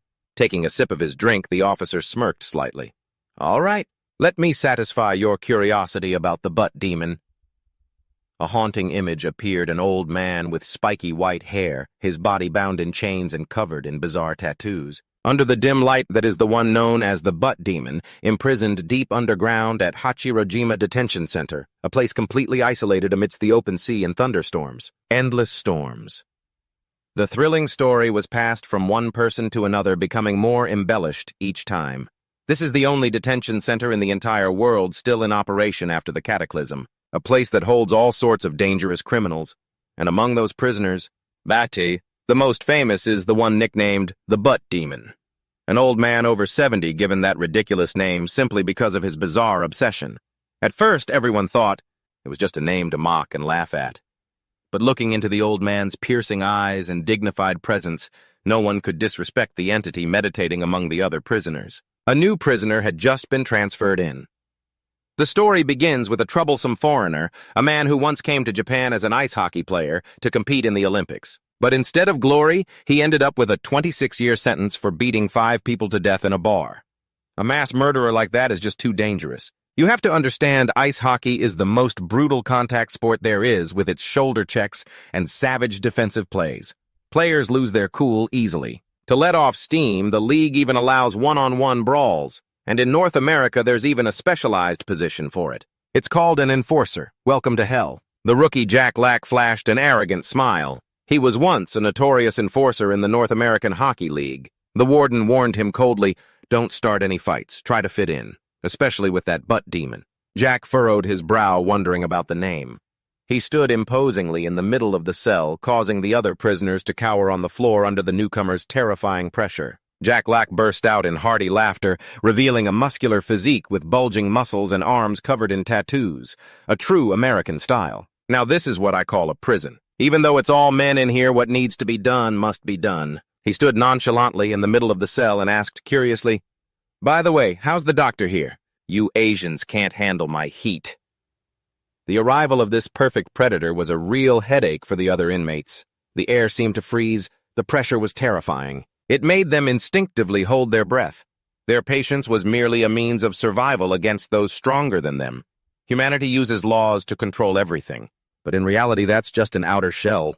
In the end, all living things are dominated by brute force. With biceps measuring a full 24 inches in circumference, Jack Lack held almost absolute control in this place. He was a simple man with a strong will who always acted on instinct without any prejudice. Right now, Jack Lack was craving a living body to release his tension. He let out a sinister smile and revealed, Just so you know, old man, I haven't showered in a week. A man filled with primal charisma, always the alpha predator wherever he went. His eyes gleamed with excitement. It's been a long time since I've felt this turned on. He eyed the old man with a lustful gaze and remarked, Turns out this old geezer is even more virile than the rumors say, huh? Jack then calmly stated a shocking fact. And just so you know, I've still kept my purity. He was a sick pervert who wouldn't even spare an old man. Jack Lack's face was flushed with arousal. He gave a twisted smile and ordered cruelly, "So hurry up and take off your pants." And that night, Jack Lack officially lost his purity for the first time in his life. That's a pretty famous story among the inmates. An officer spoke up while on night duty. His colleague sneered with contempt. "How childish. A rumor should at least sound believable. This one sounds too dramatic and boring." The other officer replied casually, "Gundam Nano said the exact same thing you did. Who would believe that an old man could take something so precious from a giant?" His gaze grew distant, at least not until I witnessed that scene with my own eyes. Jack Black's story spread through the prison like wildfire, and the name Butt Demon, which started as a joke, suddenly became a genuine terror. It was what they called the old man's joke turned real. From then on, both prisoners and guards alike no longer dared to speak to or even look directly at that old man simply because they all wanted to protect themselves. In the gloomy hallway, a prisoner named Gundam Nano with cobra tattoos on his head was being escorted out. He mused, "I can't even remember how long it's been since I've gotten to." He had smelled the air of the outside world. You guys are really something else capturing someone in a world like this. Impressive, really. But human curiosity is an uncontrollable thing. Gundam Nano stopped in front of Osiris Oni's cell. He leaned close to the iron bars and uttered a taunt. "Hey, Butt Demon, I'm about to get out of here. You'll never get the chance to see or touch me for the rest of your life. What a shame, huh?" Ha ha. Despite the taunt, the old man remained expressionless, as the man added another sarcastic remark, gloating about his freedom in front of the motionless figure. The other prisoners, standing nearby, could only break out in a cold sweat. A panicked guard tried to intervene. "Are you insane? That's the Butt Demon you're messing with." The tattooed man just smirked wickedly casually, walking away as a guard urged him on. All right, let's get going." For someone serving a life sentence like the Butt Demon, escape was supposed to be impossible. Everyone thought the tattooed guy was just pointlessly picking a fight, but perhaps he was too arrogant in thinking he'd never see the old man again. Because right after that, a shocking event occurred. The Butt Demon had completely vanished. The solid iron bars were easily destroyed, leaving behind a cold, empty cell under searchlights sweeping across the night sky amidst the raging sea. The manhunt began. With the most dangerous man on the loose, security forces immediately launched an intense search across the entire island, from the restrooms to the darkest basements. Not a single nook or cranny was missed in the massive search. They had always prided themselves on their absolute confidence that this prison was an impenetrable fortress. Therefore, they believed that even if he had escaped his cell, he could only be hiding somewhere nearby. But after days of relentless searching, from inside the machinery pipes to the dense forests in the dead of night, they found absolutely nothing, not a single trace of the old man. It was as if he had evaporated from the prison without leaving a single clue behind. Amidst the crimson sunset reflecting on the sea, an officer stood frozen in shock when he saw a figure standing defiantly by the shore.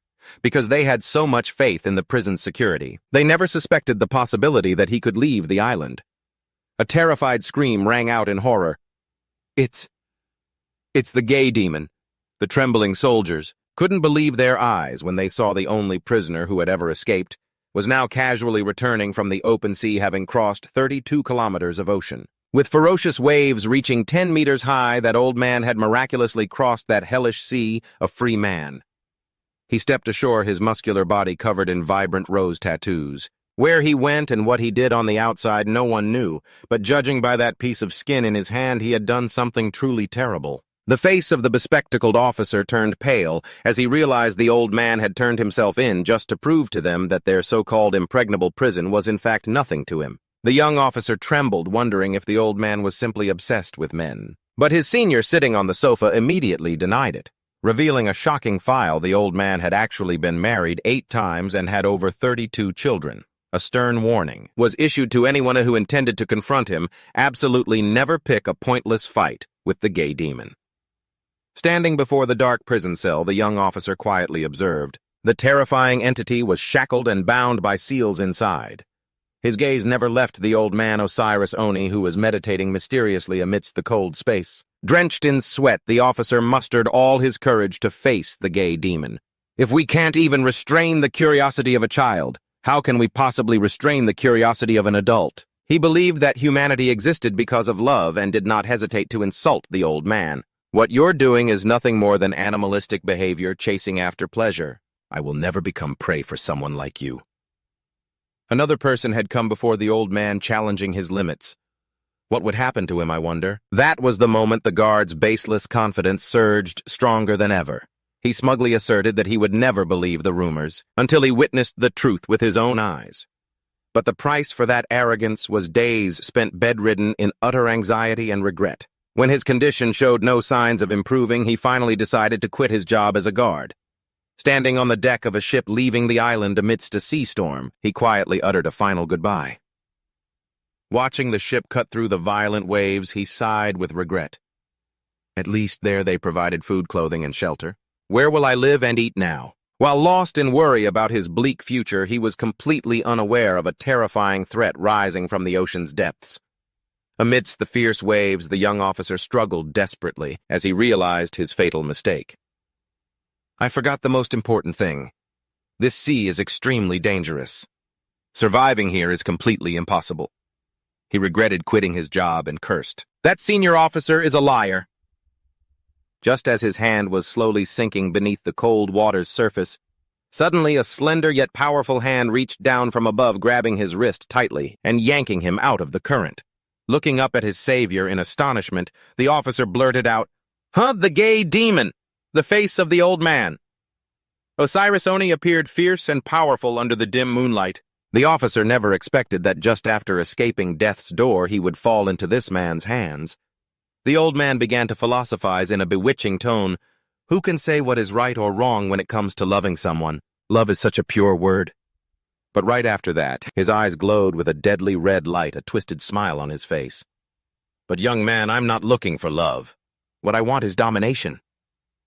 The old man lifted the officer with one hand, like a toy, and declared, "If you were born a man, you must have the desire to dominate both men and women." After that, the officer was never seen again.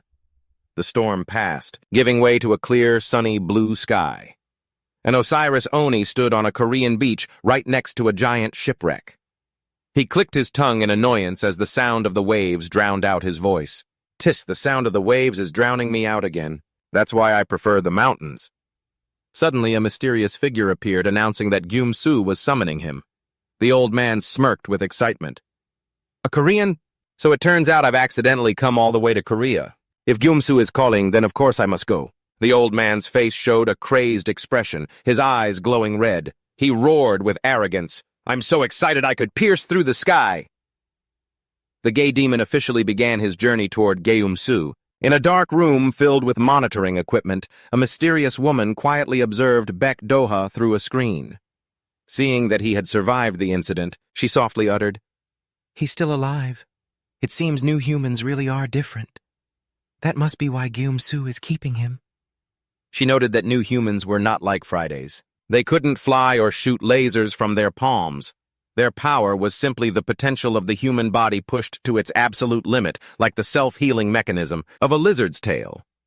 Although Fridays were still overwhelmingly powerful entities, she understood that the organization needed Doha's special abilities. At this point, even if Doha managed to escape that dark sewer, would he not just fall under their control anyway? Looking at the screen displaying the hunter's cold face, the woman thought to herself, if they are both pursuing the same goal, things could get very promising. Meanwhile, in a dark underground tunnel, a surprise party was being held around a bonfire. Excited cheers echoed amidst boxes of cup noodles and other supplies that were laid out. Doha looked at the pile of food and wondered, "I thought you guys only ate trash." Their lives are also pathetic, suffering to the extreme, so hungry they even fight over trash. The old man explains this is a welcome party for the new member, so the group brought out their best dishes to treat him. The old man gives the cup of noodles to Doha and tells him it'll be ready to eat in 3 minutes. Doha quietly lowers his head, looking at the cup of noodles, lost in his own thoughts, amidst the party's lively atmosphere and flickering fire. That cockroach doctor guy suddenly makes a bizarre suggestion. "Do you want to become our king? Someone like you who can't die would be the most perfect cockroach king." Doha calmly replies that they already have a god. Having a king on top of that sounds weird, but the doctor immediately argues back that the positions of a king and a god are completely different. A throne can be seized, but a god never can be. Look at these marks on your body. The divine blood flowing through you is like a bolt of lightning. Hearing those praises made them salivate with envy. Seeing this, the doctor guy yells out regretfully that pale weaklings like them could never possess such power. "Hey, cockroach doctor, shut your stinking mouth!" Doha looks around at the group of refugees, then asks in a low voice, "But why? Did all of you end up falling down to this place?" The atmosphere suddenly grows somber. The pale faces look down, dejected.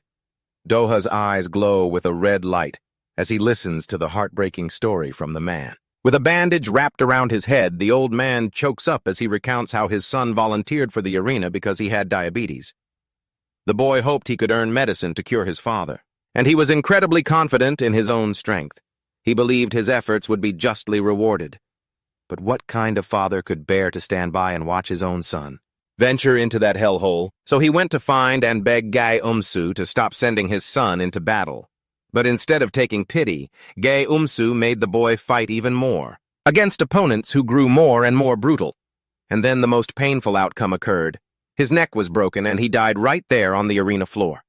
Once you join the fight, you're not allowed to withdraw. You might win this match, but you're not guaranteed to win the next. The father stood up to Gumsu and was eventually thrown into this underground cellar. Behind Doha, a burly man with an eye patch silently appears. He admits he was once a real fighter and actually loved to fight. The one-eyed man reflects on his past, saying he always saw fighting as just a sport and never wanted to take anyone's life. However, Gumsu cruelly demanded that he finish off his opponents. He chose to quit because for him, a match like that was enough. But in that hellhole, the fight only ends when both sides are no longer able to resist. Back by the campfire, the one-eyed man sighs. Friday may have brought disaster to the world, but to me, it's humans who are the real danger. The fat guy bursts into hearty laughter, declaring that Doha is the real winner and the best among them. He excitedly raises his water bottle and shouts, "Let's make a toast with water." Seeing these people still striving to find a way to survive after everything they've been through, Doha gives a small, thoughtful smile. The fat guy suddenly turns to him and asks, "Hey, Doha, now tell us your story. You look like a professional fighter. Where did you learn to fight?" Doha calmly replies that he just mimicked his father from his competition videos. "A real genius, huh? Just learned from videos and already became a fighter." The fat guy asks in surprise, "Your father was also a fighter, a martial artist like me. What was his name?" As soon as Doha utters the name PH, the fat guy's expression suddenly turns dead serious. He stammers, reconfirming the information about the birth date, October 28th, 1978, and the hometown of Taebaek in Gangwon province. He even knows that his father was a Korean wrestling champion. Doha stares at the fat guy stunned and asks, "You know my grandfather too? He comes from a fighting lineage, yet he had to teach himself martial arts." The fat guy's eyes widen in terror as he shouts, "You're PH's son." Immediately, the cockroach doctor also panics and screams, "Red alert! Red alert!" To everyone's astonishment, Doha, with his glowing red eyes, just calmly asks, "Is there a problem?" The fat guy sweating bullets mumbles about an unbelievably strange coincidence. The memory takes them back to the golden age of J777, the world's largest mixed martial arts organization at the time. That place was once marked by a legend named PH, a giant 198 centimeters tall and weighing 115 kilograms who dominated the open-weight division with terrifying power. After just 5 fights in J777, he quickly earned a title shot. The power of PH's punch was immeasurable. It completely overwhelmed every opponent who crossed his path. Even 2 formidable opponents were forced to retire immediately due to the serious injuries they sustained after facing him. The news constantly reported on this man's terrible rampage in the ring. Reading your grandfather's record. It's a list of achievements that should be written in the history books. And not just physical damage, some guys even had to give up their careers because of the immense psychological trauma they suffered after facing that monster. And then the most anticipated open-weight championship match in history was officially set between Alexander and PH standing before the media cameras. The champion Alexander confidently declared, "My family is coming to cheer for me. I will absolutely defend my championship belt in front of them." In contrast to that flashy display, when asked if he had anything to say, PH just maintained a frightening silence hidden in his own shadow. The match, which had been expected to be a fiery showdown, ended up finishing with a victory. The one-sided beatdown by Beck PH threw the arena into chaos with frantic screams calling for an ambulance.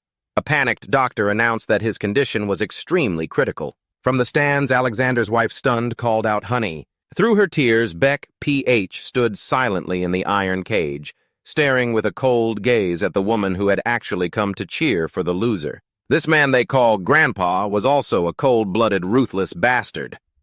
Beck PH looked toward his opponent's wife with a twisted, challenging smile. "Then you'd better watch your husband very closely." What followed was a horrifying scene in the ring as the giant completely lost control despite the referee's desperate screams, "Stop fighter Beck PH," and frantically ordered more security. PH still brutally tortured his opponent. The champion's final moments were so horrific. They could only be found on dark websites. His loss of control was inexplicable. No one understood why he was so cruel. This shocking event created a terrible wave of outrage, forcing the J777 organization to merge with VFC. Back in the present, in the underground tunnel, the fat man was still stunned. He admitted that he'd lost sleep for days after watching that live broadcast. He stared at Doha and thought in horror, "But he's the son of that man." The fat man's expression suddenly changed. He broke into a calculating smile and told himself he had worried for nothing. Looking at Doha, he thought, "He's probably not like his predecessor." He approached Doha with a cheerful expression, confidently asserting, "Everything will be resolved very easily." Young Master Doha. Meanwhile, at a high-tech base, a hand rests on a model of the globe, which glows with points of energy. Assistant Ju Sangan stood before a system of surveillance monitors. Displaying images of Doha and Gumsu, he reported, "Doctor, the negotiations at the Jiamsiu branch of the Hero Church have begun." The mysterious doctor looked at the world map and coldly confirmed the Neo-Humanity Project has officially begun. He declared that it was also time for their organization to start taking action. A strategic diagram lit up brightly. It was called Project Neptune's Spear, a plan to create the ultimate spear with the sole objective of destroying the entity known as Friday. For how long had humanity been tormented by this entity, living as if in hell on earth? Beneath a gushing waterfall pouring from a sewer opening, Doha stood silently looking up at the dizzying height. The fat man standing beside him offered a simple piece of advice: "Just keep trying." Doha wondered if there was any special training, but the man casually replied, "No, there's nothing like that." The fat man explained that falling wouldn't kill him. It's just the next step after the pain. He originally thought climbing up would be the big problem, but now he wasn't worried anymore because he believed in your father. That statement made Doha stop short in astonishment. "My father?" he asked. The fat man continued, "Even though I know a son doesn't automatically inherit his father's talent as a sports fan, I always have a sort of romantic expectation." He believed that Doha would inherit his father's strength and that he would get to witness a son surpass his own father, even as Doha was telling himself that he never wanted to be like that horrible man. But the fat man insisted he had seen it very clearly. "In you." Haunting memories of Big PH's brutal fights came flooding back, making the fat man exclaim, "He's exactly like Big PH." Doha's eyes flared with a determined red light. Through the pouring rain, the fat man roared his final command, "Now climb to that summit." Watched by the crowd of pale-faced people, Doha strode majestically toward the waterfall, beginning his great conquest to escape the underground tunnel. He would not give up. No matter how many times he failed, he was determined to find a way out. In the surveillance room, Hana quietly observed Doha on a computer screen. She murmured in admiration, "Impressive. He chose the more difficult path." Gumsu, standing behind her, asked curiously what she thought of Doha. He admitted that even she had to see what an amazing man he was, and Gumsu hoped that Friday would like him too. Hana believed that Doha would be the first person to escape this underground tunnel. Gumsu expressed his admiration for her ability to judge character, but then he revealed the real reason he was there. "Because I thought he would come today." Gumsu gave a sinister smile, revealing that the underground tunnel was actually an altar he himself had created, and Doha was the sacrificial offering that Friday would especially favor. He wanted to offer Doha's immense power to Friday. Gumsu thought to himself that he could keep his promise to Doha while a radiant image of Friday appeared in all its majesty. In the tunnel, Doha once again fell into the water, creating a giant splash. The fat man scolded, "You idiot! You have to learn to use your senses." He said that just using brute strength would never work. The pale-faced minions sitting on a log had stopped counting the number of times Doha had fallen after the 104th time. The fat man remarked that Doha seemed tireless, truly the bearing of a god. He pointed out that the cliff wall crumbled so easily because Doha was climbing without thinking at all. He looked at Doha and asked, "Do you know what the biggest difference is between an athlete and a normal person?" Doha's eyes glowed with a red light through the rain as he listened to the lesson. The answer is a sharp intuition gained from extensive combat experience. Every time you climb up and fall, you have to learn from the experience. Why did you fall? What was the mistake? Try to think about a sporting event. The ability to hit a small ball flying at 160 kilometers per hour or to throw a ball accurately from a distance of 100 meters. Or like high diving from a height equivalent to a 30-story building. For a normal person, that speed and height could be fatal or leave them crippled for life. The fat man looked at Doha and asked, "Do you think physical training alone allows athletes to do that?" Of course, that's part of it, but the biggest reason is the intuition forged from countless experiences. The body is merely a tool to apply that intuition more flexibly. Science can't fully explain intuition, so use all of your senses to feel every single moment. Doha stood silently in the rain. He now understood the lesson the fat man was trying to teach him. He looked up at the cliff, and his instincts told him that if he focused all his strength on one point, the rock would easily crumble. Doha gently placed his hand on the slippery rock surface to feel it. He began to distribute his body weight onto each fingertip and toe to minimize the risk of the cliff face collapsing. Small opportunities began to add up, increasing the chance of success. In the dark night and pouring rain, Doha silently climbed the steep cliff towards the sewer opening.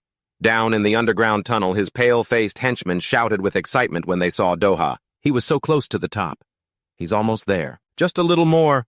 The Cockroach King witnessed this extraordinary effort. The fat guy couldn't help but exclaim in amazement, "I can't believe it! He did it so fast! Is this natural talent? It's enough to make you jealous. A guy who became a fighter just by watching videos is now getting hands-on guidance? With his innate talent for learning, he's bound to succeed." Doha's fingers gripped the final ledge. He used every last bit of his strength to pull his muscular body up and out of the sewer opening. Doha let out a sigh of relief after his life-or-death climb. Down in the tunnel, the henchmen roared wildly because their king had done the impossible. "Amazing, he did it! He really is our king, avenge us." Amid the resounding cheers, a strange voice suddenly echoed from above, full of admiration. "How wonderful!" Doha was stunned to see an old man. With spiky white hair and a body covered in rose tattoos, he was sitting there waiting. The old man smirked at the hunter. "No wonder. Gumsu chose you. I bet you can live up to my expectations." Before Doha could compose himself and ask the old man's identity, he suddenly lunged forward, grabbed him in a hug, and exclaimed bizarrely, "Give me a hug." Before he could even process what was happening, in an instant the old man threw him backwards, sending him into a free fall towards the deep water below. In the monitoring room, Gumsu jumped to his feet excitedly as he saw the show officially begin. "Ah, it's finally starting." Hana, smoking thoughtfully, asked, "Why choose that old man, and what's the real meaning of this test?" With a calculating look in his eyes, Gumsu explained that they needed to prove the evolution of humanity, if they wanted to survive. He looked at the screen showing Doha struggling in the water and stated firmly that the old man is a very special variable. Gumsu calmly revealed that the old man was also a neo-human, just like Doha, and that this very confrontation is what makes things so dramatic and interesting. The old man bared his sharp teeth, his eyes blazing with a crazed bloodlust as he stared down his prey. A haunting declaration rang out, "Bon appétit." Just as he lunged to attack Doha in the rushing current, the old man declared smugly, "A full stomach really speeds up my recovery rate." Down in the water, the fat guy screamed in panic, "Hey back, Doha! Are you okay? Wake up, little brother! Wake up!" Seeing Doha lying motionless with a serious wound on his neck, the fat guy trembled in despair. "Don't tell me. He's actually dead." This incident ignited the fury of all the sewer dwellers. The pale-faced crowd stood up as one in the rain surrounding the old man and, roaring with rage, "Are you looking to die, old man? What did you do to our king?" Even though they were weaker, they were no longer indifferent now that Doha was hurt. Facing the seething crowd, Osiris Oni just smirked contemptuously. "They say cockroaches live in swarms. Turns out it's true. Cockroaches that can speak human. How creepy. You're all just a bunch of vermin that need to be wiped out." The towering one-eyed fighter stepped out of the rain and coldly replied, "I think you're mistaken. We may be losers, but most of us were once real fighters." Behind him, the others also got into a fighting stance, ready for a bloody battle in the face of this resistance. The old man remained unfazed. "A swarm of cockroaches is still just vermin." "So what?" He challenged everyone there. This made them lose their composure, and the inevitable happened. The battle erupted in the pouring rain of the sewer. A muscular man with long hair charged forward, furiously unleashing a flurry of thunderous punches on the old man, Osiris Oni. A series of brutal blows rained down as the man screamed madly, trying to take the strange old man's life. He ground his opponent's head into the filthy water, smugly thinking he had won. But the reality was far more brutal. In the blink of an eye, the tables had completely turned.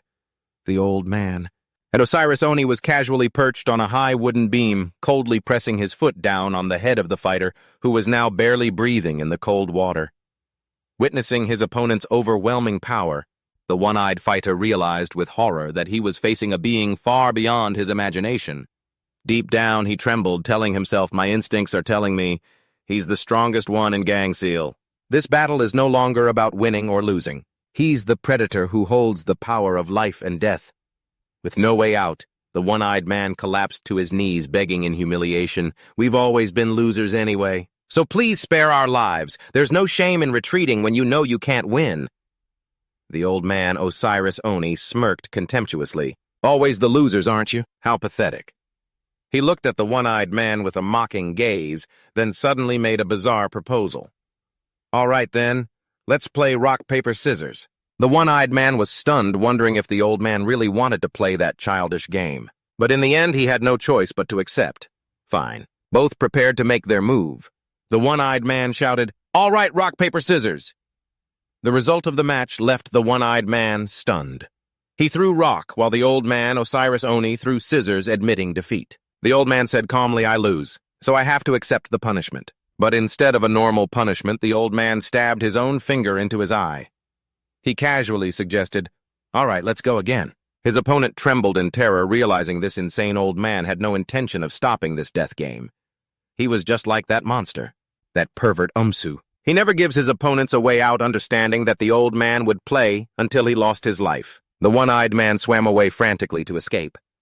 "I can't die here," he told himself in desperation. But in the blink of an eye, the old man had swum past him and appeared right in front of him. Amidst the swift current, the old man smiled and asked, "Young man, what are you doing?" The one-eyed man was aghast, unable to believe the old man could swim fast enough to catch him in an instant. The old man coldly reminded him, "Running away in the middle of a game is very rude." "Is this why you're running away? I gave you the power to decide the outcome, and yet you still gave up and fled. Are you really that much of a loser?" He looked at the man with contempt, comparing him to animals that could at least be used for food or clothing, while cowards were no different than cockroaches. The old man coldly concluded, "But you should be grateful anyway. Thanks to me," he coldly declared that at least the man had value as food. Witnessing this disgusting scene through the surveillance monitor, Hana couldn't help but shudder and wonder. Why could he act so brutally towards his own kind? She didn't think that in this world. No matter how much humans evolved to survive, they couldn't possibly eat their own kind raw like that. Gumsu calmly explained, "That's his bizarre way of showing respect. He sees his opponent as valuable prey instead of killing them needlessly." While admitting it was the nonsensical reasoning of a madman, Gumsu asserted that this very insanity was what made the old man a perfect piece, was for his altar. Because when extremists stand together, they create a perfect combination. Amidst the dark space of the undercroft, a familiar figure suddenly appeared at the end of the tunnel. Friday flashed a sinister, satisfied smile. He thought to himself, keeping that person alive was truly an excellent decision. Save us. I don't want to die. I want to live. Those were the desperate cries for help echoing through the underground tunnel. 3 nights. With bloodshot eyes and a face stained with blood, the old man, Osiris Oni, loomed like a true monster, spreading terror upon the weak who trembled at his feet. He spared no one he saw, even though they begged and had no strength left to fight. The old man clicked his tongue in annoyance, looking at the pale crowd. "Shh! There's no end to killing these insects." Amidst that horrific scene, a fat man was running frantically in a state of absolute panic. He panted, trying to escape this nightmare, but deep down he couldn't stop cursing himself. "Running away again, you idiot! Are you just going to abandon the people who followed you?" He bitterly realized that no matter how hard he tried, he couldn't do anything because in reality he had absolutely no talent for fighting. "I'm useless," he told himself in despair. It all started a long, long time ago when he happened to watch a martial arts match on TV. The image of fighters using their bare hands to determine who was superior truly captivated him. That short but dramatic battle ignited a dream in the young boy's heart. The boy back then watched the screen intently and exclaimed with admiration, "That man's punch is so strong." But ironically, he had absolutely no athletic talent. He was always the one left behind on the running track. Despite his efforts training at the martial arts gym, he soon realized a harsh truth: that professional athletes are born with 90% natural talent, while he was just the one who always took the hits during sparring sessions. He was passionate about martial arts, but he was always just a punching bag for others to practice on and improve their skills with a mere 10% of effort. The harsh reality dealt a painful blow. No matter how hard someone without talent tries, they can never beat someone with even a little bit of natural gift. Fortunately, the fat guy back then was very honest with himself. Sitting dejectedly in the middle of the gym, he bitterly admitted his own weakness as he watched true talents shine in the ring during a friendly match at the high school boxing club. The referee's voice rang out authoritatively. "All right, both fighters step into the ring." The atmosphere at Squid Gym heated up by the minute as the two opponents got into position to settle the score. Begin. The fight exploded with decisive blows. Seeing his student land a precise punch, the fat man couldn't hide his joy and shouted, "Nice left hook." Although he himself had no natural talent, he still held a passionate love for combat sports. He knew all the techniques, but he was poor at applying them. That's why he decided to become a teacher and pass on his skills. A sense of pride welled up in him every time he saw a student successfully execute the techniques he had painstakingly taught. He beamed constantly, shouting instructions from just outside the ropes. "Don't let him breathe! Keep up the pressure!" But things don't always go as planned.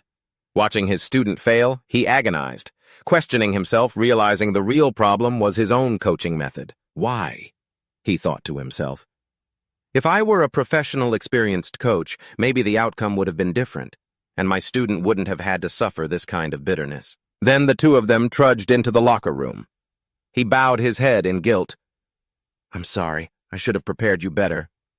Theory without practice is truly difficult." Having no real combat experience to pass on was indeed a failure. Pathetic.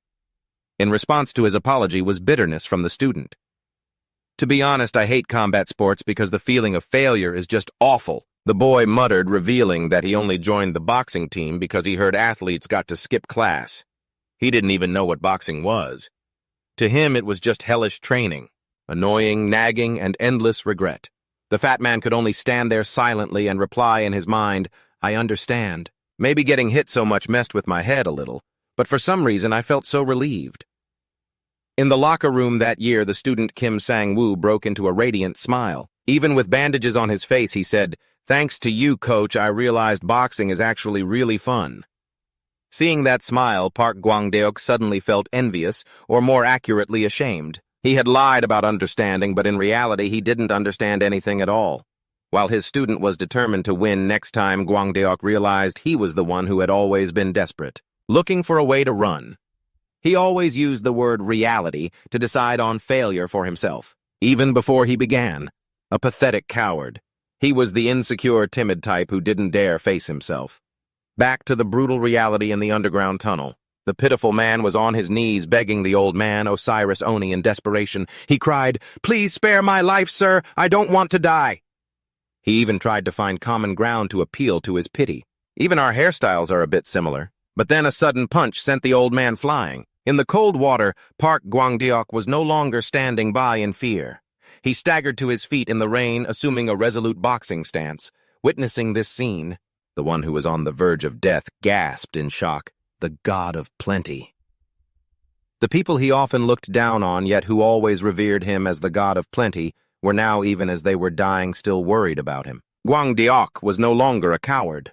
He stood tall, his eyes blazing with determination. He let out a deafening roar, pouring all his will into his declaration. "I, Park Gwang-deok, will not run away anymore."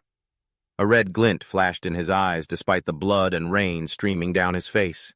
Even though he was beaten so badly he was grievously injured and spitting up blood, the corner of Gwangdeok's mouth didn't waver, witnessing a resilience that far surpassed his weak physique.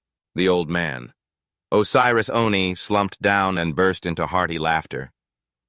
"You are the weakest person I have ever seen, haha. But you are magnificent. At least you didn't run. To show my respect, I will speak to you in Korean." Gwangdeok, suppressing his pain, pleaded urgently, "Then please spare them." The old man growled, "Why does a human try to save insects?" The fat man could only answer with all sincerity, "I don't understand. But you made someone as worthless as me feel valuable, at least for an hour." Now Gwangdeok was no longer afraid. He was determined to protect those weak people. Only then would his life feel meaningful. But the old man coldly dismissed it.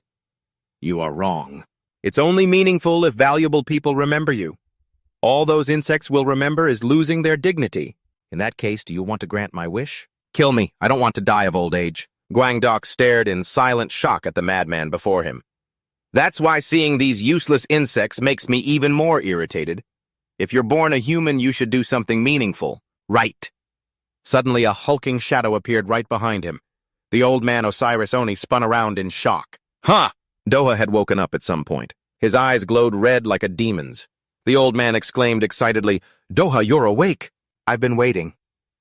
The two faced each other, a challenge in the air. Osiris Oni was overjoyed, believing he had found the one who could end his life.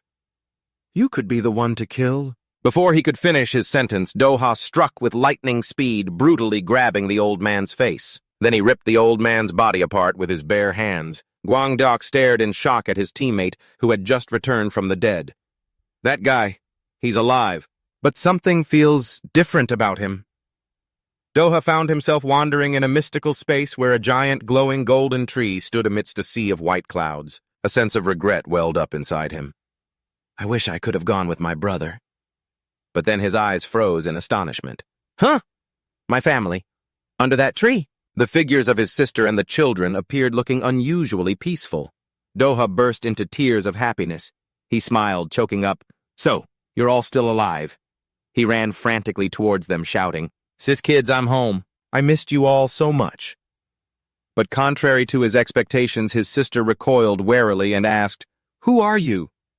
Doha was stunned. He tried to explain in a panic. "It's me back, Doha. I'm your family." His face contorted with anxiety, but he was met only with coldness. "What do you mean, family? Why are you doing this?" "You're really scaring us." Doha's eyes suddenly glowed with an eerie red light. He questioned them in despair. Why are you all treating me like this? Has everyone forgotten about me?" His sister's heart-wrenching scream, "Get away, you monster!" echoed in his mind. Every time he fell unconscious, he was plunged into a nightmare. Doha fell freely, sinking deep into the cold water, his eyes filled with sorrow. Exhausted, Doha jolted awake in the middle of a torrential downpour, sitting in the sewer's current. He clutched his head, trying to banish the recent nightmare. Suddenly, he looked down at the water and froze in disbelief. The reflection of a terrifying monster stared back from the murky water, sending a shiver down his spine. Doha slumped down, covering his gradually transforming face with his hands. He wondered in agony, have I really become a monster? Then who am I? Could it be that the fear of losing his family, the need to see them again, spurred him to survive? And did that incredible life force turn him into this monster once again? The fear for his family's safety consumed his mind. If his sister and the kids saw him now, would they be terrified? Doha bitterly realized the cruel truth. No. As a monster, I could end up hurting my family. He clenched his fists tightly. His blazing red eyes, full of despair, peered through his fingers. Does this mean I'll never get to see my family again, for the rest of my life? Doha roared in his mind. I won't let that happen. Amidst the cold water, he clutched his distorting face in agony. Just then, the old man, Osiris Oni, made a bizarre proposal. In that case, would you like to grant my wish? The old man stared directly into Doha's blazing red eyes and uttered a mad plea. Kill me. I don't want to simply die of old age. One man who wants to die meets another who wants to live to see his family again, two complete opposites. Doha trudged through the water, muttering to himself, That's right. That bastard is the one who turned me into this. The old man continued to ramble on about death. He believed Friday would be the one to end his life, and asked if Doha thought so too. Suddenly, the old man froze, sensing a terrifying killing intent from behind. "Doha, you're awake, I've been waiting. Perhaps you're the one who can kill—" Before the old man could finish his sentence, Doha struck in a flash. He brutally grabbed the old man's face, completely cutting off his words. A maniacal laugh echoed through the dark space. Despite his grave wounds, the old man, Osiris, Oni, still glared at Doha with madness in his eyes and screamed, "Old soldiers never die!" Doha's eyes flashed with a mysterious red light as he stared back at his opponent with an ice-cold expression. Without a moment's hesitation, Doha channeled all his strength into his legs and unleashed a thunderous kick aimed straight at the old man. The powerful impact made the rock wall tremble violently, shattering into pieces under the terrifying pressure. Doha lunged forward at lightning speed and brutally grabbed both of Osiris's, Oni's legs and hoisted him into the air. The old man's face contorted in agony as he was slammed hard onto the cold ground. Doha held his body as if it were a mere toy. The hunter's rage had been completely unleashed. Doha frantically swung the old man's body and smashed it with deadly force against the sheer cliff face. Completely driven by his killer instincts, he vented all his resentment on the man before him. The continuous sounds of the impacts echoed throughout the cavern, as Doha repeatedly slammed the old man's body onto the ground. The force from the blows created clouds of dust that swallowed them both in the darkness. After the brutal torture ended, Doha stood silently in the pouring rain beside the raging waves. Witnessing the brutal confrontation, the fat man Gwangdeok was stunned, asking himself, "Am I really watching a human fight?" Witnessing Doha's power surpass all limits, he trembled, unable to comprehend what was happening. This feeling, he hadn't experienced it since the era of the legend Bek Hak. Amidst the rubble, Doha stood tall, his muscular body and blazing red eyes radiating an overwhelming killing intent. Down below in the water, the old man, Osiris Oni, although severely injured, still wore a grotesque smile. His body was constantly emitting strange waves of energy. As he tried to recover, it was clear that he, like Doha, also possessed an extraordinary ability to regenerate. The old man floated in the murky water, calmly philosophizing, "If it hurts, it means I'm still alive." Right. He admitted this pain was even more horrific than the time he was hit by a Shinkansen bullet train. Suddenly he realized he was soaked and held up something in his hand. It was Doha's family photo. The old man asked with curiosity, "Is this your wife?" Seeing his most precious memento in the hands of his enemy, Doha was shocked that his family photo had been snatched during the fight. Seeing Doha's violent reaction, Osiris Oni chuckled with delight. "I guess I was right. Of course I should give this to you." But instead of handing it back, the old man slowly and sinisterly began to crumple the photo. "Now let's just tidy this up nicely, shall we?" Doha stood frozen as he watched the old man crumple the family photo into a small ball in his palm, a look of pure enjoyment on his face. He then casually took the crumpled photo, put it in his mouth, and swallowed it whole. The old man looked at Doha and said with a haunting voice, "Let me inside, Doha." Osiris Oni laughed grotesquely and declared a horrifying truth. "Now your family and I are one body." He looked at Doha with his blazing red eyes, his tone mocking. "This feeling, it's like I'm getting to meet my own grandchild. Don't worry, once it's in my stomach, it'll take at least 3 hours to be completely digested." He could endure the humiliation, but his family was his limit. Unable to hold back any longer, Doha got right in his opponent's face, gritted his teeth, and declared a venomous oath. "I will cut open your stomach and take it out right now." Meanwhile, as the life-and-death battle in the underground bunker was reaching its conclusion, Joseon Han was closely monitoring from a state-of-the-art military base. He watched every development through the surveillance system. He coldly reported, "The target is at the Jiamsiu branch of the Hero Church." A large-scale operation was officially activated. With a firm command, "You will bring the Mamong and Backdoor, in other words, the Neo-Humans, back here." The modernly equipped Spear Special Task Force, ECA, began to deploy into the combat zone.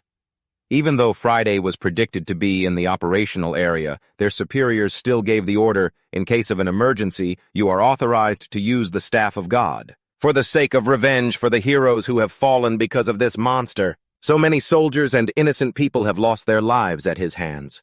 The elite warriors silently advanced into the darkness, ready to sweep away any obstacle to retrieve the target. That's all for this video. Please hit the like button so Gao can release more great series. Thank you and goodbye, everyone.